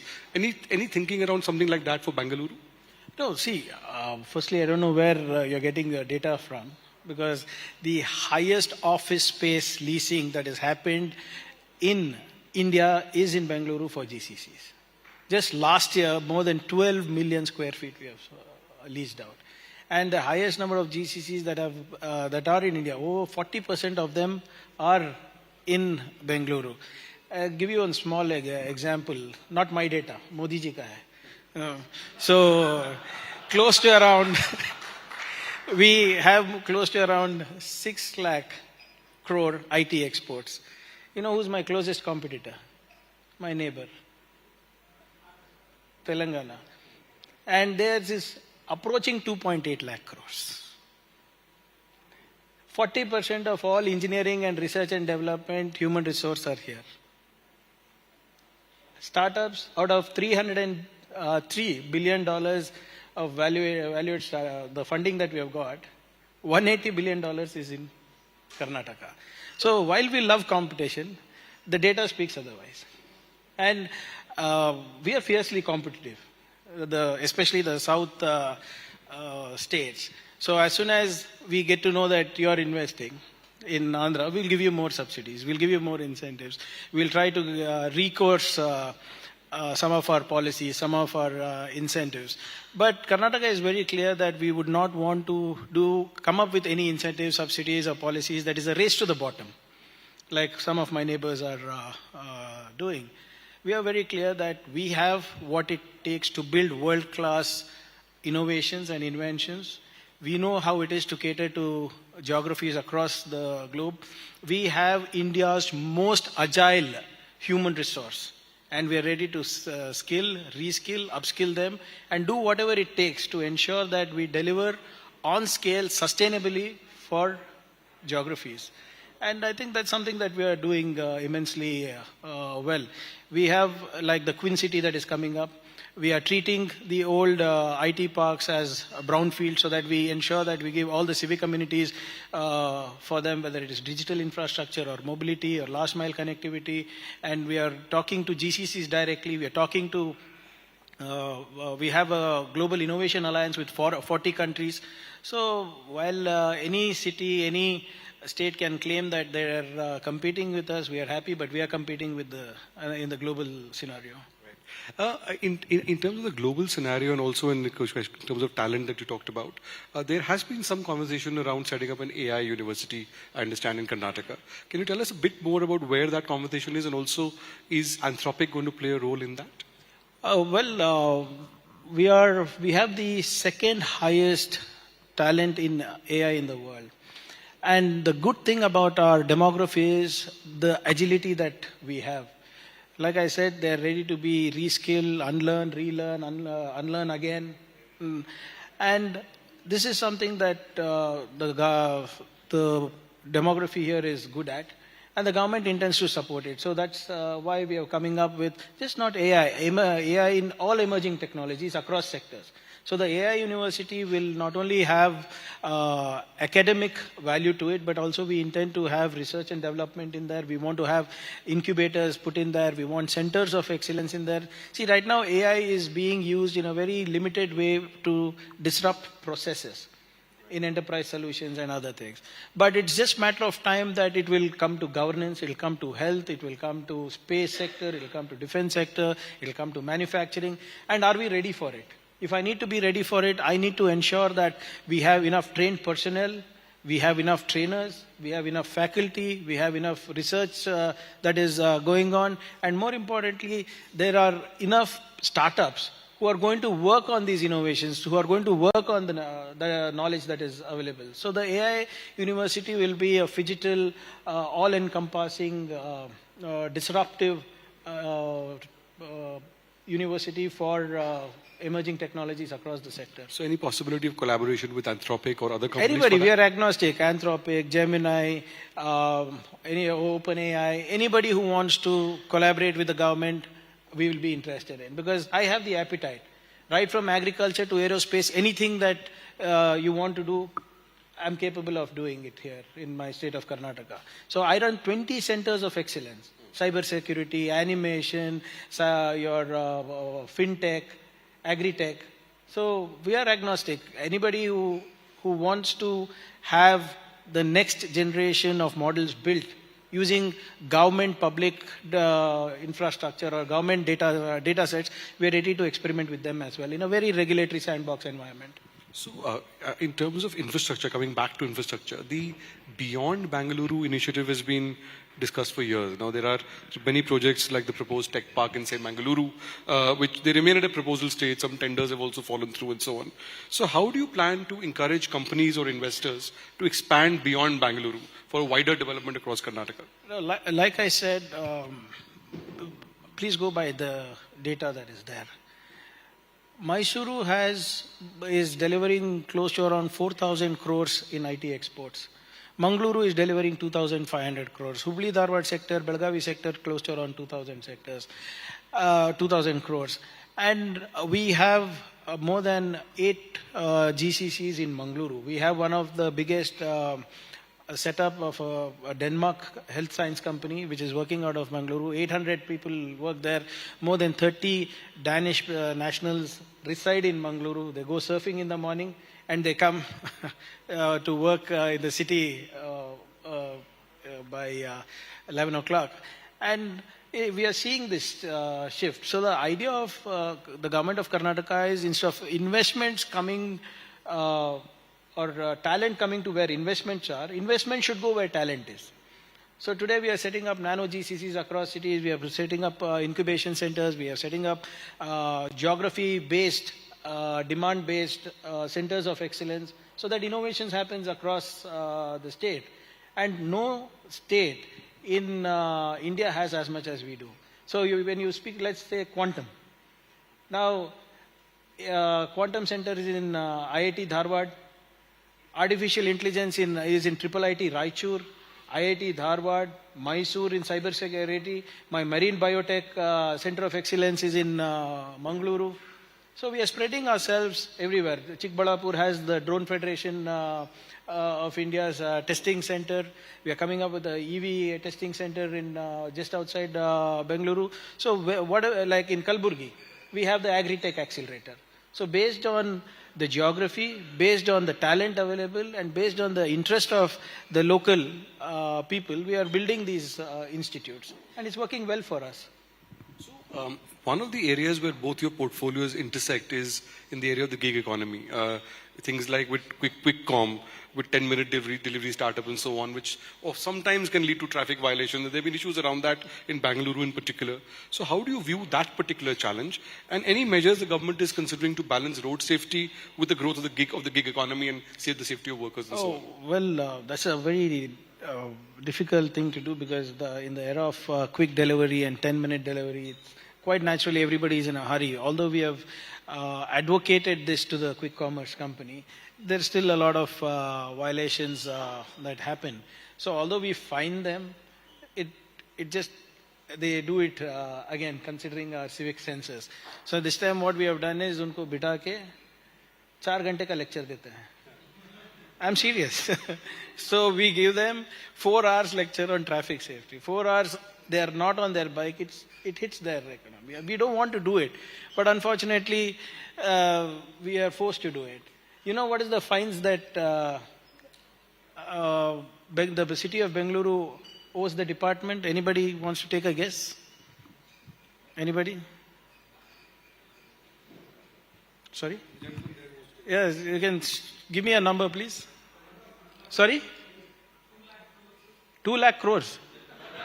That's beyond that's a lot of North Indian small states budget. No, 2,727 crores. Now, if I enforce that, I will lose the next election. But if I keep quiet, you will say I'm a bad minister. And throughout the state, it is around 3,700 crores. More than 7.7 crore violations happen. And this is continuously happening. Ye itna ho raha tha that we offered 50% discount. I'm not kidding. And people paid up. But that's not the way to do things. So, while traffic violations is extremely serious, we are trying to advocate to them. We are trying to enforce this across sectors. It's just, we can't blame just the gig economy people. If you actually look at that 2,700 crores that people owe, that will be a very small part of it. I wish all of us, if we intend Bengaluru to be a global city, we also intend to start behaving like global citizens. Otherwise, it becomes extremely difficult. I know I'm going to get trolled for it, but better civic sense should prevail among all of us. That's an important point. So, Mr. Kharge, also the civic staff recently faced attacks while removing pavement encroachments in the city, in the business district, especially in Shivaji Nagar. I think your cabinet colleague, Mr. Krishna Bairegowda, is spearheading that drive. He was here with you a little bit earlier in the day. So why has policing not kept pace with enforcement efforts and your plans to sort of improve coordination for things like this? No, see, it's a stray incident, and they did ask for support, and we did support. Any encroachment demolition drive is always supported by the Department of Home. Of course, there were people, there were not enough people. Apparently, there was some guy who took up some responsibility of trying to overpower the officials. We don't accept that, and it is not. Everybody will be dealt extremely sternly with that. No, there is no kind of vigilantism that will be allowed in my state, whether it is with government officials or whether it is public. There is a law of the land that needs to be followed. If you don't know how to follow it, I will ensure you learn that. That is something that I'm extremely clear. So, irrespective of who it was who did that, where are they now? They're all behind bars. There was an incident yesterday about one of our own party men throwing an egg at BJP. We don't accept that. We have booked cases. 9 people are inside. You take action against them? Yes, of course. I took action against them. Similarly, one MLA threw a hollow block yesterday. A BJP MLC threw a hollow block. We booked a case. See, you cannot take law in your hands. If you are doing that, then what's my job? And if your actions are going to have a cascading effect on the society, trust me, we will not keep quiet. Whether whichever party, whoever it is, however big they are, the law is same for everybody. So can you tell us a little bit more about how your government is leveraging technology for more law enforcement, for policing, or for traffic monitoring? Across all units of the police department, whether it's in cyber security, whether it is in traffic, whether it's in policing as well. So we have some of the best systems in place in India. In fact, the central government has appreciated most of our efforts. So, for example, little things like the visibility on streets during peak hours of traffic. So we have an app in which the traffic police guys should go within 10 minutes of his or her duty. If they don't log in by that time, we get to know that he's not there, and there's an alert sent saying that you're not there, you're not physically present. And we also use technology to see where there are, how we can ease out these long jams that are there. We have a portal, we have an AI system called Astram that we are leveraging to do that. So it's in process, and probably in the next couple of months you will see that easing out. And fraud detection, your deep fakes, all those things that are happening right now, your digital arrests. I think we are one of the best practitioners of using technology or leveraging technology for policing. So in terms of things like carpooling, the Bengaluru Traffic Police has expressed support for it. The Transport Department has cited existing regulations saying not really in favor of it. How do you resolve issues like that, and how does regulation keep pace with reality? Like I mentioned earlier, for your first question, we are forming this urban mobility mission in which Transport Department also is also a member of that committee. So we are going to advocate the point that you made about carpooling. See, the act that is, the Transport Act that is there is quite primitive. It doesn't allow carpooling, it doesn't allow ride sharing. It was pre-Ola, Uber thing. So there are a lot of new practices that have evolved in public transport that needs to come in as an act, and we are going to advocate that. So probably that also in the next couple of months, in coordination with the Transport Department, will be done.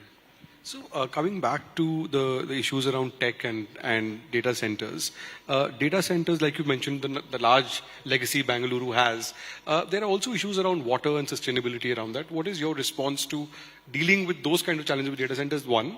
And two, sir, that how are you encouraging investments to move to other cities such as Bengaluru or Mysuru? Because Bangalore also has a water crisis. So how do you do a holistic sort of plan around this? So we were one of the first states to come up with a data center policy. In fact, the first perhaps. And slowly we have realized that the policy might not be catering to the entire global scenario of going green.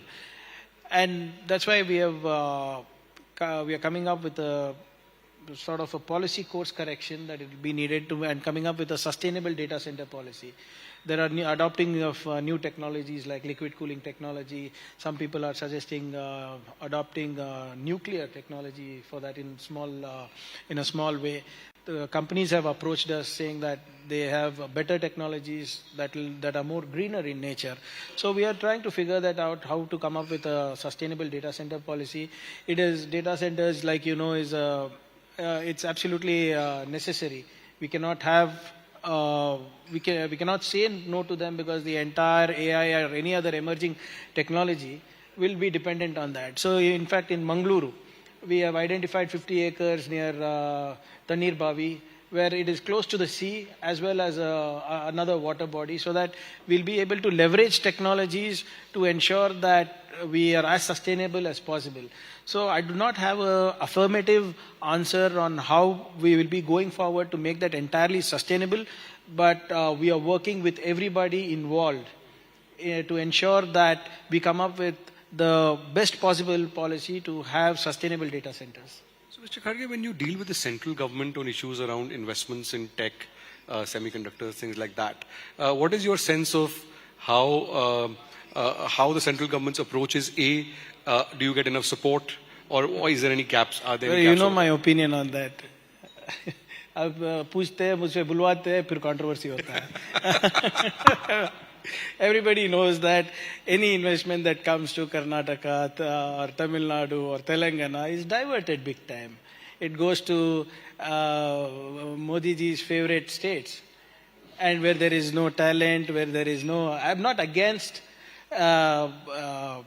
investments going to other states, but when the investor is saying मुझे यही जाना है, तो आप क्यों उसको बाहर भेज रहे हो? That's my only grouse. When as an investor you are saying my top priority is Karnataka, when you go for incentives to Delhi, how does that become Gujarat? That's why, see, you can't arm twist, and that's what is happening. And we have, and the ecosystem that we have here, it was not built overnight. It's taken us decades. The talent pool that we have here, it has taken us decades.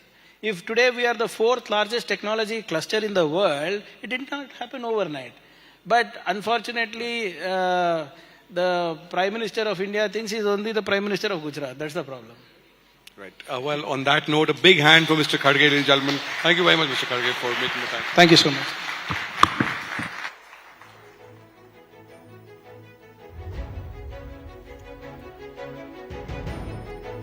Thank you so much, Mr. Kharge, for that, and Nalin as well. What an entertaining conversation it has been. Karnataka is home to more than 400 multinational R&D centers and over half of India's global capability centers, making it one of the country's largest hubs for innovation, technology, and high-value employment. As industries evolve and new opportunities emerge, the focus must now be on ensuring that governance, education, and of course scaling keeps pace with ambition workforce. How can public leadership create the right ecosystem for opportunity, strengthen institutions, and prepare the next generation for the future? To explore these questions, please join me in welcoming Harish Upadhyay to the stage to take the conversation forward. Joining him is a leader who has dedicated decades to public service, championing education, youth empowerment, public safety, and institutional development, while helping shape Karnataka's governance agenda. Please welcome Dr. G. Parameshwara, Honorable Deputy Chief Minister of Karnataka, with a very warm round of applause.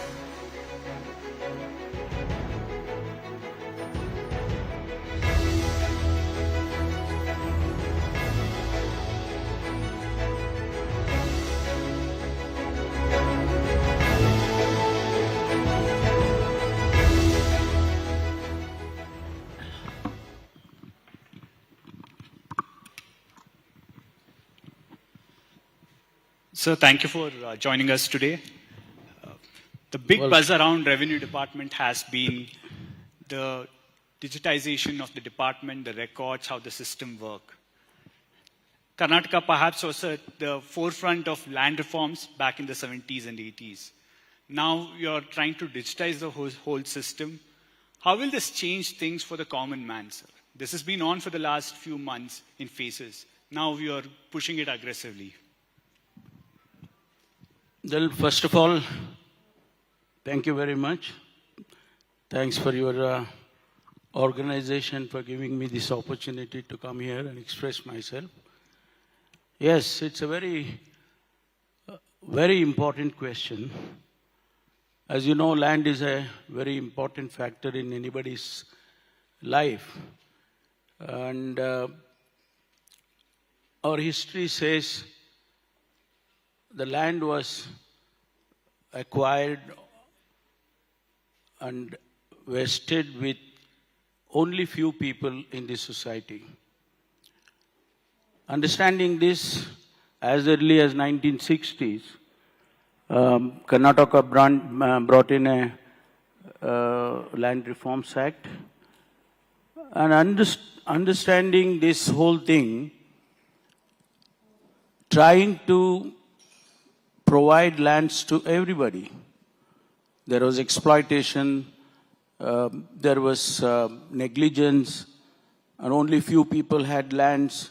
Thousands of acres, few people used to have. And government of Karnataka then realized that we should distribute this land, who till the land, and made a concept called, land to the tiller. And then in 71, when Devaraj Aras became the chief minister, he implemented for the first time in the country that land should be available to everybody. And there was a cap to have the land, not in thousands of acres, just about 53 acres per family. So this was a concept which came into existence in 71 and implemented in Karnataka so well. Today we could see a small farmer can have land in the rural areas. And that implementation has been done successfully in Karnataka. Now thousands and thousands of people who own the land. Although it's a small holding, but they do have lands. At the same time, the other challenge that you're facing as soon as you've taken over this important ministry is we haven't got enough rains yet. The prediction looks bleak.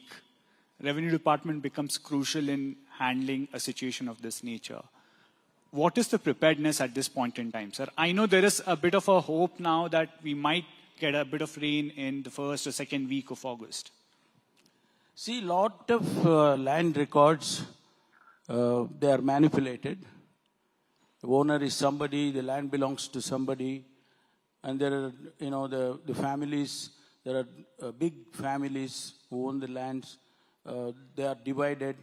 Their khata has not been done. Their record rights have not been done. So problems like this ended up in litigations.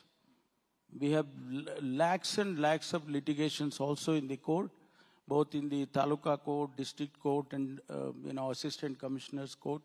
All these have to be resolved and provide that land records legitimately to that owner of the land. This is what we are trying to do.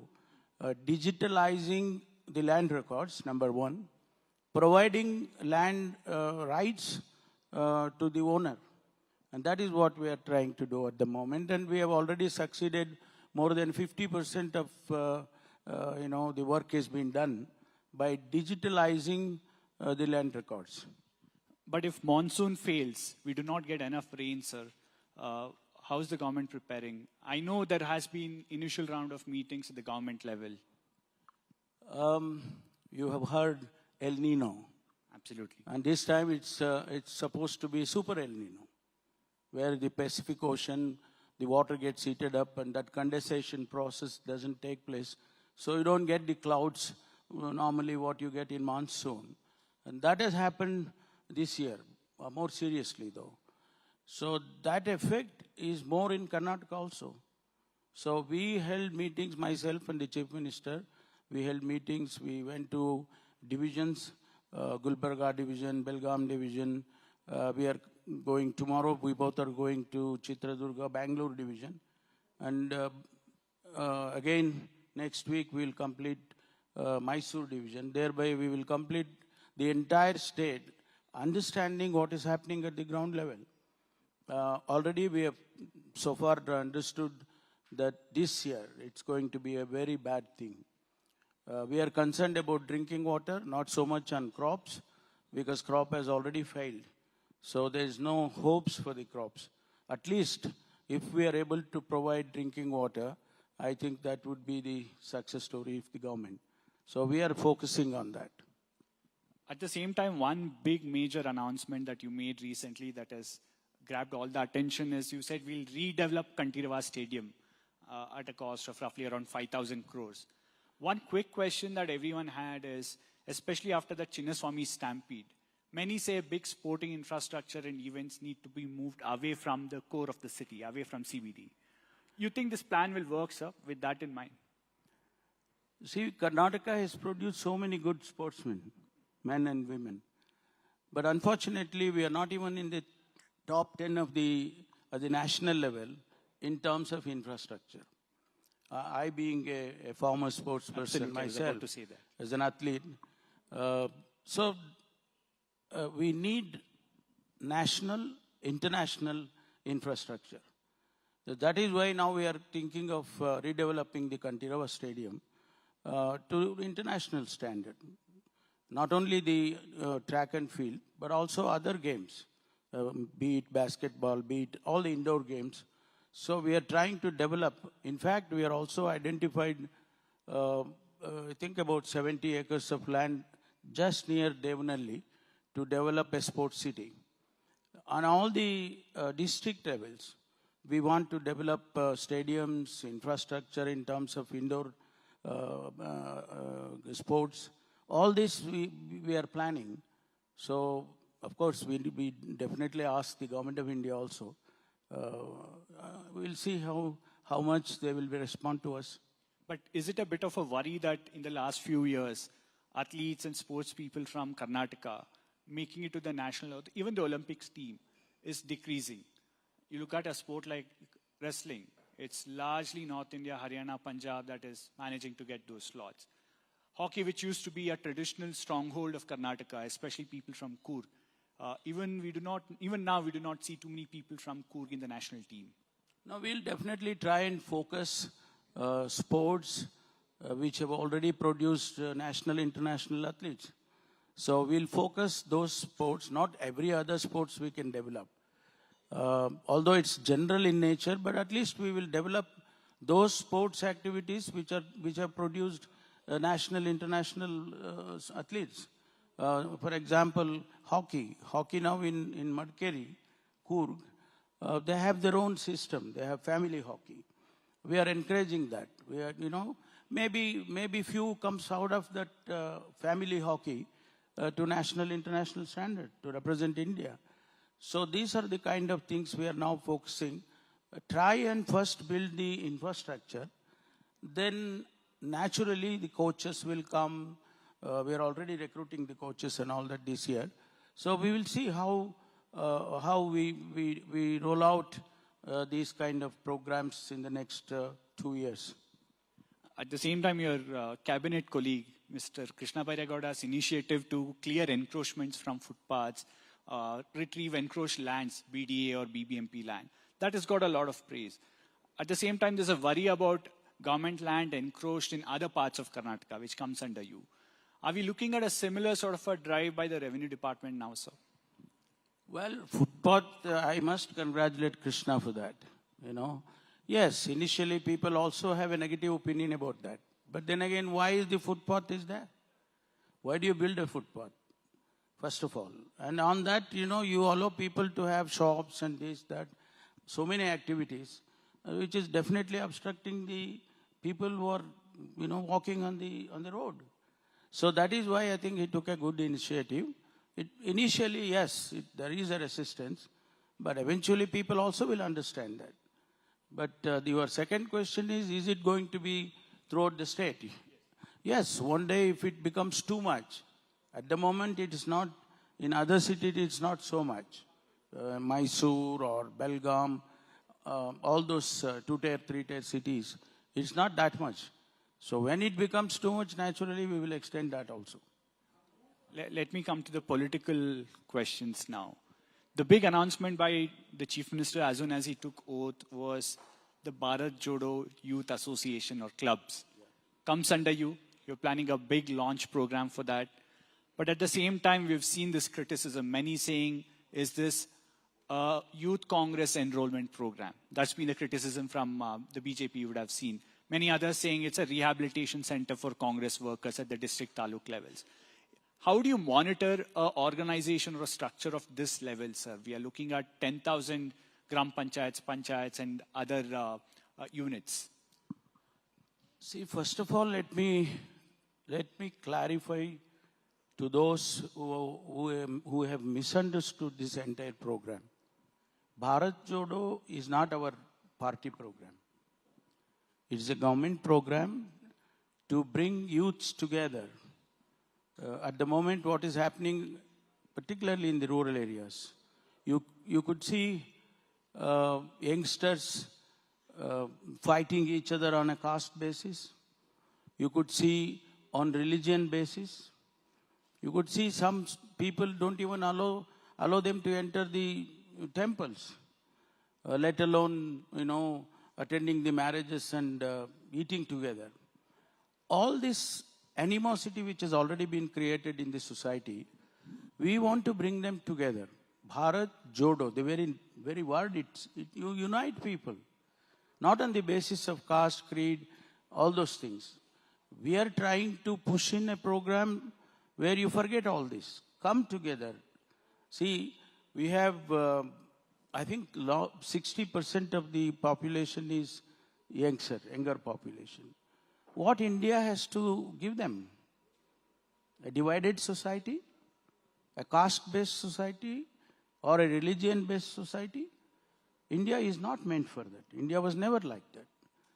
What happened during independence struggle? Everybody, irrespective of the caste, creed, everybody joined. So bring in that atmosphere, that mindset among the youths. And today's youths, they don't want caste. They don't want your religion. They want employment. They want their life. They want their career.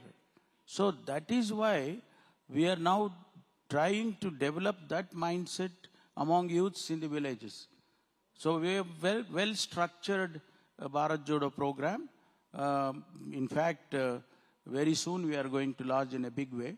10,000 units, 10,000, Bharat Jodo Sanghas are going to, almost the entire state we are covering. Every panchayat we are covering. Approximately 250, 300 youths join together. They celebrate Independence Day. They celebrate national days. And they also celebrate their own festivals together. So these are the kind of activities we are going to promote about culture, about literature, about so many things. And also give them an opportunity, train them in skills. Skill development is something which today's world we need. It's not just your degree. We need skills. So all these programs put together, Bharat Jodo is going to be a very unique and a successful one. Won't be restricted to Congress members? No, definitely not. We don't select those 250 members on the basis of party. Definitely not. Since we are talking about youngsters and since the NEET issue is in the headlines, you wrote a letter yesterday, sir. You are suggesting that CET should be brought back, abolish NEET, something that Tamil Nadu has been talking about for a very long time. On the other hand, you have this argument saying then how do you ensure that people or students are not burdened with too many state-level exams? See, there are two things. One is NEET is too big to handle. And that's why you get into problems like this. One small mistake by one person, one individual. The person who has leaked this question paper is just an individual. Can you imagine how many youths have been affected? Lakhs and lakhs of youths have been affected by one person's mistake.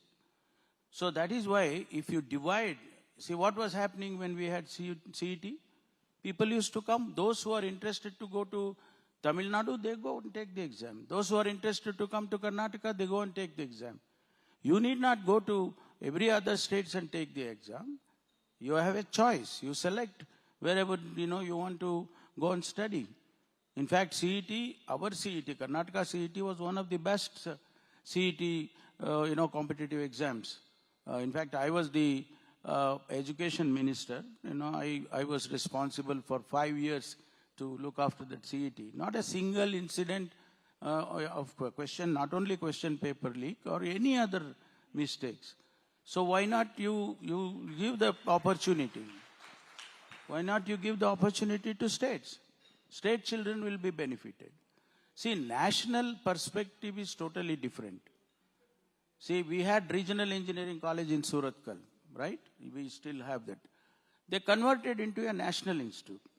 Why was regional institute constituted in the beginning? It was to give opportunities to children of that region. If you make it a national one, no, you don't get this Karnataka students getting admission in those institutions. In fact, Professor Murali Manohar Joshi was the higher education minister in Delhi. Yeah, NDA. And I requested him, look, don't take away this. Don't make it a national institute. because this is the concept, very concept is regional. Then he assured me that 50% of the seats will be given to Karnataka. And today they don't follow it. Not even 20% of the children belong to Karnataka or are admitted in that national institute. So where is this regionalism? Why don't you consider, after all, education is in the concurrent list. We have a choice. State governments have a choice. According to Constitution, we have a choice. So you give us that opportunity. Let us conduct the CET. Whoever wants to come from any part of the country, come and take the exam in Karnataka, CET, and take the, continue their education. I mean, that's a holistic view because he's not just a minister, he's somebody who runs multiple educational institutions. Sir, my final question to you, what next for Mr. Parameshwar? You become the Deputy Chief Minister, your name was in the reckoning. Many say you were in the Chief Minister's race as well when the leadership change happened. There's an election in 2028, roughly around 22 months from now. What next for you, sir, personally in this political journey? Well, I have been in politics for almost 40 years now. Yes, people have ambitions. I also wanted to become a chief minister, definitely. And, well, I didn't get an opportunity. It is the decision of the party high command. In Congress party, we follow the high command. So that high command has taken a decision and we accept it. Just wait for your opportunity. That's all I can say. In 2028 elections, sir? Well, I don't know. Let us see. Hopes. You always live in hopes. Absolutely. Sir, I know it's a busy, packed day for you, but you've taken out time and joined us here. Thanks a lot, sir. Thank you. Thank you, Harish. Thank you very much.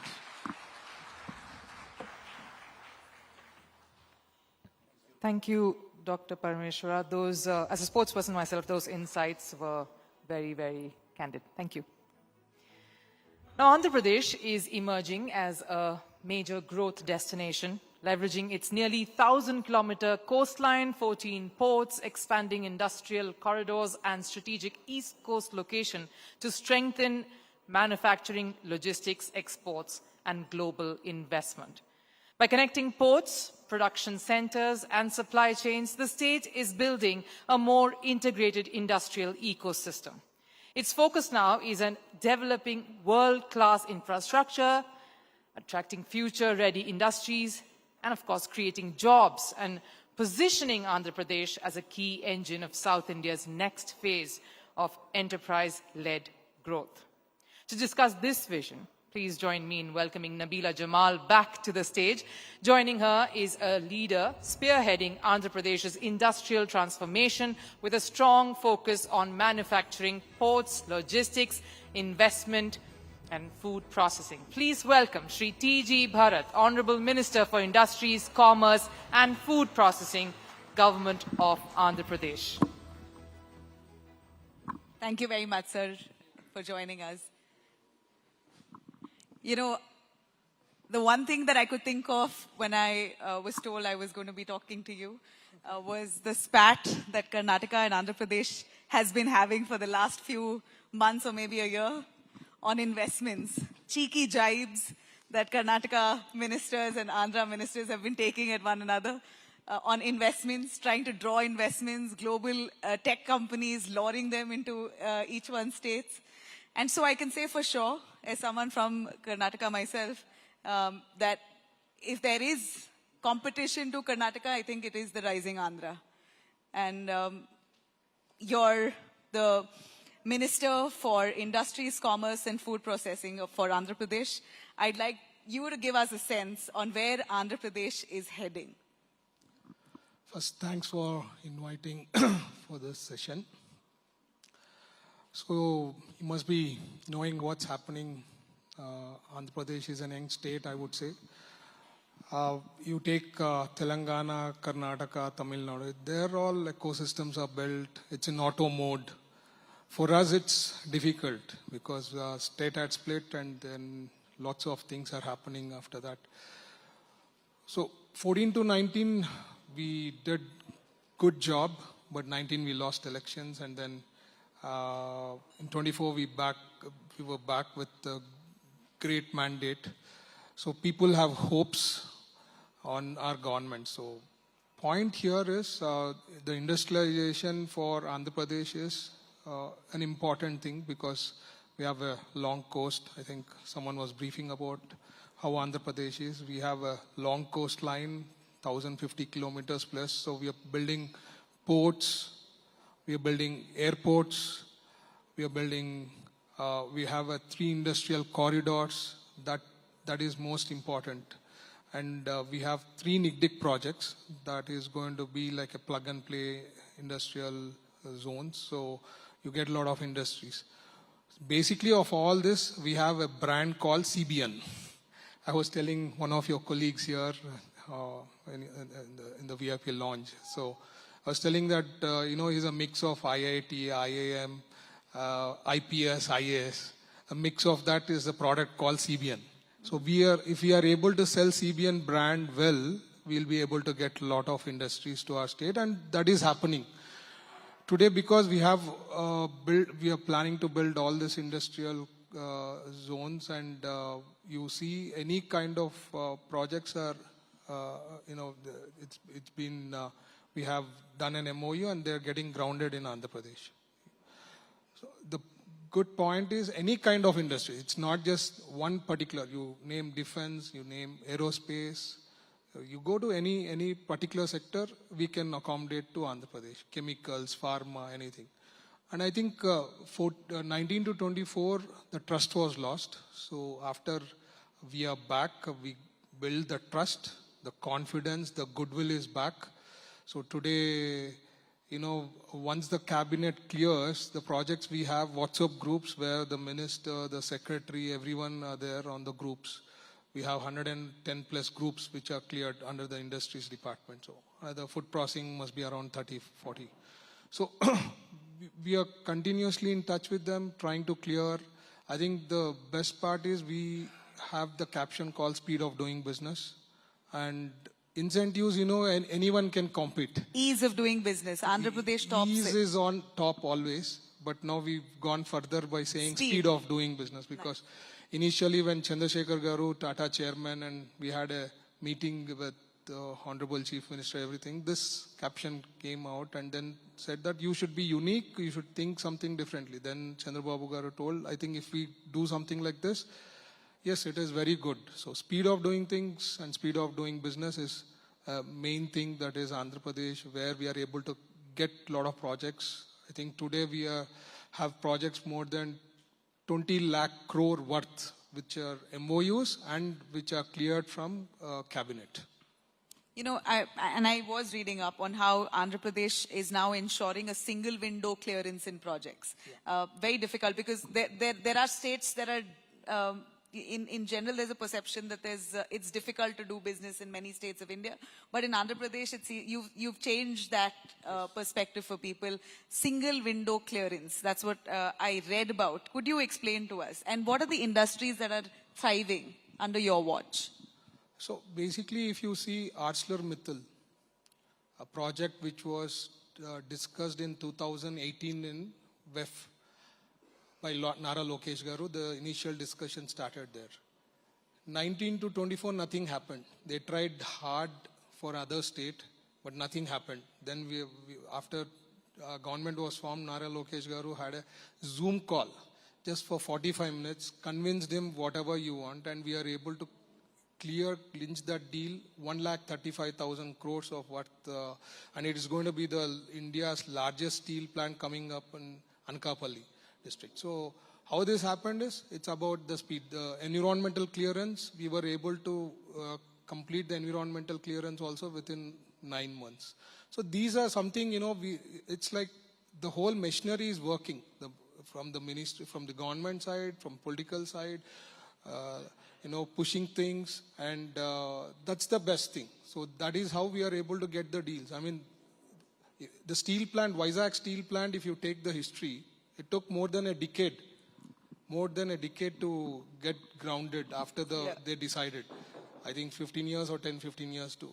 But here we are planning to complete the project within next 2-3 years. I think this is one project I'm saying. You take Google, the same thing, data center. discussions happened. We were able to close the deal, 1.5 billion, I mean close to 1,50,000 crores worth data center is coming in Vizag. So it's about the speed, and it's like monitoring. Once it is cleared from cabinet, we are in WhatsApp groups. There is one dedicated person to him. And then one more example I would like to say is, recently I went for an inauguration for MSME Park. So he was saying, sir, in 21 days, online, everything was clear. There was no interference from the, any government officer or anything. We were able to clear. In 3 months, we are able to start the project. It's a contract manufacturing from Reliance. So I'm saying the confidence, the goodwill, and how we are able to explain them, the things, and I think that's the most important thing, that we are able to get projects. Give us a little more on the talent in Andhra. You know, Nara Lokesh is one of your young leaders. And also, Chandrababu Naidu, he has been credited to be a visionary, built Cyberabad. He envisioned, in fact, I hear the story was very interesting on how he saw Malaysia expand, and he wanted something as futuristic here in India, and expanded, tried to extend Hyderabad to a neighboring Cyberabad. So he's credited for that. He has proof of pudding to show. So under his, and his son Nara Lokesh, the way it's a very young, fresh take on attracting investments. Very true. So Nara Lokesh Garu, I think he's, his qualification is from Stanford. And you're Cardiff yourself. Yeah, I did my MBA. So we are, even the cabinet is around 17, 18 members are first timers, young guys, so the next gen. So the point is, I think Nara Lokesh Garu has got a lot of patience, and WhatsApp, he's a person, I think he's a WhatsApp man. Every message he is able to read, he can reply, and it is known to every cadre that, what's Nara Lokesh number, and they can get in touch with him directly. Approachable. That's the, I think it's very difficult at that stature, and, second in line, and to be so accessible to everyone. I think that is one of the most important thing, and whatever issues are, that gets to him, he immediately informs either the ministers or the particular secretary or whatever. I mean, if he gets to know what's happening. And I think that is the USP, I would say, I agree. I've had a good highly experience. educated. So he's got the team, he's got the whole structure built. So he's able to handle things. And not just, I don't know what you're saying phone number, but even on Twitter or X platform for that matter, he's so responsive. He responds to. So a lot of things, medical things also, they request Nara Lokesh Garu tagging him, and they're all sorted out. Yeah. A lot of things. Yeah, those are the kind of politicians we look forward to as citizens, right? Someone who's engaging, who's responsive, interactive. And so Andhra Pradesh, we know at this point, is attracting a lot of tech companies. And I believe that there was a period where you had announced land prices as low as 1 rupee for companies like Cognizant and TCS. I mean, what a jackpot for companies to get land for ₹1. So it is not for all the companies, right? So we had the lift policy that in that policy for 1 rupee, only the lift, the companies which are top 500 or something, they are only eligible for that. And if you see 25% from last year, April till March, we were able to attract 25% of investments either from abroad or in India. If someone would like to invest or do something, 25% we were able to attract. And this, after our state, was Orissa at 13%. So it's basically the confidence and CBN brand that has been able to, I think, push things, and they're very comfortable. And I hope our government continues for decades and decades, so that, things will improve like how Hyderabad has improved. Like if you see, second time Chandrababu Garu had come in 99. So the airports today, if you see all over India, the first airport has happened in Hyderabad, the outer ring road, the concept. I mean, a lot of thinking was done, and the vision 2020 was built that time, and today it is all implemented. I think looking at Hyderabad, a lot of other cities have grown to what Hyderabad has done. You know, this whole tussle between which is the capital of Andhra Pradesh, did that take away from the direction where investments were flowing earlier? Now Amravati. Now I don't know whether you're following the new thing that he's talking. The opposition leader is talking about Mavigan. That's another crazy one. Okay, I didn't know that. So he's talking about Mavigan, and he went with 3 capitals. The mandate was given clearly in 2024. So we got 93% strike rate, and Janasena, who's our partner, has got 100% strike rate. So he's now talking about a Mavigan as a capital, where the parliament has passed the bill, Rajya Sabha and parliament, everything is cleared, and now he's talking. So let him talk like that. So we are comfortable. We'll continue for decades, right? You don't believe in multiple capitals? I don't think. I mean, every state has got only one capital, and I think we have decided as Amravati as a capital, and it is being done, and it will be, most of the things are on progress, and we have kept a target before 2028, most of the infrastructure works to be done, and I think it's online. And all the work that had happened earlier in Visakhapatnam and... No, Visakhapatnam is growing city. It has been, it's like South France. If you have been to South France, it will look like that only, the Vizag region. I mean, now that a lot of IT companies are there, coming there, and then you have the steel plant, the big steel plant coming there, data centers. So I think Vizag will grow on its own. I mean, it's been a good city for Andhra Pradesh, Vizag, and it will grow. There's nothing like that. I mean, for us, from north to south, east to west, every area, districts has to grow. It is not like, and you know, we are planning 175 MSME parks. Yeah. Every MLA wanted to, you know, promote their assembly segment so that they have the park they can promote. You should have some industrial park to promote, right? So that's the plan. We want to complete 175 MSME parks.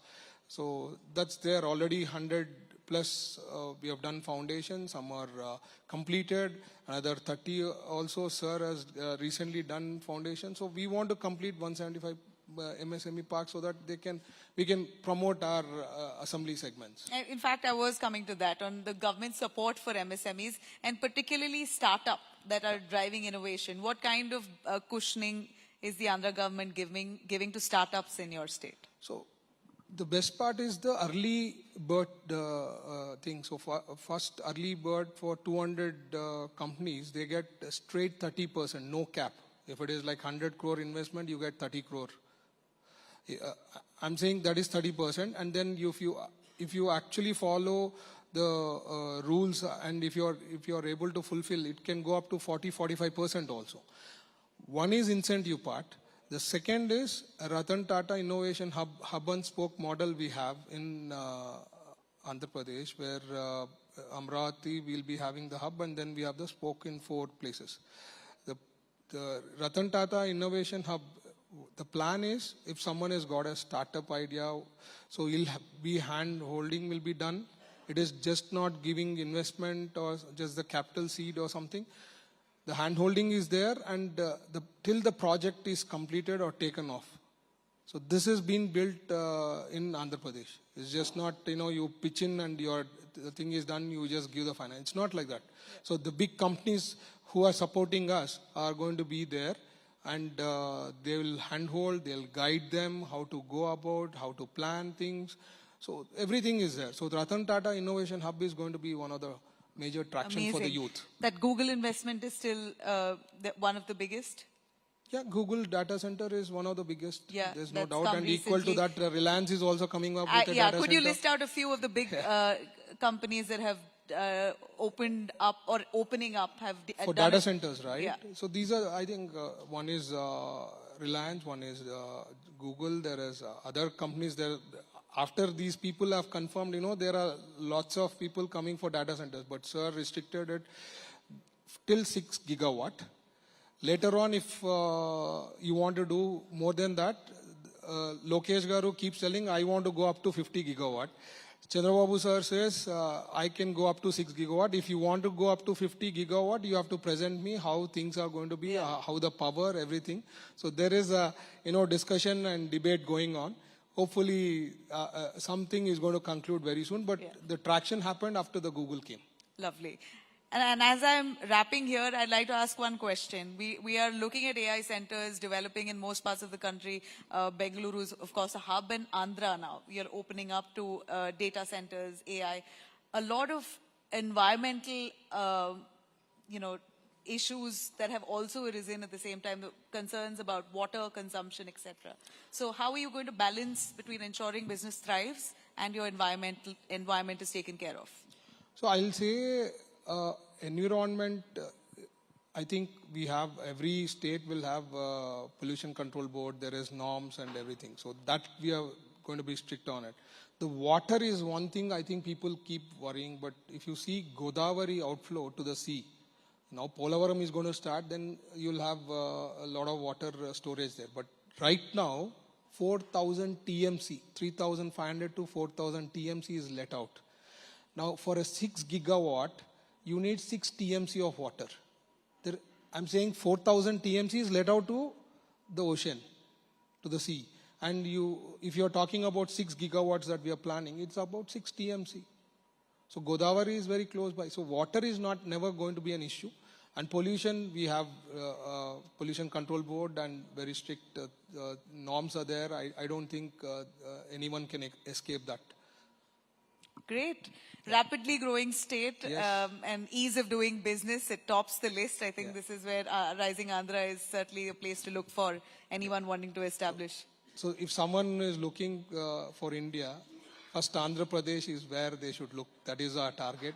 And where in India also someone would like to do some expansion or anything, I think Andhra is what we are looking, and that is how we have been progressing. The investments I've already told you that we have 20 lakh crores plus. You So have hopefully we'll be positioned able to do it. yourself that way, and I think you have proof. Previously, your government has done a good job in the neighboring state. And we wish you all the very best, sir. Thank you. Thank you very much. Thank you.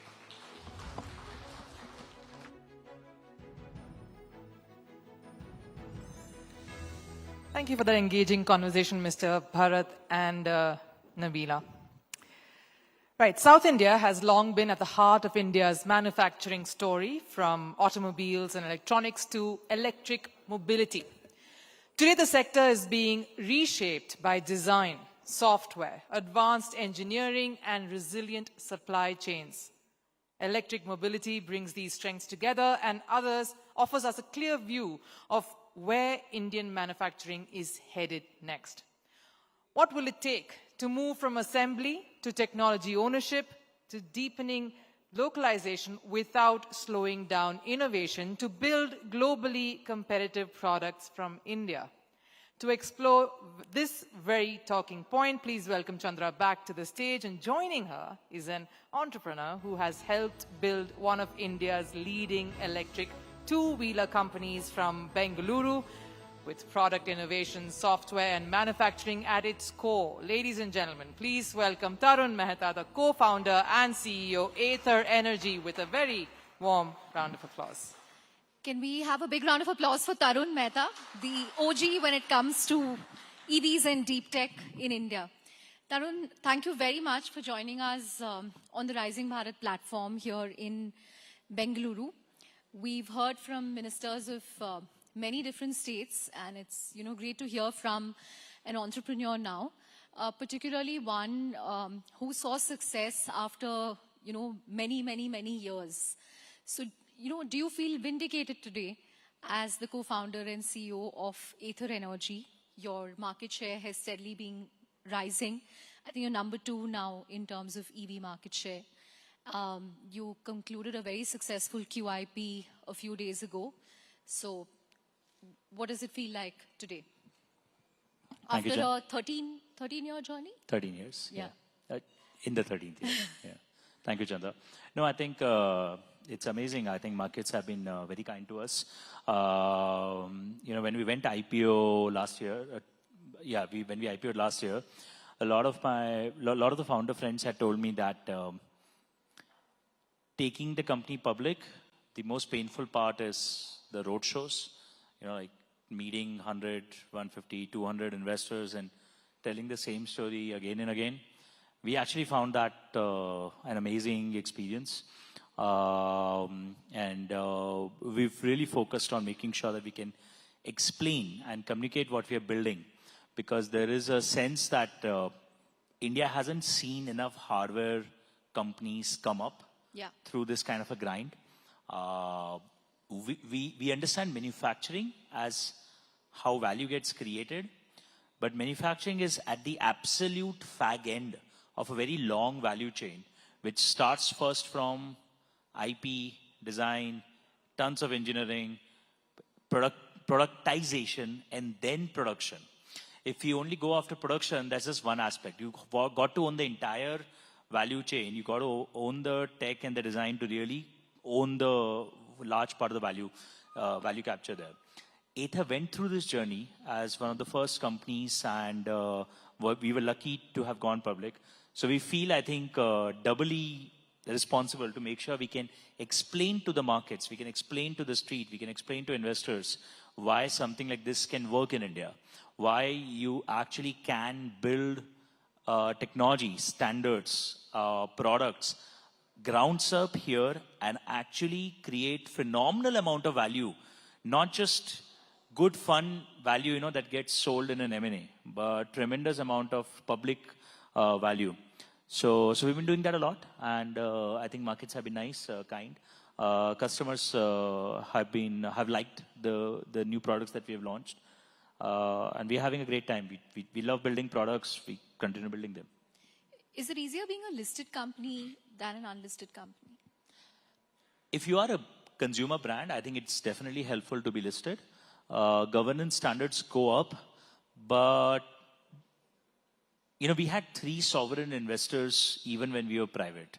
So we were already quite used to the idea of fairly high reporting standards and governance requirements. In a way, I used to joke that we are paying the price of being a private company while running this like a public company. So we should just go public as soon as possible. And it's definitely helped. I can see that for a lot of our suppliers, a lot of our dealers, the brand is a lot more respectable, trustable brand because it's public. For a lot of our customers also, because India now has such a healthy public market participation, the fact that you're public is screaming that you are a reliable brand suddenly. So I think it's better to be public after a certain stage. Got it. As the CEO of Ather Energy today, what does most of your bandwidth go towards? Is it still design, product, new launches that excite you, or is it just the scale-up part? I mean, you already have a factory in Hosur, and you will be inaugurating your second factory in Maharashtra, in a few months from now, which will double your capacity to 77,000 units a month. So which aspect of Ather excites you today? Where do you spend most of your time in? I still like to spend most of my time in crafting the product story. We do these annual events every year where we take something as simple as a scooter and we talk about it for 2 hours on stage. 2 years ago, we had launched our family scooter, and I remember we launched Rista, and we launched something that I called the Thela. We launched something called Thela for about 5 minutes on stage. It was a carry bag. It was such a beautiful design. I think there are so many stories that we get to tell, and it's such an amazing opportunity because there's so few brands that want to tell stories in India. So hands down, the most exciting part for me is crafting these stories out, bringing them out, telling them to the consumers, participating in the design aspect of this. And the scale-up is the final payout.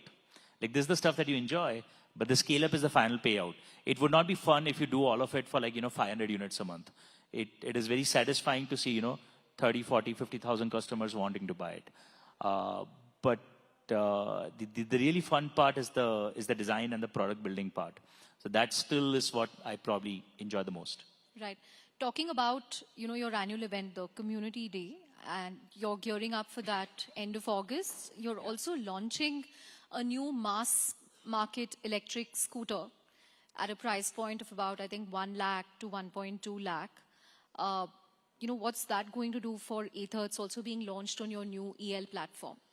Right. So, we started our journey right at the top of the pyramid. Our first product that sort of hit some scale was priced at 1,65,000. The premium. The premium Ather 450. And we've been able to take prices higher over the last few years. Our next product, Rista, was priced in the 1.3 to 1.5 lakh rupee bracket, and that quadrupled our sales. Today, roughly about half of the electric scooter industry is in the 1 to 1.2 lakh rupee range, and Ather has no products there. But there's a lot of demand that we're getting out of that space.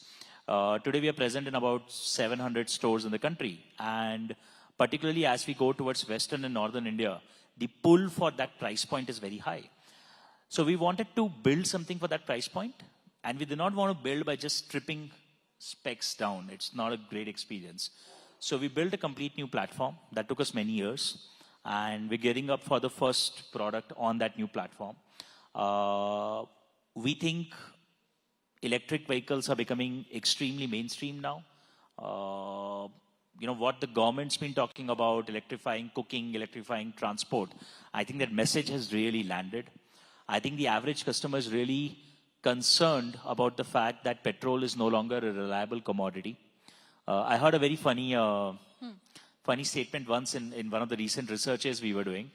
Until even 1 year ago, even the most fanboy electric vehicle owners would say कि यार घर में एक petrol गाड़ी तो होना चाहिए, right? You need one backup, right? We can have an electric car, electric scooter, everything, but one petrol car you still need. Recent thing I heard a few months ago is, somebody in an interview saying, घर में एक electric vehicle तो होना चाहिए, right? Because it's so, people are genuinely so afraid. It's not about price. It's not about the fact that, petrol's gone up 5, 7, 10 rupees. It's the fact that, listen, what if petrol is not available tomorrow? Courtesy social media, all of us are suddenly, very aware that India has 20 days of reserves and stuff. Nobody knew that 30 years ago. Now we know it. So now we know it. We've got to flex that knowledge, right? So we are all becoming extremely afraid about the fact that petrol may not be available. So it's making electric vehicles really mainstream. If electric vehicles are going mainstream, we need to be present across all price points. We think we built a great brand. We want to just now be present across multiple segments. That's what the launch is all about. Got it. And so this will basically eat into, like if I look at your ICE competitors, your Activa, Access, that segment. Yeah, we call them Aajka scooters because they've been honestly the most successful scooters in our country. Fantastic products. And if we want to go mainstream, we obviously want to, that has to be the aspiration. We've got to convince that customer that buying electric is a better alternative. So yes, for us, building and selling this new platform, this new scooter is our attempt at going fully mainstream now. Got it. Tarun, I want to focus a bit on the policy front now. Now, there is no doubt that one of the enabling factors in, boosting EV or mainstreaming it were government policies from FAME 1 to FAME 2 and the PM e-Drive, which, has also benefited companies like Ather. But one aspect of policy that you have been very critical of in the past is the auto PLI, because it has excluded startups like yourself, like, River, Euler, and so on, because they did not meet a certain revenue threshold, net worth threshold. But on the contrary, many of the innovations that we have seen in EV, whether it comes to, battery management, vehicle software, etc., have come from the new crop of startups. Now, you have had multiple meetings with the Heavy Industries Minister, H.D. Kumaraswamy. What's the sense that you're getting? Do you think the government will rethink how this auto PLI is structured? Do you still need the benefits of auto PLI? You seem to be doing so well. No, I think getting excluded out of automotive PLI is a pretty big thing, because it's essentially 16% cashback that our competitors are getting. Essentially, as a country, we are sending money back to legacy players who are tremendously well-funded and don't need more money to build an electric vehicle. But startups who are really pushing the envelope, who are really the first ones, who are really leading on the R&D side, on the CapEx side, think of the large capacity enhancements that have happened since Auto PLI has gone live. And Ather will probably be one of the largest ones out there. So if the purpose of Auto PLI was to create new capacity, create jobs, spur R&D and investments in R&D, I think it's startups that have led this entire cycle. And the funny thing is, automotive PLI actually wanted to do all of this. If you see the auto PLI policy, it actually has a section for new companies. It had a revenue threshold of 10,000 crores for existing players, but for new companies, there was a policy available. It's a quirk of the policy where they said that if you are an existing company, you should have 10,000 crores of revenue. Fine, And if you're a startup, makes you should sense. have zero. If you are a new company, you should have zero revenue. Sounds right until you realize, but what if you sold one vehicle? You have 1 lakh rupee revenue. Oh, then you are an established company. Please come once you have 10,000 crores. It makes no sense. This quirk of the policy is why almost all startups have got accidentally excluded, which is the point that we've been trying to bring up to policymakers. And to be fair, every policymaker that we met across the spectrum completely get it, that this seems insane. This is not the intention of this policy.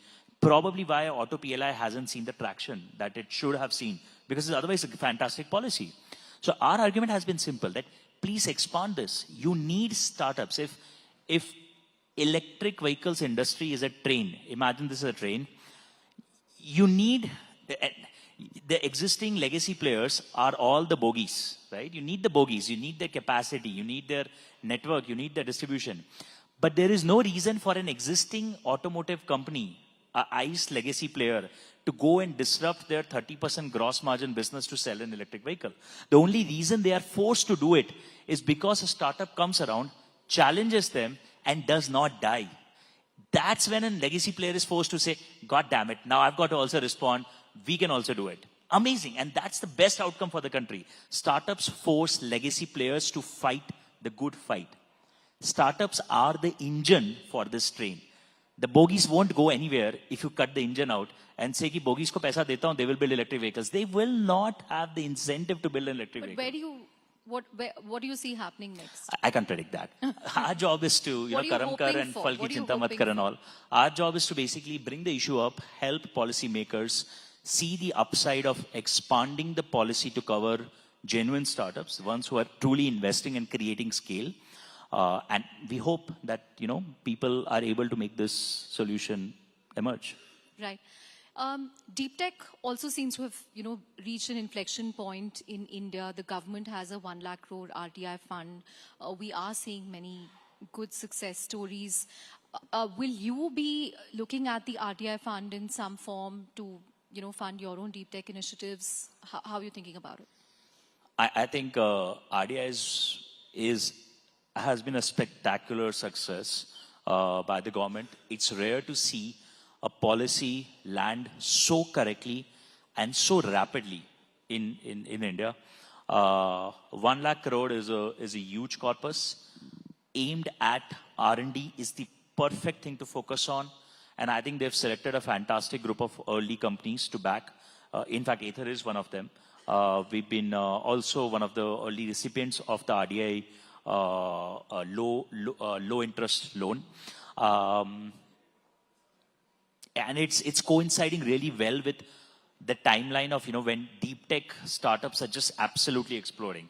I think in my 13 years of running Ather, I've never met so many deep tech entrepreneurs, hardware entrepreneurs, as in the last 18 months. Like the first 11 and a half years and the last 1.5 years is probably and this comparable. is across EVs, space tech, Everything. There's so much action happening in drones and defense and obviously electric vehicles and energy, batteries, space tech, production, like equipment design, process design. There's just tremendous amount of activity. And it's for a change, not activity that is driven by VC interest, right? Like, let's be honest, we are in Bengaluru. A lot of the startups that are born and grow successfully are ones which are on the right side of what VCs want to fund, right? And it's just nature. But most of the deep tech startups that are emerging today, I'm very proud to see they're not coming up, because a VC found them fashionable. So VCs are now forced to figure out what's so freaking fashionable about them, right? What's so good about them? And luckily, companies like us and many others now going public, generating returns, is creating an argument that, listen, this model can work. Investing for 5 years, like Ather was born in 2013. We launched our first product in 2018. We had our first positive gross margin in 2021, right? 8 years after launch. But we went from like maybe 200 crores to like 3,000-4,000 crores in a matter of 4 years.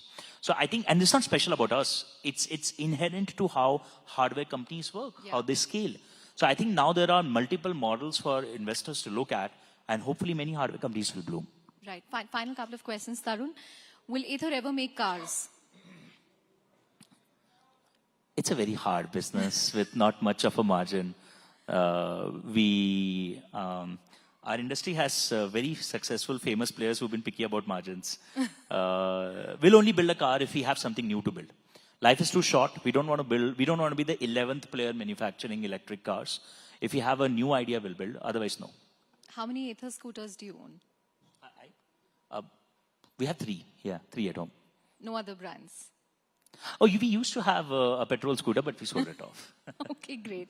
On that note, thank you very much for talking to us, Tarun. Here's wishing you the best.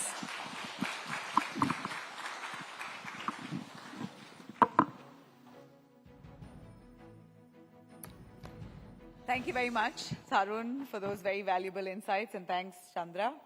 Now, moving forward, artificial intelligence, that's rapidly becoming the operating system of the modern enterprise, moving beyond foundation models. And in fact, foundation models that generate content to AI agents that can reason, plan, and automate complex workflows. So this shift could transform sectors from banking and retail manufacturing, cybersecurity, and customer experience. As enterprises move from pilots to large-scale adoption, the real test will be balancing productivity and innovation with trust and security, governance, and data privacy. That in fact will take it for India to lead. That's what really would take India to lead this intelligence era and build AI-driven organizations that are secure, responsible, and future-ready. To explore this, we have with me Shireen Bhan. I would like to welcome her on stage. Thank you very much. And joining her are our distinguished leaders who are shaping the future of enterprise AI, digital transformation, cybersecurity, and technology innovation. Let me introduce Ramesh Lakshminarayanan, Group Head of IT and CIO, HDFC Bank. Sandhya Ramachandran Arun, Global CTO, Wipro. Swapna Bapat, Managing Director and Vice President, India and SAC, Palo Alto Networks. Nikhil Mittal, Chief Technology Officer, Zepto.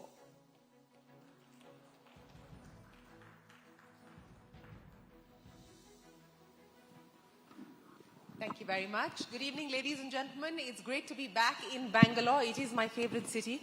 So I'm always happy to be back here. And I have a wonderful panel here with me to talk about something that continues to grab the headlines and mind space.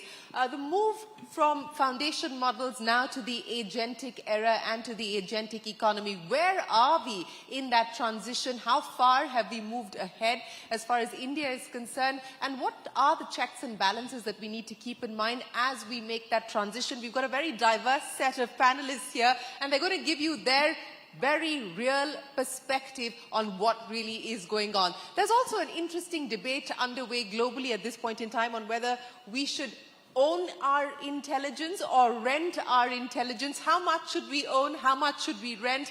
There are questions around sovereignty, questions around control, and very importantly, when we talk about agents, questions around autonomy. How much autonomy is too much autonomy? Will it vary depending on sectors that you operate in? And of course, cyber risks and security risks. We just had headlines being grabbed by OpenAI and Hugging Face. Of course, that was a test environment, but we did see the impact and the implications of an agent going rogue. So how do we ensure that we're not heading in that direction? All of those are very important but equally complex issues. So Ramesh, without further ado, let me get started with you. Rent intelligence, own intelligence. I know you are a big believer in owning intelligence. You've done that at HDFC Bank. Run me through why you believe it is imperative in the AI era to own your intelligence. I think I've been very big proponent, Shri, not because, that you can't just rent it out, but the fact is that intelligence inherently has to be manufactured. I mean, if you think about it, right? And in an industry that we are in, we're not going to compete unless we are a tech-driven company. I mean, it's very, very obvious that 5 years down the line, I don't think you will have common bankers. You will have front end and you'll have only technology. And from that perspective, it's very important that you own. But also there are reasons around sovereignty that you spoke about. I'm sure we will delve upon it. But there is another thing that's happening. I think industrialization of AI, Shirin, is not easy. It's not like you just go and pull out your cloud and you start kind of prompting and things will come out, okay? But that's the assumption almost, because it's been made to seem like that. That's the assumption, but when you get into the real production scenario in enterprises, it's infinitely more difficult. And that's where a lot of focus, and this whole debate about India missing the AI and all of that stuff, if you look at it, there's so much of work to be done. Simply, in terms of building intelligence, building smaller models, doing better fine-tuning of models, making it so domain-driven that and in our industry, it's a 1-0. You expect 100% accuracy. You're extracting let's say, check image. A 0 gets missed out, you are done, So to get to those levels of insane accuracy, a lot of intelligence has to be done. And reasoning and intelligence are very inherent to human mind. That's why I'm a very big proponent of making it in-house, Making in-house, owning intelligence, that's what you've done with Neve, which is the platform that you created at HDFC Bank. How hard was it for you to be able to put that together? See, my entire, Shirin, the whole idea came from a visit to the US a couple of years back. And, I had a bunch, all ideas come sometimes it's very interesting to back your people. We were just going around looking at all the big techs. Everybody is showing us a lot of the platforms, which were pretty good, not that they were not good. And there was this two blokes who came and said, Ramesh, what we should probably try and build it. I said, are you crazy? I mean, this is not something that, So he said, okay, give us, we don't want too much of money. Give us 3 months. We'll put together something. Okay. And that's how the idea was born, Shirin. And the second thought process that I believe very truly for banks especially, you will have a situation of risk and governance catching up. Yeah. They are in a catching up mode. I'm being very honest about it because the regulator is still trying to figure out what this AI is all about. Yeah. How do you guardrail it? And one of the things I'm very clear is that the platform approach helps you to keep things very tight. Okay, it's not like anybody comes and puts a model, you don't know how the model has behaved. Yeah. So I think these were the two foundational aspects and Neve was born, And then we kept building on it. In fact, like I said, I have only 40 people building Neve today. But each one of them is very, very deep techie. I mean, they're not typical bankers. The conversations are not around finance, around, margins. Honest answer. How much money did you give them to get started? Yeah. I would say about 2 crores was That's it? That was the money, seed money. In fact, totally we have probably not spent, I would say, a couple of crores here and there and a little bit. That's it. So in this world where everybody is talking about spending billions and billions of dollars, you're saying you've been able to do this in a couple of crores? Yeah, because the billions are required only for the large LLM tokens, Shirin. And that is the biggest myth, that you need LLMs and running at insane frequency and burning insane tokens. And that's why I said building smaller models, sharper models is where the institutions will have to focus and be smart about it. Okay, well, that's a good point. So, Sandhya, let me come to you now and talk about what you're doing with this at Wipro. And, rent intelligence, own intelligence, or partner with people who you can collaborate on building intelligence. And Wipro's done that. You've just inked a partnership in January of 2026. But how are you approaching this entire issue of intelligence and agents as you build things at Wipro?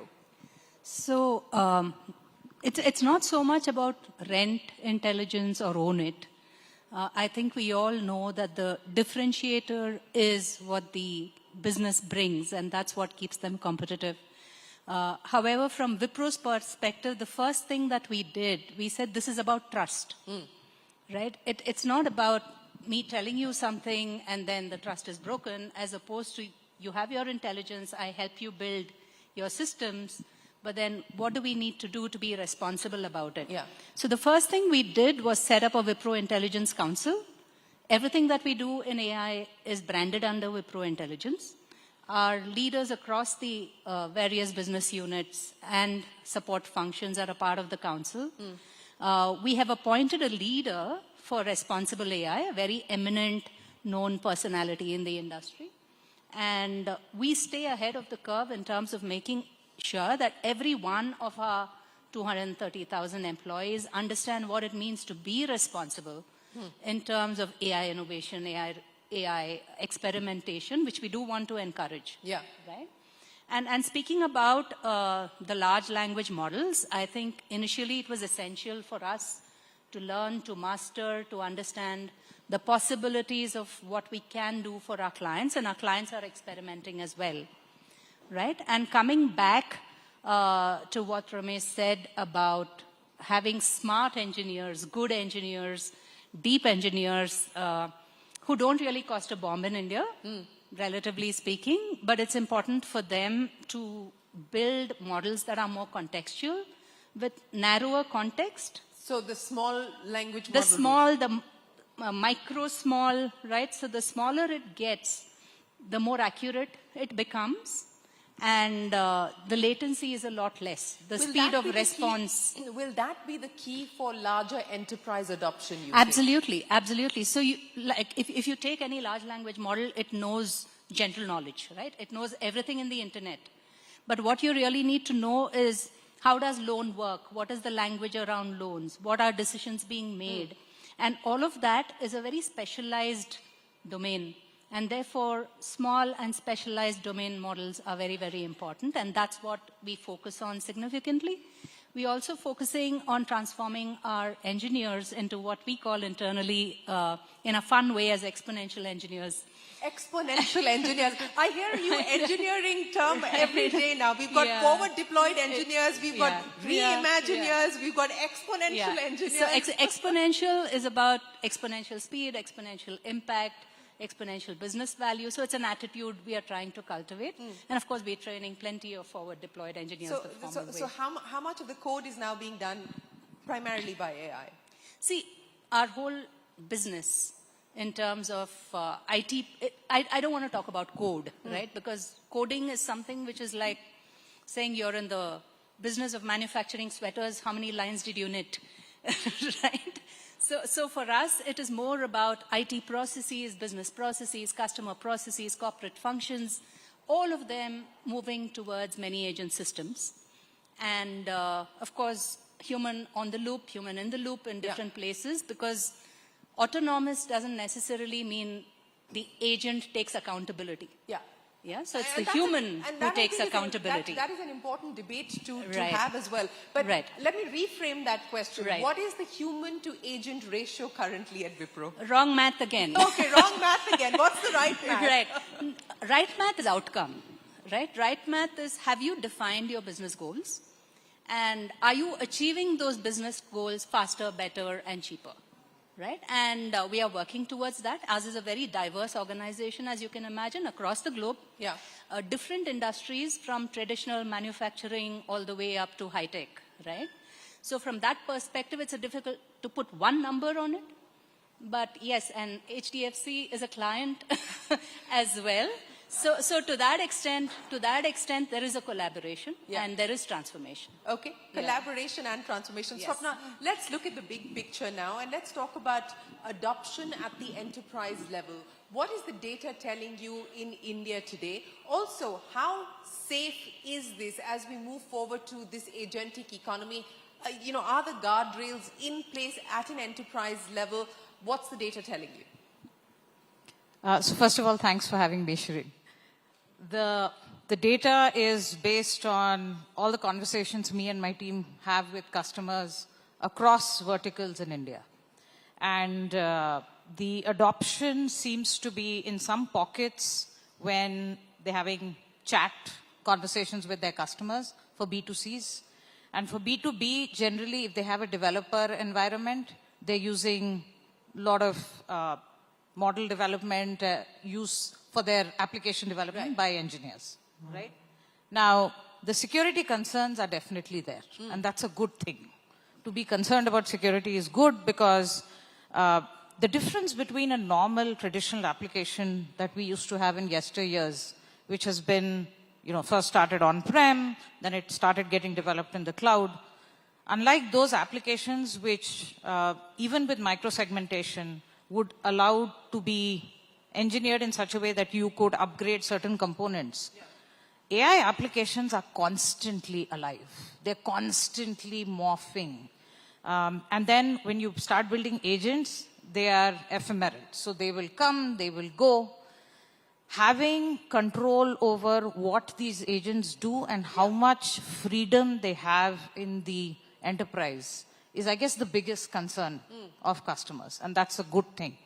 Because we have seen when agents are allowed to do more than they should, and they're allowed to be free, they actually try to do more because they think it's a good thing. So I'm using the word think a little carefully, but the intent of the agent is to do more. Yeah. They're built for that. Now, what does more mean? Is more good that I'm allowed to go and change database entry in the CRM, but hey, I'm smart enough to go and change 10 at a time. Should the agent be allowed to do that? So basic principles in security continue to be extremely important. Things like zero trust. If you can't trust, I won't say you can't trust, but you always verify a human interaction with an IT system. You must doubly verify agents when they interact with an IT system. And it should be constant because they will die and they will come up. And in that time, each time, they should be verified. Absolutely. So, but you brought up a very interesting aspect, Swapna, and that's what I want to address.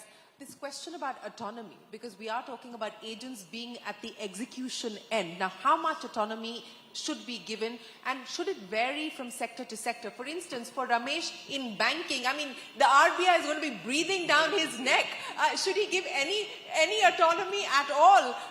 And for Nikhil at Zepto, I mean, can he or should he give his agents much more of a free hand? How do we look at the issue of autonomy based on whether you're a regulated entity or not? see, regulated entities, and I would say rightly so, have come under a lot of learnings right now.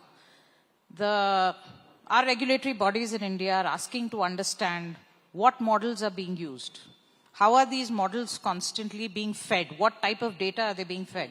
So there is that understanding phase that is happening now, which will ultimately translate to how these agents are going to be used. Are the agents coming? Absolutely, they're coming. Now, we spoke briefly earlier. One of the things that is still not very clear are regulations around who is responsible if the agent misbehaves. Yeah.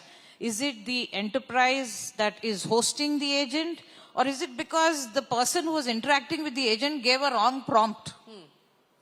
Where does the fault lie?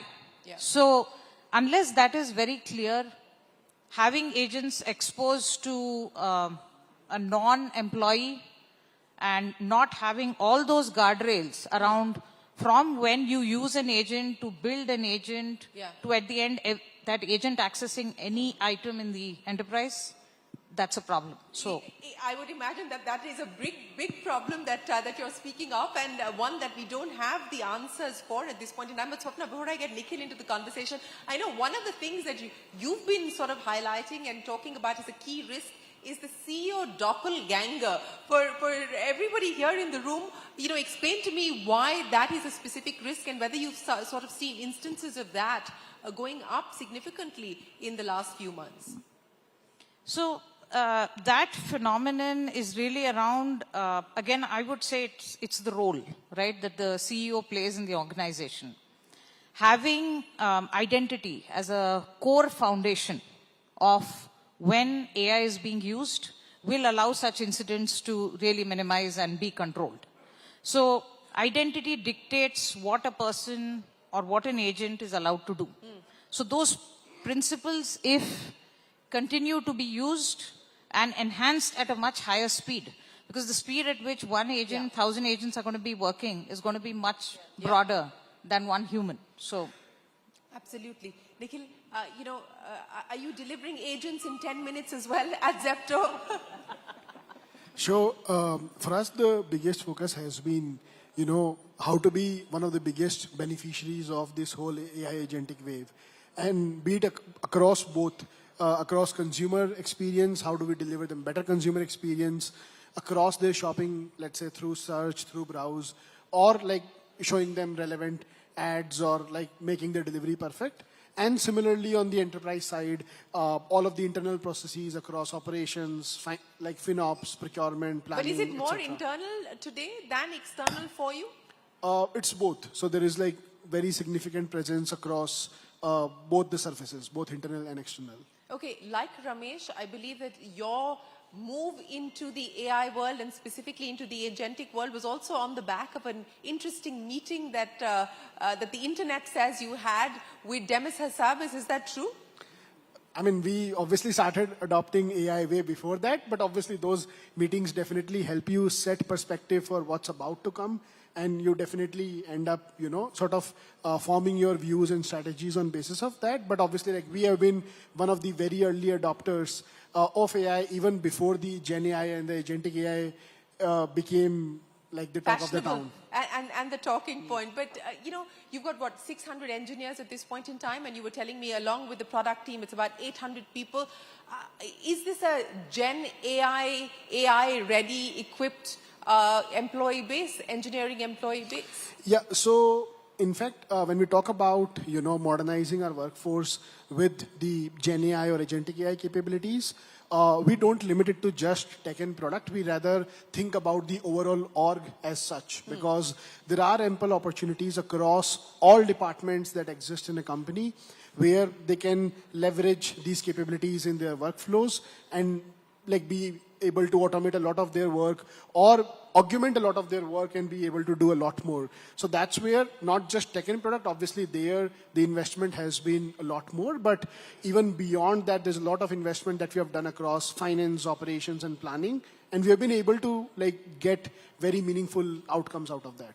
Give me a sense of the meaningful outcomes that you've been able to achieve. Sure. So some of the examples like finance operations, we get like hundreds and thousands of invoices from the vendors that we procure from, right? So how do we like sort of process those invoices with very minimal human intervention? Similarly, we have like thousands of dark stores across cities, and you have to plan what to procure, where to procure, how much, get it shipped across those dark stores. So all of that planning, coordinating with brands, getting those items first delivered to our larger facilities, and then getting those delivered to the smaller facilities, etc. So is this being done by agents? So today, majority of it is like fully automated in terms of what needs to be procured, how much, where, and then some bit of coordination is being done by agents today. The idea is there to almost make it exception-based, where humans should only get in when something breaks or when some intervention needs to be done, but the business as usual flow should be managed by agents fully. Business as usual should be managed by agents. What about for you, Ramesh? I mean, we're talking about humans in the loop, humans on the loop, whether humans should be involved in a particular transaction at all. I would imagine at the bank, it's very different from what we just heard there from Nikhil, but give us an example of some of the key use cases as well and what you're being able to do on the agent front. I think you're right, absolutely. We have to be more careful, right? But the way we've approached it slightly different is not by build use cases by use cases. Like I said, we have a capability layer in Neve. What we do, for example, image extraction is a capability. Okay. So whether reading a trade, LC document or let's say CRL letter, or whether you're reading an Aadhaar card, it has to come from the same engine. Right. The logic is not different in that sense. So what we have done, we've deployed, for example, trade has been one of our biggest success cases where a lot of our trade processing today, where the customer CRL comes in, some of the other documents come in, import document, export documents, we're reading that, converting that into an accurate kind of a model. Of course, there's a human in the loop, but an A-type becomes a 2i kind of a disruptor. Similarly, go to the branches today, search is a capability for us. So when you search for a particular product, a credit card search, or let's say a current account, a CASA search, and a particular matter on that is the same. And what happens, we put agents behind a search today. So for example, very interesting example is credit card, service charges. Okay. Everybody hates this saying, how can I be charged on a minimum amount due? That's something like this. So if you call up, we've not put this agent directly right now, but if you call up our center, they will send you within a minute. The agent actually calculates this whole calculation within seconds. It also explains that if it's a 100 rupee calculation, how the daily balance would look like. And in a very neat way, the human agent is able to use the agent to kind of communicate that back to the customer. So that's a very interesting use case that you deployed. It certainly is an interesting use case, and it kind of sets the tone for the conversation that I want to have, because I think at this point in time, everyone's grappling with what this hybrid workforce is going to look like.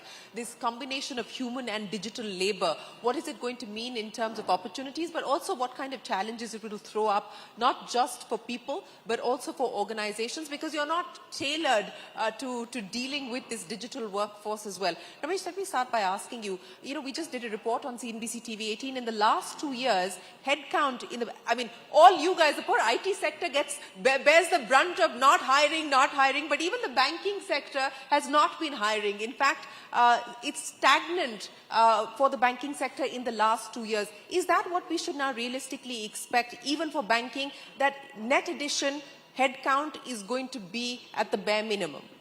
No, I think you would, but look, there is a human angle here. Let's be honest. We are a different country. We just can't just go and blast out, and that's been our vision. That redeployment of skills is a very, very, I think we should start focusing on that conversation rather than replacement conversations. And the example that I gave you, the trade officer in the middle who spent 30 years doing trade documentation, put him in the front, and you see the magic that he can do in terms of helping the corporates to go deeper into the trade problems, right? So I think the way we look at it is as the solid line attrition, kind of straight line attrition kind of starts tapering down, you're not going to backfill, but you are going to reskill. So your organization is definitely going to, the numbers are going to go down, but they will go down in the natural conviction and not an artificially forced, that's the right model for India, we believe. No, fair point. So you're saying that you would rather reskill than replace, but you're also admitting that you're not going to be hiring the kinds of numbers that you were hiring previously, and that is just the reality that one is going to have to not just accept, but one is also going to have to build for. It's a problem for government, it's a problem for civil society as well. So given that, the expectation is that because of the use of AI, we're also going to see, hopefully, a significant rise in business, which will lead to hopefully better margins, better profitability, more revenue growth. So on balance, it may work out to be plus for the economy. Do you buy that? Yeah, I buy that, because you don't see, today you don't see that, Shirin. It's not visible. But open up a Jira, board for any company and see the amount of backlogs that one carries. It just tells you the amount of work that's pending and you are prioritized. You go to every single corporate in India and you will find, and I'm not saying, you can ask anybody in the panel, you would have huge amount of backlogs. Each of that backlog has not been done today because we haven't had the priority and the bandwidth. And if that can be dramatically, changed, and the frontline, productivity can be increased, you will see a dramatic change, to my mind, and that will play out in some years. It's not going to be visible. Pain will be there for a few years. That is the big question. How much pain do we endure? What does the short term mean, Sandhya? How long is the short term going to last? And what happens to jobs? I mean, it's a genuine fear, it's a genuine concern.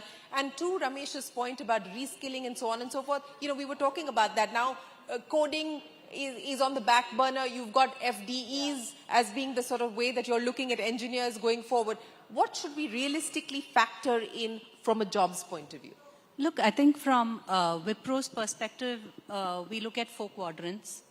Job roles where AI can easily replace the human, right? Which are probably lower end jobs, automation.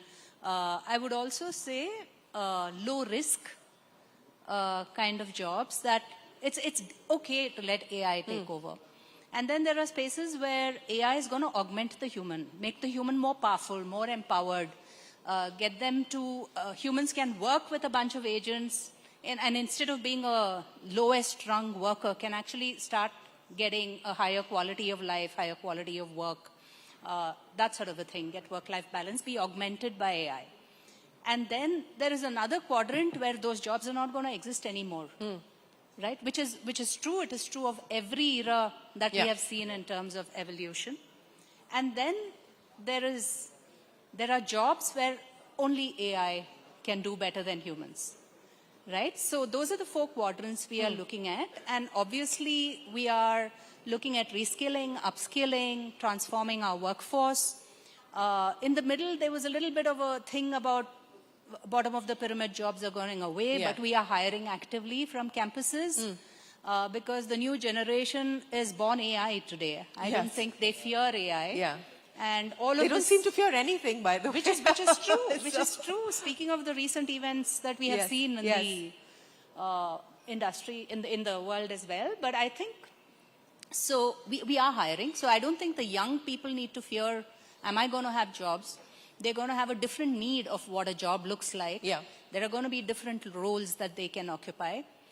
The middle levels are struggling, as always. So there's a lot of training, transformation, KPIs, goals that are changing for them. So that is happening. And AI only, my team specifically focuses on future. So as the CTO, my job is to try and make Wipro future ready. So we're doing a lot of interesting experiments, particularly with the doppelganger type of scenarios. And not that we're going to unleash it on the world, but we want to know what happens when. I can't wait for you to give us a glimpse of what that could potentially mean. But Swapna, let me come to you now and address for everybody who's watching here and who's watching us online on TV as well.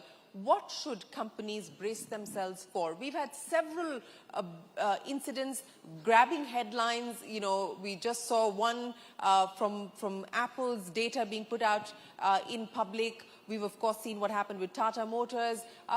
You know, which are the sectors that find themselves most vulnerable today, and what is it that you believe companies need to do to be ready for this AI future? Sure. So I'll start with what companies need to do, and I think Ramesh referred to it earlier very rightly. See, there were times where companies bought different security products for different areas in the enterprise to protect one element versus the other. The problem at that time was you had different data sets to look at when an incident actually occurred. To actually perpetrate an incident and exfiltrate data or ransom that environment, it used to take a lot of days, 4 days. It started with 10 days, went to 4 days, hours. Now, to exfiltrate data is under 25 minutes. Wow. So how can you expect a human to look at 10 data sets and figure out what's happening in the environment? And when a bad actor actually exfiltrates data, they do a lot of activity. There are 5 stages that the attack life cycle goes through. The goal is to catch it well in advance, not wait till exfiltration has happened and then find out what happened. So what enterprises really need to do is bring all their data into one place so that they can use AI to understand what's happening in the environment and prevent bad things from happening. That's, I would say, table stakes at this point. You call it platformization, you call it a single data lake for security, but that's an absolute must. And since we were talking about the application of agents, a very good use case for agent use is in the SOC, what we call the Security Operations Center. When something bad is happening, it's very hard to figure out what happened when you have thousands of servers which are on-prem, in the cloud. There are networks. There is so much happening in an IT environment in any company today. Which company doesn't run on tech? How do you know what happened where? You need an agent who can help you look at the network. You need an agent who can help you look at identity. So agents today are being used in the SOC to help humans solve problems faster, just as a use case. Now, in terms of industry, sorry, I know I'm giving a longer answer. we definitely are seeing a rise in the manufacturing space. They are being targeted, but there's no industry that is spared. I mean, we have seen hospitals in the past, we have seen airlines, and so it's really, readiness is extremely important. Absolutely. Nikhil, I'm going to give you the final say. Of course, are you all set for your Dalal Street debut? Zepto is, of course, heading to the stock markets very soon. And B, what should we now expect as far as your AI future is concerned? Sorry, the question is about? One, your IPO, and how ready you are now to be able to head to Dalal Street, and second, what does the AI future for Zepto look like? Sure. So first one should be heading there soon. From an AI future perspective, the idea obviously is, and that's what our philosophy has been in last, I would say, 2 years or so, especially with the whole Gen AI and agentic AI, is how can we build for the frontier capabilities that would be available 6 months down the line? Yeah. Because it is always, if you just build for the capabilities that are there today, by the time you build it, ship it, like the model would have already moved ahead of where it was. So that's our attempt has been that how can we sort of extract far more value, be it in customer experience or like, internal productivity across engineering, coding. How can we sort of, we have been running initiatives around, can we have, let's say, product managers themselves building the first prototype and, sort of getting their hands dirty in terms of, how does it look like, and sort of running some small scale experiments on top of that, etc. So the idea there is how do you sort of like enable the organization to be able to do, exploit agents to do more and more autonomously without, let's say, getting into troubles. So that is where stay out of trouble. That is the key. That's the key message that each of our panelists is throwing up. But I don't know how many of you have actually picked up on the thought that's coming to my head as I listen to each one of them speak, and everybody's talking about urgency and the speed and autonomy. I think artificial intelligence has to be looked at from the lens of adaptive intelligence as well. How adaptive will each organization be to an era of artificial intelligence? You can have technology for the sake of technology, but how you actually use it for your benefit is the key question. Ramesh, Sandhya, Swapna and Nikhil, many, many thanks for joining us here. We wish you the very best of luck with each of your efforts, and thank you very much for your time today. Thank you very much. Thank you so much. Thank you. Thanks very much, all of you, for an engaging discussion there, and thank you, Shireen. All right, moving forward, Bengaluru is more than India's innovation capital. It is a city that powers the country's technology, its economy, startup ecosystem, and global ambitions. But with rapid growth also comes equal significant challenges.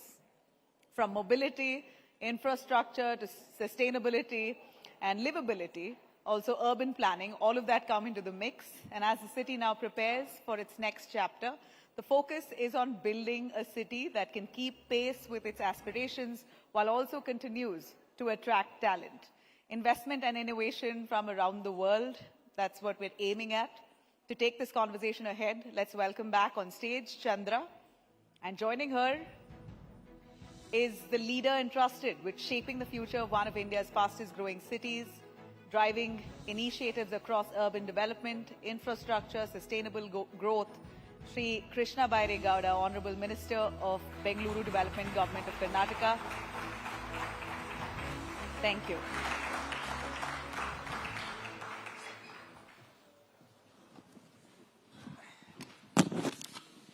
Can we hear it for the Bengaluru Development Minister, Krishna Bairegowda? Thanks, Chandra. Sir, in a way, you have the most exciting portfolio and also the most demanding one. No matter what you do, people will still say there are potholes, there is traffic, we are not getting to office on time, Bengaluru is broken, and you have a few years to fix at least some of this. How are you going about it?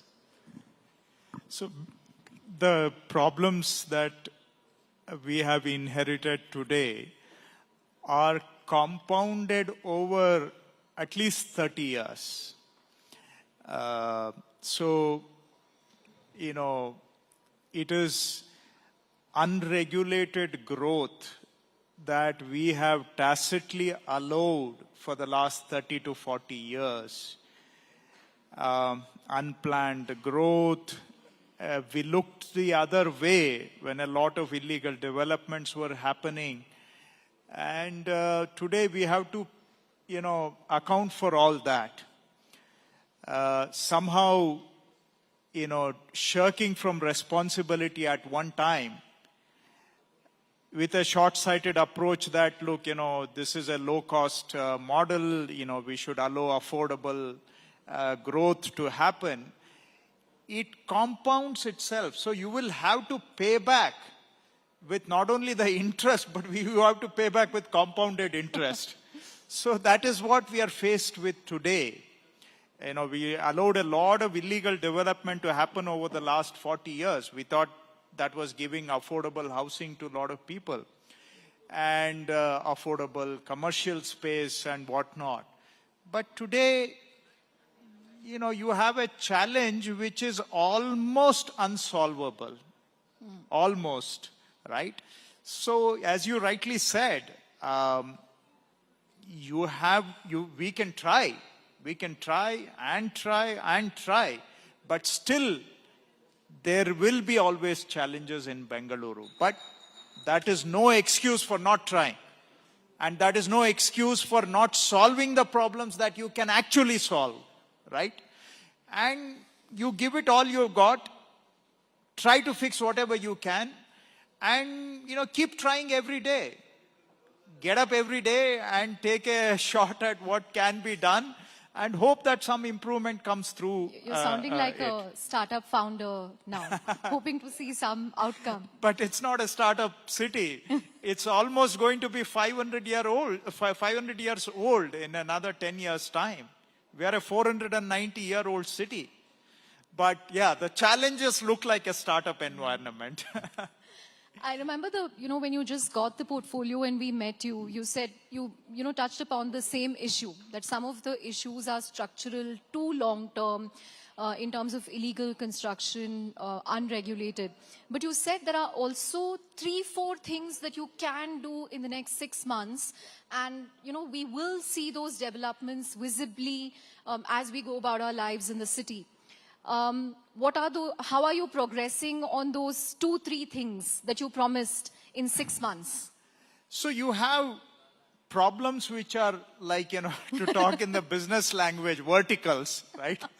You have the traffic problem, you have the surface, road surface quality problem, then you have the garbage vertical, and then you have the rainfall, the flooding vertical, all that. But these are all, vertical problems. The horizontal problem that cuts across all these is the governance problem. So we have had I'm sure I will upset a lot of people by saying this, but because they're all either my friends, colleagues, or whatnot. But we have had very weak governance for last 20-25 years in Bengaluru.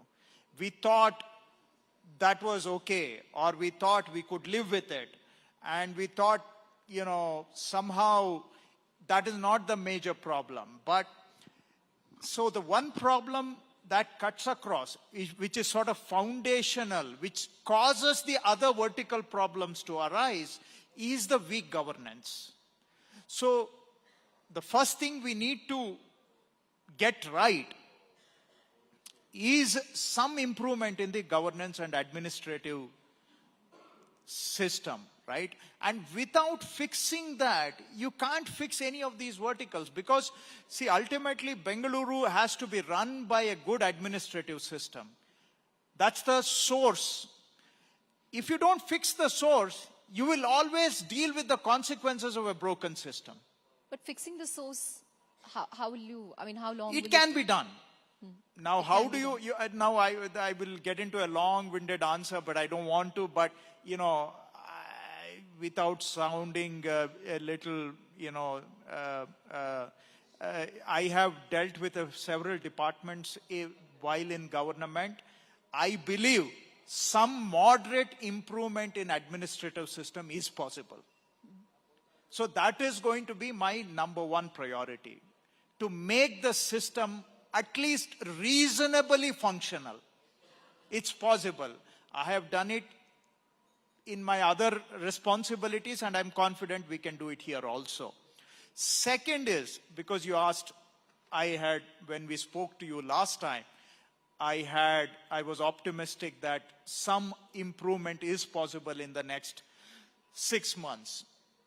I am confident that in the next 6 months, we can reasonably improve the road surface quality in Bengaluru.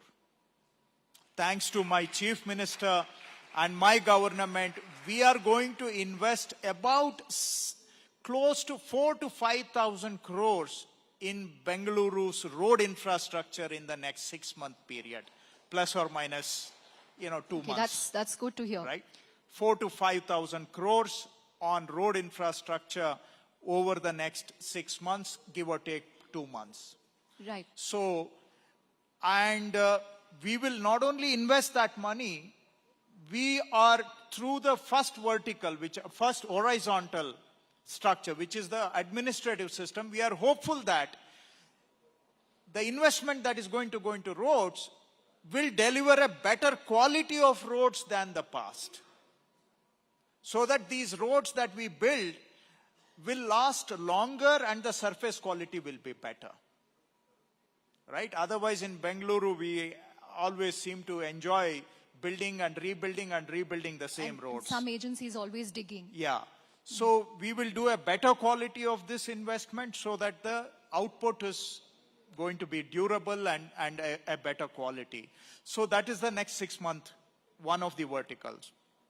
The second is, we are confident that we can reasonably improve the garbage problem, meaning solve the garbage problem to a reasonable extent in the next 6 months. How? We are bringing in an entirely new garbage management system. That is again thanks to the current Chief Minister. When he was in charge, he has restructured it and he has floated the tenders and they are in the final stages. So with a new garbage management system, which has better technology involvement, which is founded more on scientific methods, we are confident that our door-to-door garbage collection can be improved, and once the door-to-door garbage collection improves, you will see fewer and fewer black spots in the city, and we will ensure that, the garbage management overall performs far better than it is performing today. So that also is a target that we have set ourselves for the next 6 months. Just one follow-up to garbage before you move on to the next vertical. I remember the current Chief Minister, Mr. D.K. Shivkumar, when he was Bangalore Development Minister, he said, he alleged that a mafia was operating in the city's garbage collection system. And, one of my colleagues recently did a story saying that, even GPS installation in garbage tippers has faced resistance. How do you plan to counter this? Okay, the current garbage management system dates back to 2006. Between 2006 and today, Bengaluru's population has grown by almost 70%. However, between 2006 and today, we haven't been able to institutionalize a new garbage management system that is more equipped to deal with today's complexities. Why? Because there are various interest groups. You call them whatever name you want to call. Mafia. That's your choice. I'm calling them a more acceptable, less rancorous interest groups, right? And they leveraged various institutions, the political institutions, the judicial institutions, whatnot, to make sure that a new system doesn't come into place. And here, part of the credit should go to the current Chief Minister, that somehow he has fought all of them, and now we are ready to put in place a new garbage management system, right? So 2006, many governments tried in between to put in place new systems. They floated tenders several times, but none of it attained finality. So after 2006, today we are running on ad hoc garbage management systems, flouting all norms. So if we are able to institutionalize it in the next 6 months, this is, mind you, after 20 years, You're changing the system again. we are actually going to a proper system. Now, if we are able to better implement it better also, then at the end of it, we will have a better management of garbage. And I'm confident that with our government, with our chief minister, we can do it. I'm confident. So, of course, it will be a test whether we can do it or not. And I will be held accountable. I will be answerable also for it. And we will see. I'm confident we can do it. Okay, so you mentioned road surface quality improvement, garbage.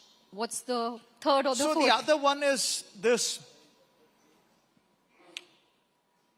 Another mess of the last 30 years is the title management of properties we have in Bengaluru. In terms of the khatas. Khatas, right? It's all written on paper.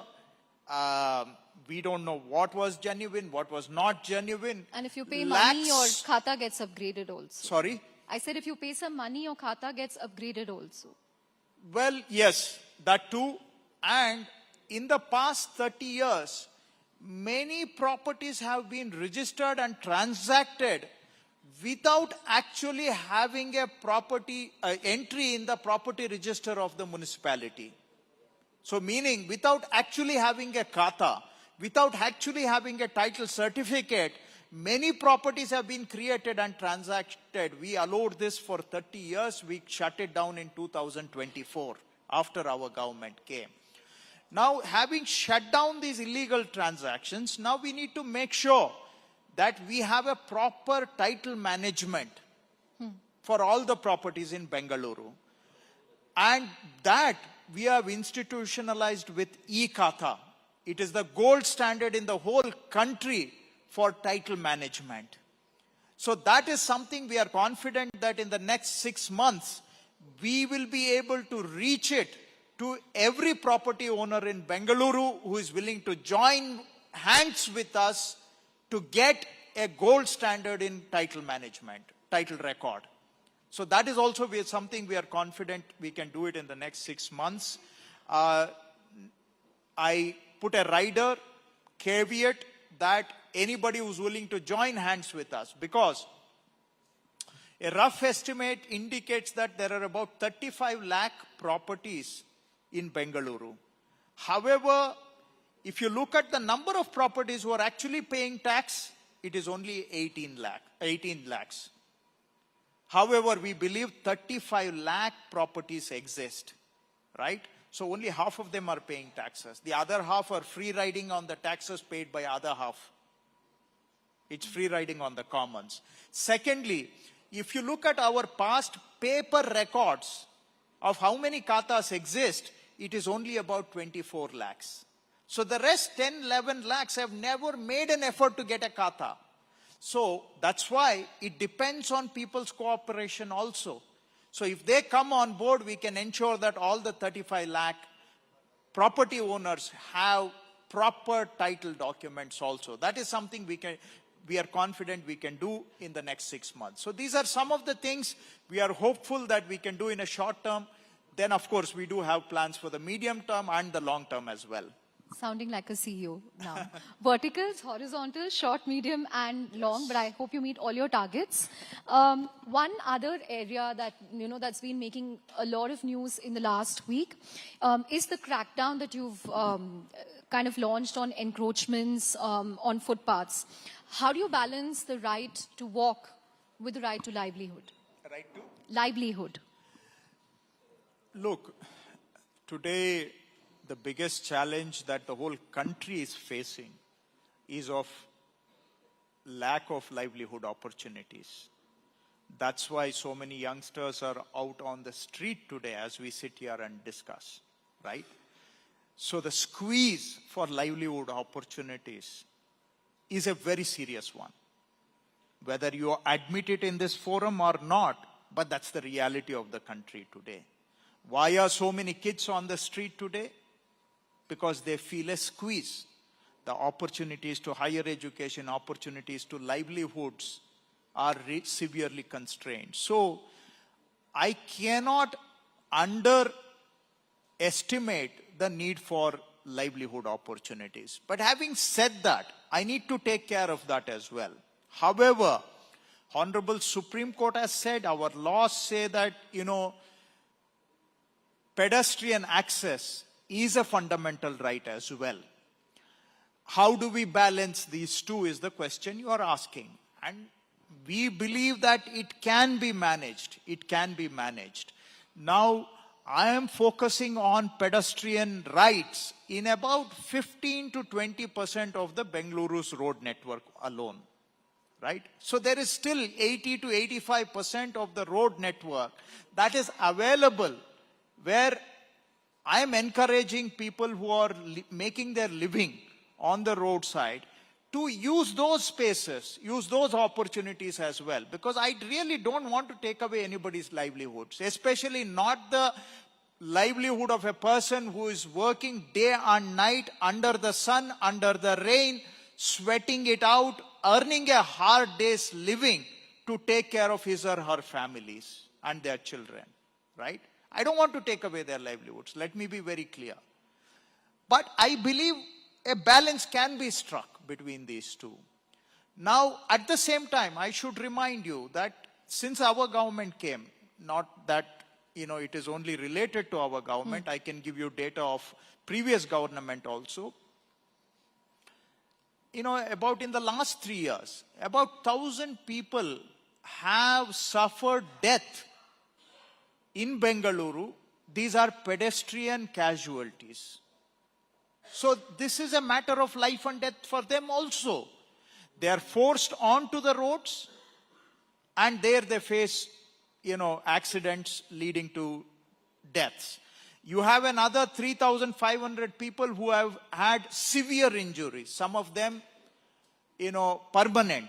And then you have another 3,000 people who have faced other injuries. So there is a life angle to this also. Coming to the next point, why is there so much vehicular traffic in Bangalore? One of the causes of that is that your pedestrian mobility, the micro mobility, is constrained because of encroachments on the footpaths. So that also causes increase in the vehicular traffic, right? Let me also frame the issue here properly. It is not only the street vendors who are encroaching on the footpaths. It is actually commercial establishments, buildings, which have encroached on the footpath by extending their property onto the footpath. They have made permanent or semi-permanent encroachment of the footpath. It is also those people. Actually, in the 10,000 encroachments that we have removed, only 2,000 are street vendors. There are about 2,500 properties which have, the commercial properties which have encroached on the footpath. Then there are 3,500 people who have put advertisements on the footpath, which also cause disruption. So let us not, condone the other segments which have encroached on the footpath. So it is those people also. So we are going after them as well. Then now we have started a drive to clear the cars which are parked on the footpaths. So it is those people also. So overall, if we can improve pedestrian access, it will bring down the deaths, it will bring down, to some extent, maybe 5%, the traffic congestion on the roads. So it is part of making urban life quality better, improving the urban quality of life. So this fits into that, but to answer your question, I'm reasonably confident that we can strike a balance. Got it. We have time, I think, for one or two more questions, sir.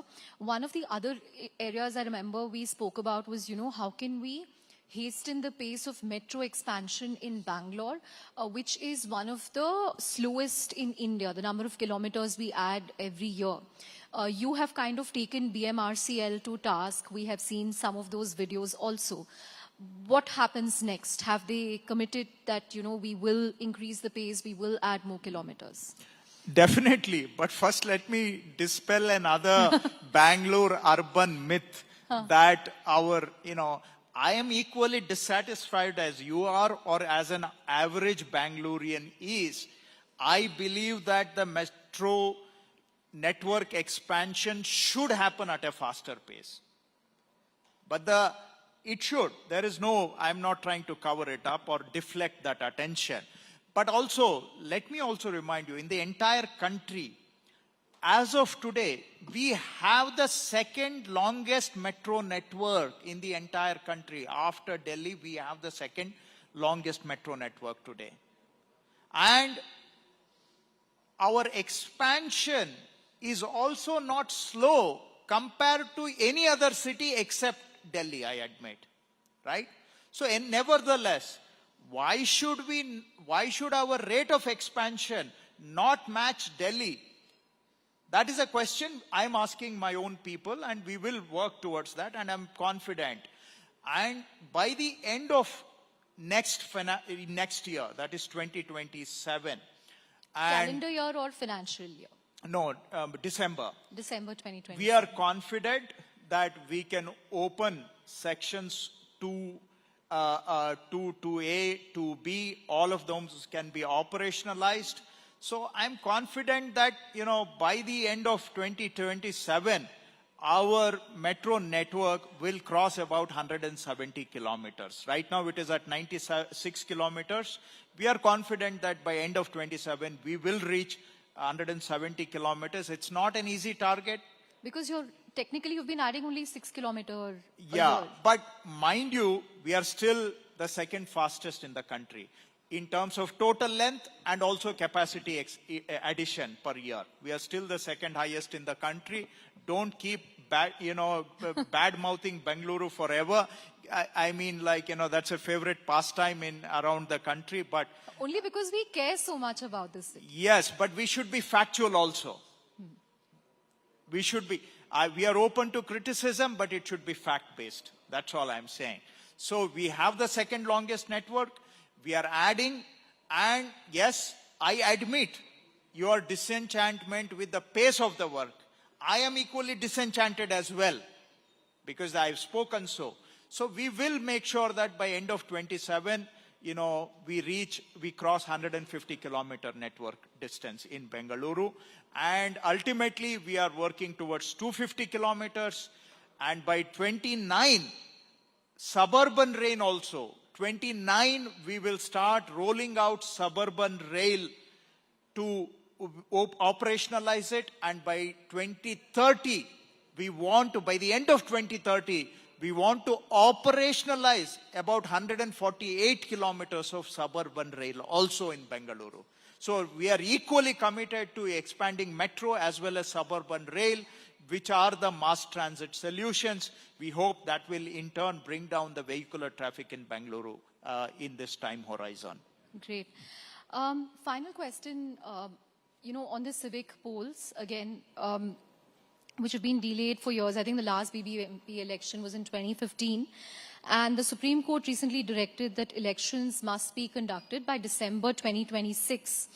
Do you think the SIR exercise could, interfere with that timeline, or will it happen by December 2026? If you can just leave us with that.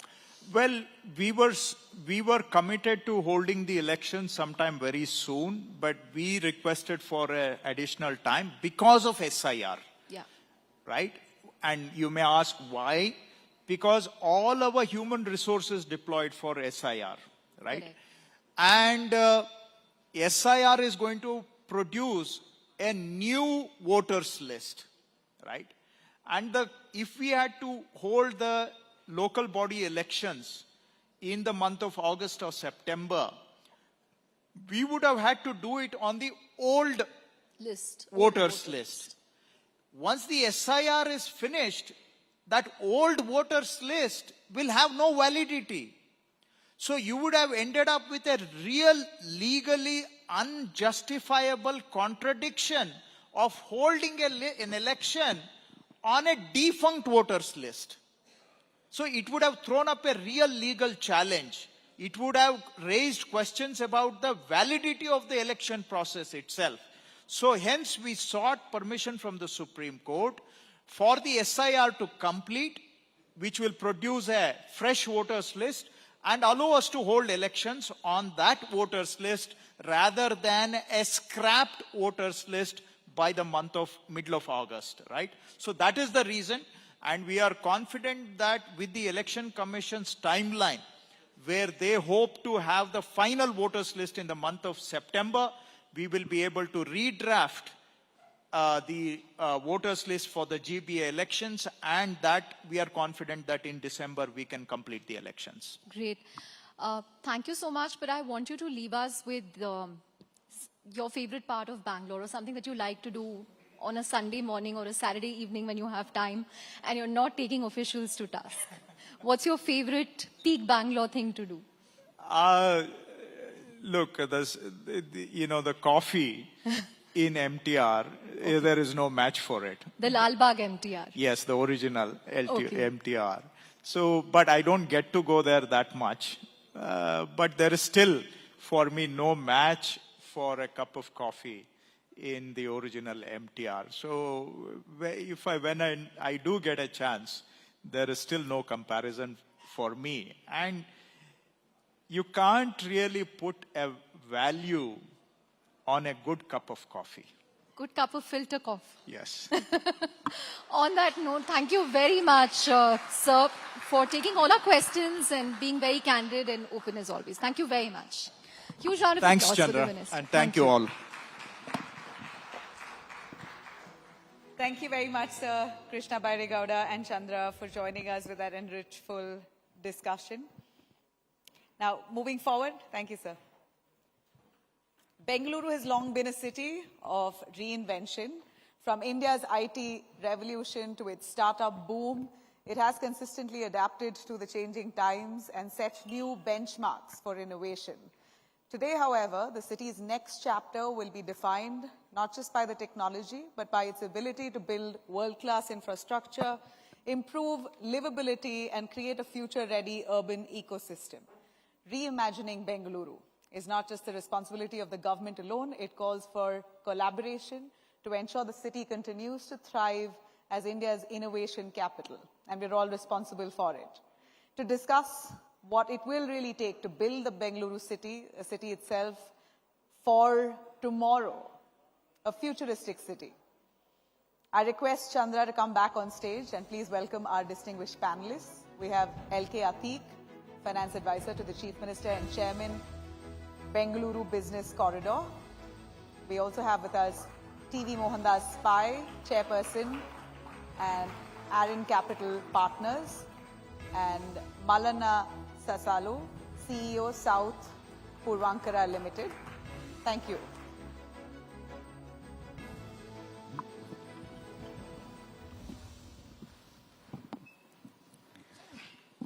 Thank you very much. Thank you very much. It's great to get all three of you after a very power-packed session by Krishna Bairegowda, where, to be fair, he took all our questions. He also gave some near-term milestones with respect to the quality of the road, a new garbage management system. And he's also said that, on the title registrations. And also he said that, he will improve the pace of construction of the metro. Well, I have to start with you, Mr. Pai. As someone who feels very strongly about Bengaluru and its civic infra, what do you think? Are you more optimistic this time around with a minister who's very connected and on the ground? Look, we have a minister who is working on the ground. He's a young minister, very enthusiastic. And I think he's going to do a great job. All of us support him. He's got a good set of officers. And if anybody can turn around Bangalore, it's going to be Krishna Bairegowda. We've seen him take action. We should all support him. All of us support him and are working with him. Because look, Bangalore is suffering from prosperity. All governments in India don't know how to handle prosperity, especially Vidhan Sauda. Because, all of them sitting in Vidhan Sauda live in nice bungalows in the CBD. They got their cars, no traffic. A former chief minister told me when I complained to him long back, he said, traffic, Ellie, they vary the traffic. I said, you got a police car in front and back, they clear traffic, we have to go in traffic. So, when you have 27 lakh cars, 35 lakh houses, like the minister said, everybody wants to buy 1 car, 2 car, 3 cars, they want to go for holidays, they want to go on the weekends, you're going to have a traffic jam. The government is 15 years behind. Now, Atik is building that business road. That's going to really help matters because it'll take away some traffic from South Bangalore. Yesterday I was in Mysore and they're all saying we want connectivity. I said, you go meet Atik and once you build the road, airport to Mysore will be 2.5 hours. It will be like suburb of Bangalore, like going to maybe JP Nagar otherwise, But I think a lot of good things are happening. We have to clean up and we want civil society to work with them. For example, Chandra, there is ORR, 18 kilometers, 9 lakh techies work there. Yeah. 1,500, 2,000 companies. There's no road like this anywhere in the world. Go look at all the logos there. Unbelievable, greatest companies in the world are there. Now, we must give them a good road. Clean it up. Now, there are 23 tech parks. All these tech park guys are counting money every day. Why don't they join together, clean the road 1 kilometer each side in the front and make it up like Electronic City? Electronic City, we are spending our money, running it. It's beautiful. Go see it. Why can't these guys do it? I want Atik as an officer to call all of them and read the right act and tell Jitu Virwani and others, you better do the work. I mean, it doesn't cost them money. They got all the staff there. Let them do it. See, we have to participate in building. We have to do the same thing and we have to do it. We need a one-time cleanup to make Bangalore walkable. 2, very importantly, we have to fix the metro issue. Now I think Atik has promised us 500 kilometers of metro. So no house in Bangalore is more than 1 to 1.5 kilometers from a metro station. I hope he pulls it off. We want him to work 7-8 years, 24/7 to make it happen and give the money. He knows how to raise the money. He'll draw the bank and get the money. So I think we need that. And we need a very strong management in the metro. It's a failed management. It's 5 years behind schedule. They're not giving any date. Before I end, I'll say one thing. There's a yellow line to, Electronic City. Train 11, 12. He's been in Bangalore for 45 days, 13, 25 days. They're still not releasing it, Atik. What is wrong with them? I don't know why they're waiting. Let them put every train will save 2-3 minutes. They should put that. Train 14 is come. Train 14 is come. I follow it. Where is Christine? I keep messaging that guy. He doesn't reply at all to find out. Christine should reply. So look, Bangalore is a solvable problem. Minister Krishna is doing good work. We're all working with him. Atik is building that big road. And I think once he builds the peripheral road, it'll take away a lot of traffic. And let me tell you, all this doomsday says Bangalore is going, all that is rubbish. We have, let me give data so people should know. 26 lakh techies working in Bangalore. Largest collection of techies in the world. 65,000 IT companies. Where do you get the data? Look at income tax return. How many companies are filed under software and hardware and all that. 22,000 startups. 56 unicorns. $130 billion of software service exports, including $100 billion. And we hire 125, 150, 200,000 people a year. The whole world wants to come here. You ask Exfino, Kamal. Where do the GCs want to come? They want to come here. Why? You can hire 1,000 people with the best technology, AI, BI, all that, in 6 months. You can't do it in Hyderabad. You can't do it anywhere else. Okay. Mr. Atik, Mr. Pai has Very given you a lot of I want Shirin to things listen to all this. He's given you a lot of things to do, but let me start with your role as not only financial advisor to the CM, but also the CEO of the Bangalore Business Corridor. What's the current status? What's the timeline for implementation? Good evening to all. Thank you, Chandra, for the question. I think Bangalore Business Corridor is, it's a SPV which is building the peripheral ring road. The peripheral ring road was planned actually quite in 2004, 2005 they started planning. The final notification for land acquisition was done in 2007. Now we are in 2026. It's 19 years. In 19 years, a lot of delays, nothing really moved, and finally we are now at a stage where we have started building. So timelines is because we have divided this entire road, the peripheral ring road north, is about 68 kilometers. The first package of 21.5 kilometers has already been bidded out. Agency has come on, Shankar Narayan Construction, and then they have already started the work of marking the land, and they have started preparation. We have given them 3 years, but we have requested them to complete in 2 years. Package 2 and 3 are going to be tendered in August. We are in end of July, which means in the next 2 weeks, we will tender package 2 and 3, which is another 31 kilometers. So, and the last will be package 4 that will take it up in September, October. So I think I'm confident that in the next 3 years, this road will be completed. And this road actually is going to be a game changer for North Bangalore, not just North Bangalore, West, North and East. It starts from Madhavara near Nelmangla. It will come to the Collins Aerospace Business Park near Yelahanka. Then it goes to Whitefield, it goes to Chanasandra, then it goes to Sarjapur Road, then it goes to Huskur, and then it comes to Electronic City. So basically this will, it will complement the other half of the nice road, which is a private road, which is already operational. Then we'll have a complete circle. And I think this will move a lot of traffic from Gargonta Palla Cross, from Hebbal Junction, from KR Puram. And therefore, I think this will decongest not only decongest North Bangalore, but will also open up a lot of lands for further development. We are also thinking of doing transit-oriented development. But answer shortly, I think in next 3 years, we should see this road through. Okay, let me also get a developer perspective. We have Malana Sasaru from Purvankara, the South India CEO. What role should developers play when it comes to rebuilding Bangalore? Not just in building projects, but rebuilding a city into a more connected, sustainable, livable city. Good evening, and I have the luxury of living in this city for the last 50 plus years. And I was born and brought up in this city, and apart from living in other country for some 10 years. So I have quite an understanding of what has happened and what is going on. As a developer, we need to understand that we get undue credit for everything that has gone wrong in the city is for the development. As a society, I think we need to take a call, whether we need the development or we don't need the development. Whether we need the housing or we don't need the housing. Whether we need the offices or we don't need the offices. It's a call that the society has to take.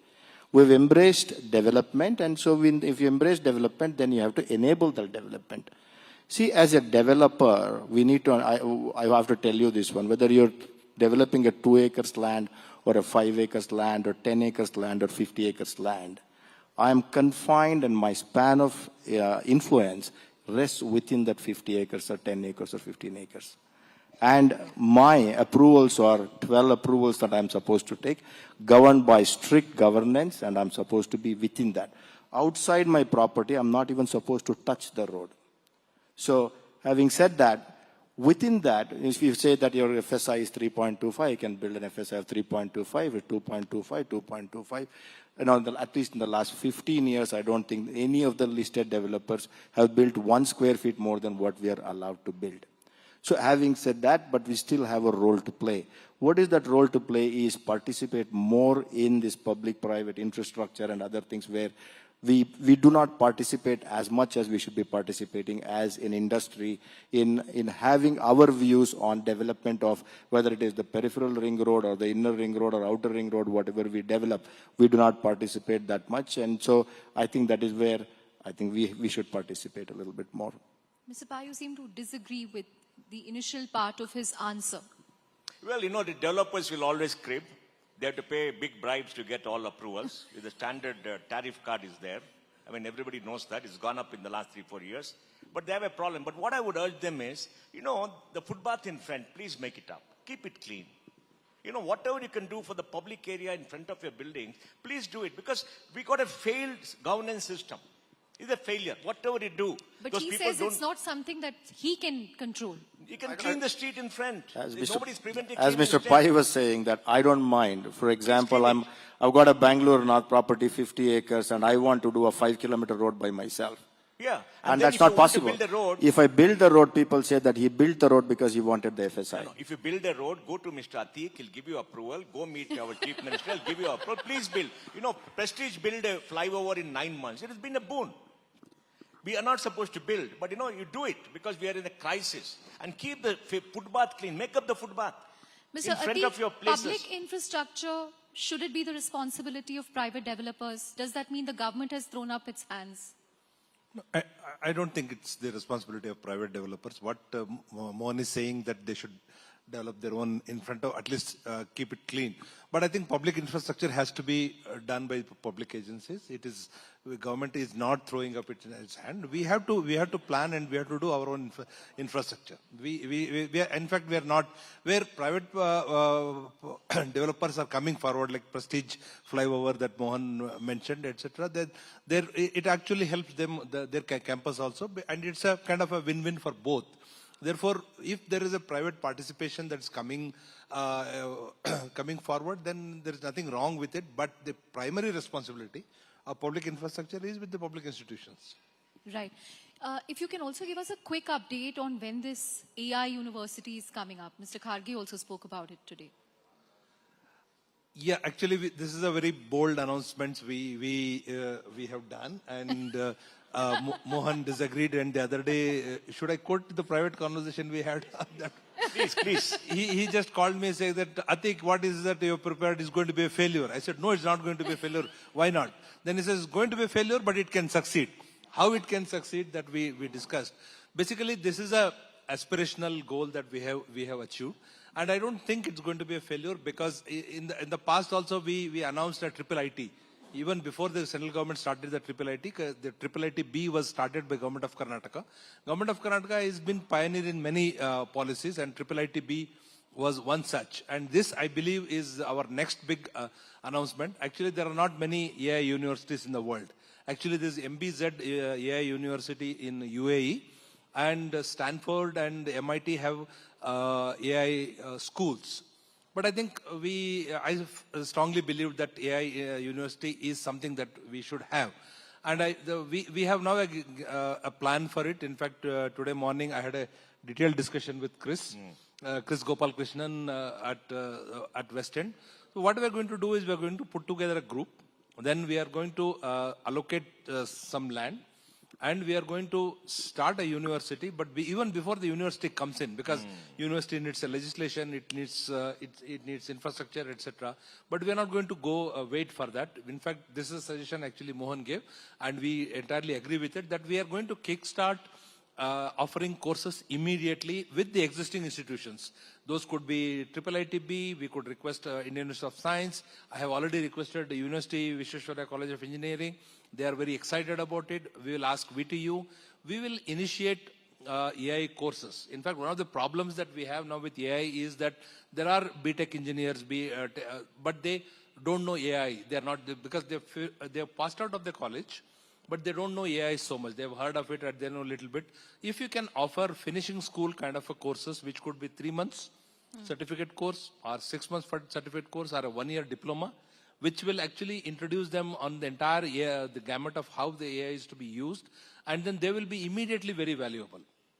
Let us start with that, and then we plan diploma courses, degree courses, and eventually we also look at PhD courses. We have multiple use cases. What are the use cases of AI that can be used for business, for governance, for etc. Those can also the work on those can be done by this university, both as a business models as well as a research project. And eventually we should also start looking at our own models, the sovereign AI, etc. Yeah. So we believe that we will start looking at, and it's a kind of a package deal. We have announced 2-3 things. One is the AI university, then we will have a AI hub. And then the AI hub and AI university will be located on a, let's say, 100 acres campus, which will have a IT park with predominantly AI-based industries. So in fact, that park can actually partly fund our AI university. And therefore, we'll start with an institute, we'll start offering the courses, we will eventually set up a university. We have a roadmap. Maybe in 3 years we have a university. But immediately we'll start focusing on AI education, AI entrepreneurship, which AI hub will do. And then we will basically will contribute to AI skilling, AI training, and eventually AI research. Got it. A quick word from you, Malala. As someone who's sort of seen operations in all southern states, the infra problems that Bangalore keeps cribbing about, is it just more amplified? Are other southern cities better off? Because, you know, there were also videos going viral. One rain in Hyderabad and there was like a never-ending traffic jam. people in Chennai keep complaining that, their airport is not up to the mark. So just give us a South India perspective as we wrap up. I think all urban cities, face similar problems, whether it is Hyderabad or Chennai or Bangalore, and Bangalore is more amplified. In fact, the urban problem exists across the world, except for Tokyo. There is no other city in the world where there is no traffic block. Everywhere there is a traffic block, and maybe it's a little bit more amplified here. Having said that, for example, in Hyderabad, they built the entire ring road. Apart from the ring road, to reach the ring road from Gachibowli in the evening at 5:30, it takes 1.5 hours. Once you reach the ring road and you're okay, right? So it is not that Bangalore has a problem. Bangalore does not have a problem. Bangalore has a problem of really governing.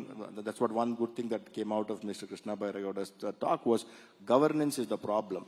We are very factual and we are very good in statistics and telling the problem and where are the solutions. I can lay out few solutions for you what can be done. If you really observe the BMTC buses in the morning from 11 o'clock to 6 o'clock in the evening, they are so large, so big, and they are unable to accelerate. There will only be 10 people, 12 people inside that bus. And then we have several buses after the metro came in, and the people traveling in the buses significantly reduced. If you look at city like Bombay, we have something called an orange circle. And why don't we have within the ring road that autos should be taken off from the road? Our roads, people say that there is no discipline on the road by the people. If you really follow the discipline, you will never reach home. Because you have such non-homogeneous traffic on the road. You have from 3 kilometers per hour a bicycle to a YOLO, to a goods auto, then to a passenger auto, then you have a BMW which is trying to overtake that. Then generally there cannot be any lane system that can be possible. Which means that we need to take away that non-homogeneous traffic out of the city. You have to make the buses faster. You should be having buses which are only 15-seaters, which can accelerate faster, which can pick up faster and go. And every day there are more than 50,000 buses which actually ply to the intercity, interstate. They all come to Majestic. For what? Now we have got the metro going into all the radial roads that goes out of Bangalore. We have stations, right? Whether it's Mysore Road or Tumkur Road, and people should be able to travel to that place and have an integrated transit system where the buses should stop there and that they should not be coming inside the city. So there are several such things that we can take to reduce the congestion in Bangalore. Not that the London roads are wider than Bangalore, they are not. Got it. Yeah. We're out of time. Last 30 seconds for you, sir. I will answer 3 questions. First, you said why is people about Bangalore talking about traffic? We in Bangalore are free citizens. We talk, we complain all the time. Government responds to us. We don't get beaten up. Try complaining in Chennai. See what they'll do to you. Try complaining in Hyderabad. See what they do to you. Try complaining in Delhi. Try complaining in Bombay. You look at beaten up. Here we are free. Government talks to us. We complain. They respond to us. And they're very slow in responding. Of course, they're nice people. They'll call you for tea. But they respond. And we are vocal citizens because we love our city. It's the best city in India. It'll be one of the best cities in the world. And if we get good officers like Atik, it'll work. Okay? That's one. Okay. Second, wait. Only 20 seconds. No, second. Look, don't be like my friend in Delhi, Okay.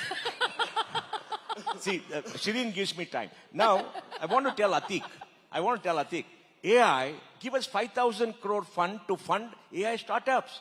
The application layer for AI is going to be the growth area. My office saw 1,000 AI startups come for capital in the last 9 months. We funded about 10. We must give them grant capital. We must give them seed capital. And that's the way to grow. In 3 years' time, we can have 3,000 to 4,000 AI application companies coming up. Let them create a 5,000 crore fund. 5,000 crore fund is 1% of the annual budget. Spend over 2 years. Okay? And the last thing about public transport, he's right. We need public transport. We got 7,000 buses in Bangalore. 10-20% don't work because they're broken. They all go on leave. We need 15,000 buses. Allow private sector to come. Allow private people to run. Allow private startups to come and run 100 buses, 200 buses. Solve the problem. Then we'll not go in that two-wheeler. There are 70-80 lakhs two-wheelers in Bangalore. It's terrible. Your life is not safe. We want an open government which will allow and trust his own people. We quarrel with the minister, said only public sector should do. Private sector will make money. This is silly. Give it to the people, trust them. You as a regulator, clear regulation so people can run buses. For example, the 1,000 buses which bring people to the technology parks. Run it for the full day so they can run a public service. Open up. We got a problem. Our lives are miserable. We spent 2 to 3 years. Please solve the problem. Don't be stuck on ideology, public sector, this, that, and this, because you got no money to invest. Allow others to come. We need an open society. On that note, sir, I'll have to wrap up. I'm really sorry, but thank you very much for being candid as always. Thank you very much, all three of you. Thank you.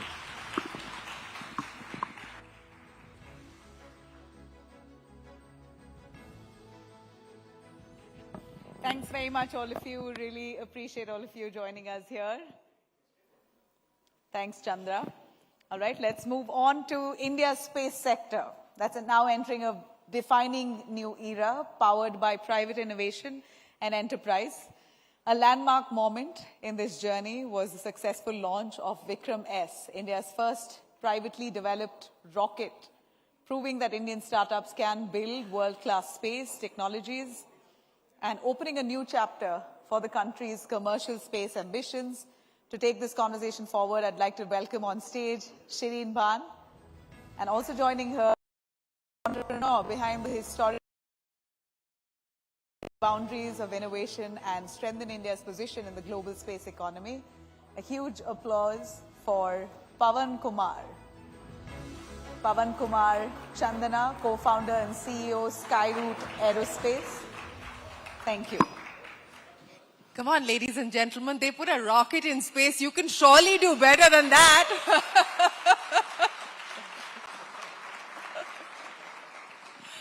Pavan, congratulations once again, and thank you so much for joining us here on Rising Bharat. I don't know how many of you understand the enormity of what Pavan and his very young team at Skyroot have been able to pull off. To start with, it's a company that was founded only in 2018, so it's an 8-year-old company, and it has managed to create history. The average age at Skyroot is 28. Ladies and gentlemen, let that sink in. 28 is the average age at Skyroot. And it clearly shows you that when you have a clear vision in place and you have a clear execution roadmap, nothing is impossible, and even space is not far enough. But Pavan, let's talk a little bit about your journey before we talk about Skyroot's journey. I saw a picture that you tweeted of your father and you celebrating your birthday, and you talked about how you were terrible at math, something that we have in common. Of course, you went on to do better at it. I still am terrible at math, but it was your father's belief in you that pushed you to not just sort of get equipped in dealing with math, but really live out the dream that you eventually had. Take me through that, because very often, before we believe in ourselves, you need somebody else to believe in you. In your case, it was your dad. Yes, absolutely. And thanks, Shireen, for having me. So in fact, after the launch, as you know, I just flew to London for some stuff, and like just coming back to India. And first event is this. Thank you so much. So thanks a lot for having me. And so basically I was a very slow student to start off with, and I was not doing very terrible at school, and almost up to my 8th standard I was probably among the last people in school. And even then my dad thought, my son can go to an IIT. He dreamt that my son can get into an IIT, I should make him get into an IIT. And then he joined me a foundation course, in 7th or 8th standard when I was doing terribly at school. And in fact, I had to get into a recommendation to get into a foundation course for IIT. He got me a recommendation and got it there. And then because of that, slowly, and then I changed my school, so many things. And then my teachers encouraged me, my parents encouraged me, they thought they didn't give up on me.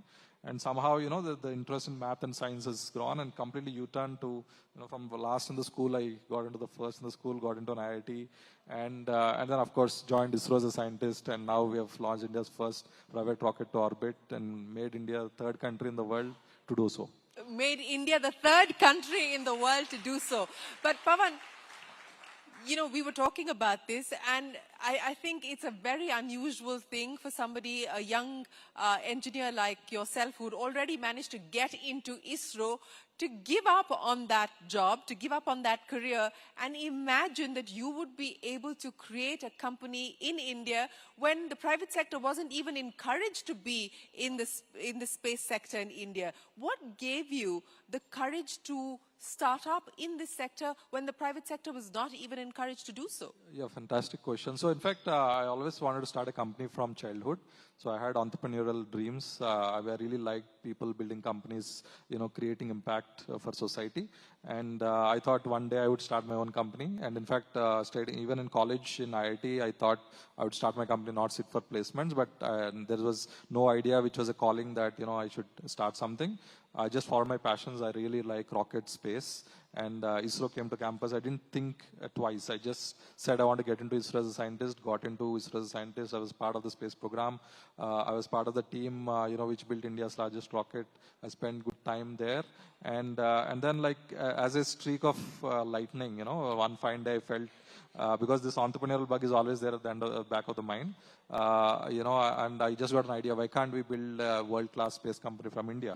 And then that I couldn't sleep that night. It was so exciting to me because it was like marriage of two passions, entrepreneurship and rockets. But at that time, it's a very different time when there was no policy, there was no funding environment, there was no talent in the private sector for space. Literally, odds of success seemed almost zero. But that's what I liked. I like taking risks. I felt this opportunity. I felt this is a time to start where you get an early advantage. Eventually, it's going to open up. We'll be the early players. And that's exactly what happened. The government opened up the sector a few years from there, and we became the first beneficiary of it. And today, we are standing the leading company in India, one of the leading in the world. Absolutely. And of course, also India's first and only space tech unicorn at this point in time. Hopefully, that picture will change. But, from the time that you got your first check in, which was courtesy a Bangalore boy, Mukesh Bansal, who decided to write the first check for Skyroot, to turning unicorn, how hard has it been to convince people to bet on you, to believe in the dream that you've always believed in? So in fact, speaking about Mukesh Bansal, I was just with him before this. Okay, great. The moment I landed, I met him. I had lunch with him. And we were just revisiting the memories of starting Skyroot 8 years ago, where he wrote our first check. In fact, one of my friends was helping me raise capital. He just got an idea that why don't I ping Mukesh. He pinged Mukesh on LinkedIn, immediately responded. He generally doesn't respond to LinkedIn messages. That day he happened to see it, he responded. The weekend I met him along with my co-founder Bharat, and he wrote a first check, 10 crores. He started off the company and gave us runway for 3 years. And literally, that's one of the prime reasons we exist. And that risk capital took us a long way. And then after that, we made decent progress. And the policy came in. Then we had other entrepreneurs backing us. Anil and Mahesh of Greenco, they put in 50 crores of their personal money. And then GIC came in. Then Temasek came in. And all early believers. Even GIC doesn't invest in such an early stage company like Skyroot. Everybody took leap of faith. And now, now I think they're all with us celebrating the success so far. But it's just the beginning. I mean, we're not even. I told our team after the launch that we just warmed up. So the race is just going to start. Just warmed up. The engines have just started to fire. But I want you to relive for all of us in the room what happened that day on the launch day itself while you were making history. And I was watching it online. I don't know how many of you were watching it. It was scheduled to launch at 11:30 and then it was delayed to start at 12:05. And while that period of waiting was on, I had my heart in my mouth waiting. I don't know what that feeling was like for you, but we could see shots of your control room and everybody looked calm. And you said that a job of a rocket engineer is that you have to be as cool as a cucumber. So what was going on in the control room? What was going on in your head as you went through that period between 11:30 and 12:05? Did you ever, even for a minute, think that you may have to abort? It's a good question. So in fact, this is the first time ever a private rocket is sitting on the launch pad ready to take off to orbit in the country. And in most of the launches happened globally. They scrapped on the first day of attempted launch. And whenever they launched, almost all of them failed. So this is the global statistics, And then on the day of launch, I was fully prepared. Our entire team was fully prepared. Everybody's excitements were high. People were thinking we are going to win. We're going to make it to orbit in the first attempt. And I said that, let's keep our expectations low. Rocket science is rocket science. Anything can go wrong. And then probably, we should pray if we lift off the next day. So we reduce the expectations as much as possible. And we were ready for anything which happens on the launch pad. Anything which happens before the launch, any hold comes, scrub happens, we're all prepared for everything, fix the problem, move forward. And luckily it happened to be a very small issue. And like in India, if something doesn't work, what do? We switch it off, switch it on. We just does You really, is that what Yes, happened? that's exactly You what we switched did. it on and switched it off? We call it an automatic launch sequence. This is a computer which takes over. And there was an old memory which was floating in this software, which we mismatched with the existing number, so it put a stop. So the moment we restarted, that issue got sorted because the new number was matching then with the existing number. So it was just, what we did was we just restarted. It was simple trick we used. And then it was back to all, and we lifted off and we reached orbit. Yes, you lifted off and reached orbit. And as Pawan is pointing out, that in itself is adding to the historic feat that they've achieved, because as he pointed out, not many do it in their first attempt. So that was the other special aspect of what happened there as far as Skyroot is concerned. But let's talk a little bit about Vikram 1, which is the rocket that you've sent up in space, and the significance of this launch for India, the significance of this launch for Skyroot. What kind of doors and windows does this now open up? Yeah, so there are, just imagine, the first satellite was launched in 1957. And today we are sitting in 2026. There are only 2 companies which launch regularly to orbit. There are only 2 companies. And of course, the number 1 is SpaceX. And both are American companies. And then there is no new access to space which is regular, so, and in the entire world. And everybody else launches just few numbers a year, all legacy vehicles, etc. So this is the first time a private company from India designed an orbital rocket which can put satellites into orbit, came to the launch pad, and lifted off and achieved orbit in the very first attempt, which is super rare in the entire industry. And then we launched 2 satellites in the first attempt. In fact, most people in the first launch, they put dummy satellites. For example, Elon Musk put Tesla car in one of the launches. This is getting to a real satellite launch is very difficult in the first launch. But we put real satellites launched to orbit. Because you were that confident from the get-go. We thought we'll just take the bet. We said like let's take go all in and see what's going to happen. One was yours, so I can imagine you wanted to take the bet, but one was somebody else's, and they decided to take the bet with you as well. That's it. I think that's a fantastic customers we had. In fact, I'll tell you, one of the customers which had this successfully launched their satellite, they lost their previous satellite in a different private company. They launched their satellite, the rocket failed, and they couldn't put their satellite into orbit. And they had so much of pushback from their investors. Why do you want to take a risk on another private rocket? But still, they believed in us, put it in it. Finally, they reached orbit. So I think that's a very unique. It's a very unique thing which happened that day, and just the faith of the people. They just thought that it could happen. There are decent chances of it going well, and it did. And it went spectacularly well. But, let's talk a little bit about the space economy now and the kind of addressable market that you're going to go after.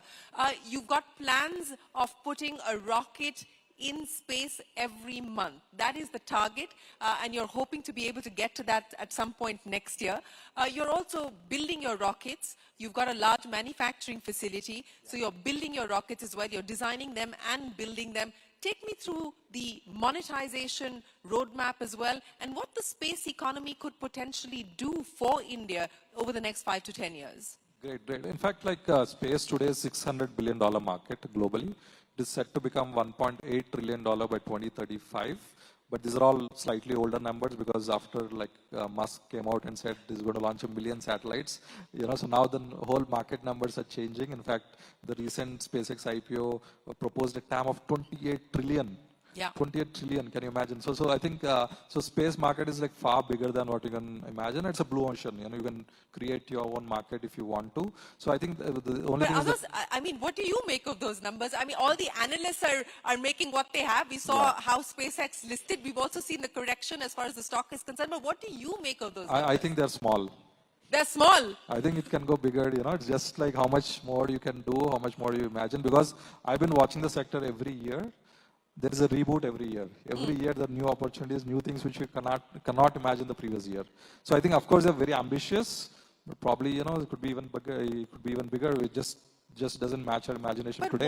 what is going to drive the kind of explosion in demand that you're anticipating? So one is like, communications.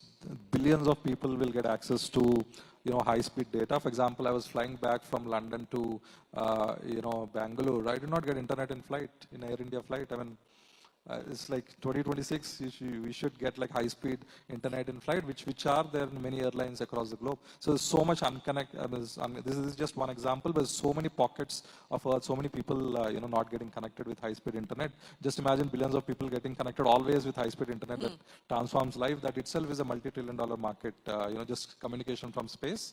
And direct to mobile is another thing, is another big application where directly satellite gives signal to the phone, and there's again like continuously no portion or no place where it is unconnected.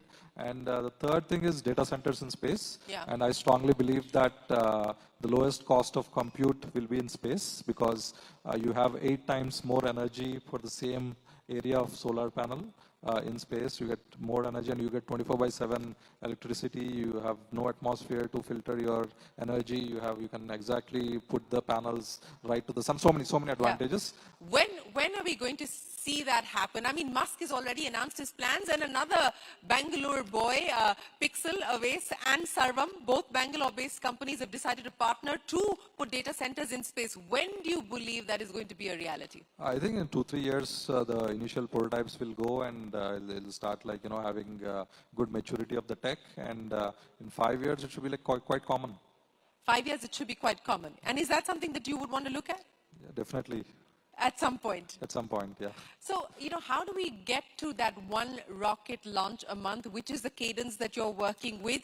What are you doing to build internally to be able to achieve that target? See, we have taken a lot of risks, Shireen. One is like, we invested in the infrastructure even before the first launch. And as we speak, we're building parts of the 3rd rocket, 4th rocket. The 2nd one is already, almost getting done. So I think this is something very unique globally, where like, you're industrialize the product even before the first launch. And that's what we have done. So we took the risks, and now it's paying off. And now, like, first launch was successful, and we want to like repeat it more often. And we're already in production. In fact, the latest factory was inaugurated by the Honorable Prime Minister himself. And in fact, it was also great to hear him after the launch. He's the first one to call us and congratulate on the successful flight. So I think this is more like a national milestone. And there's no stopping from here. No stopping from here. The 3rd rocket, the timeline for that, and it's going to be much larger than Vikram 1 as well. So you're moving up that trajectory also. Yeah, that's right. So the next launch we're targeting this year, and we're going to build bigger vehicles from next year onwards, and also like down the line, large reusable vehicles as well. So it's a very interesting pipeline, so we want to like, become, literally meet our dream of opening space for all. Reusable. You use that word. When is that going to be a reality? Are you fast tracking that plan? Yeah, of course. I mean, it'll be a few years. We'll probably, we are making decent progress. We'll share more details soon. We'll share more details soon. But, for those people who are watching, and for young scientists and young engineers who, like you, have an entrepreneurial kida, and everybody in Bangalore seems to have an entrepreneurial kida, if they want to start a space company today, what should they be prepared for? So I think prepared for the super long-term, super hard journey. It's a 20-year journey. So it has to, first thing is start a company. First thing, most people, get stuck at the idea, go make the first step, 50% done. And second is go after the biggest idea of your passion. Space is vast. There's so many ideas you can look at. For example, data center is one, communication satellite is other, data from space, Earth observation, so many things you can pick. You choose what is the biggest thing in that particular sector which excites you. Go directly bang on with the most important and the most biggest thing, and then persevere, make it happen. That's it. I mean, like, it's, as I mentioned, like nothing. I mean, sky is no limit for space. Sky is no limit for space. Clearly, you've proven that. But I want to come back to the point about 28-year-olds building Skyroot. when we were chatting earlier and you said that when you first started sending out ads, getting people to want to join Skyroot, people thought that this was a joke, that this was a prank that you were playing on people, but that you've now managed to get engineers who've relocated from locations outside like the US to come to India and work at Skyroot. What has it taken to build this team of young, talented, passionate engineers? So I think rockets and space is super fascinating. People, young engineers really want to be there. We're just creating that platform, creating that opportunity. And then we have now, I think even before the launch, we have for every one position, we have 1,000 plus applications happening, so we choose one from 1,000, probably is going to go an order of magnitude more now going forward. So it's like, it's a very rare opportunity for anybody to come in, experience this, and you see 1,000 people celebrating yesterday. They're all at the spotlight when the launch happened. And this is what who gets this opportunity to build and launch rockets to space, orbit, and then create history. It's very, very rare opportunity. So I urge more and more engineers to take up space, and we're all open. So I think please apply to Skyroot, and then let's create history together. Yeah, so there you go. He's an open invitation. You can send in your CVs to Pavan at Skyroot. They're looking to hire bright Indian talent. Pavan, the dream is already fulfilled in many ways. You've started up, which was your childhood dream. You've sent a rocket to space, which was also a childhood dream. What is the dream that you now have? So I think we have to literally make space open for everybody. So how many of you gone to space? That's explained. So it's an unfulfilled dream. So we want to see all the hands up one day. I think space should become as accessible as anything else. So humans are exploratory species, and our life should go beyond Earth as well. We think that today we're geocentric is what we think. We think Earth is everything, but out there resources are vast and infinite in space. And it's just a matter of time. Once we crack the tech on a regular basis, and we will see people across the world, maybe for tourism or across the world, living across the universe. So I think that's transition is going to happen hopefully in this lifetime, and Skyroot to some extent, if we are able to contribute, that will be of great satisfaction to us. So you're sticking to your Uber for space vision, your Uber for space idea that got you to start this company?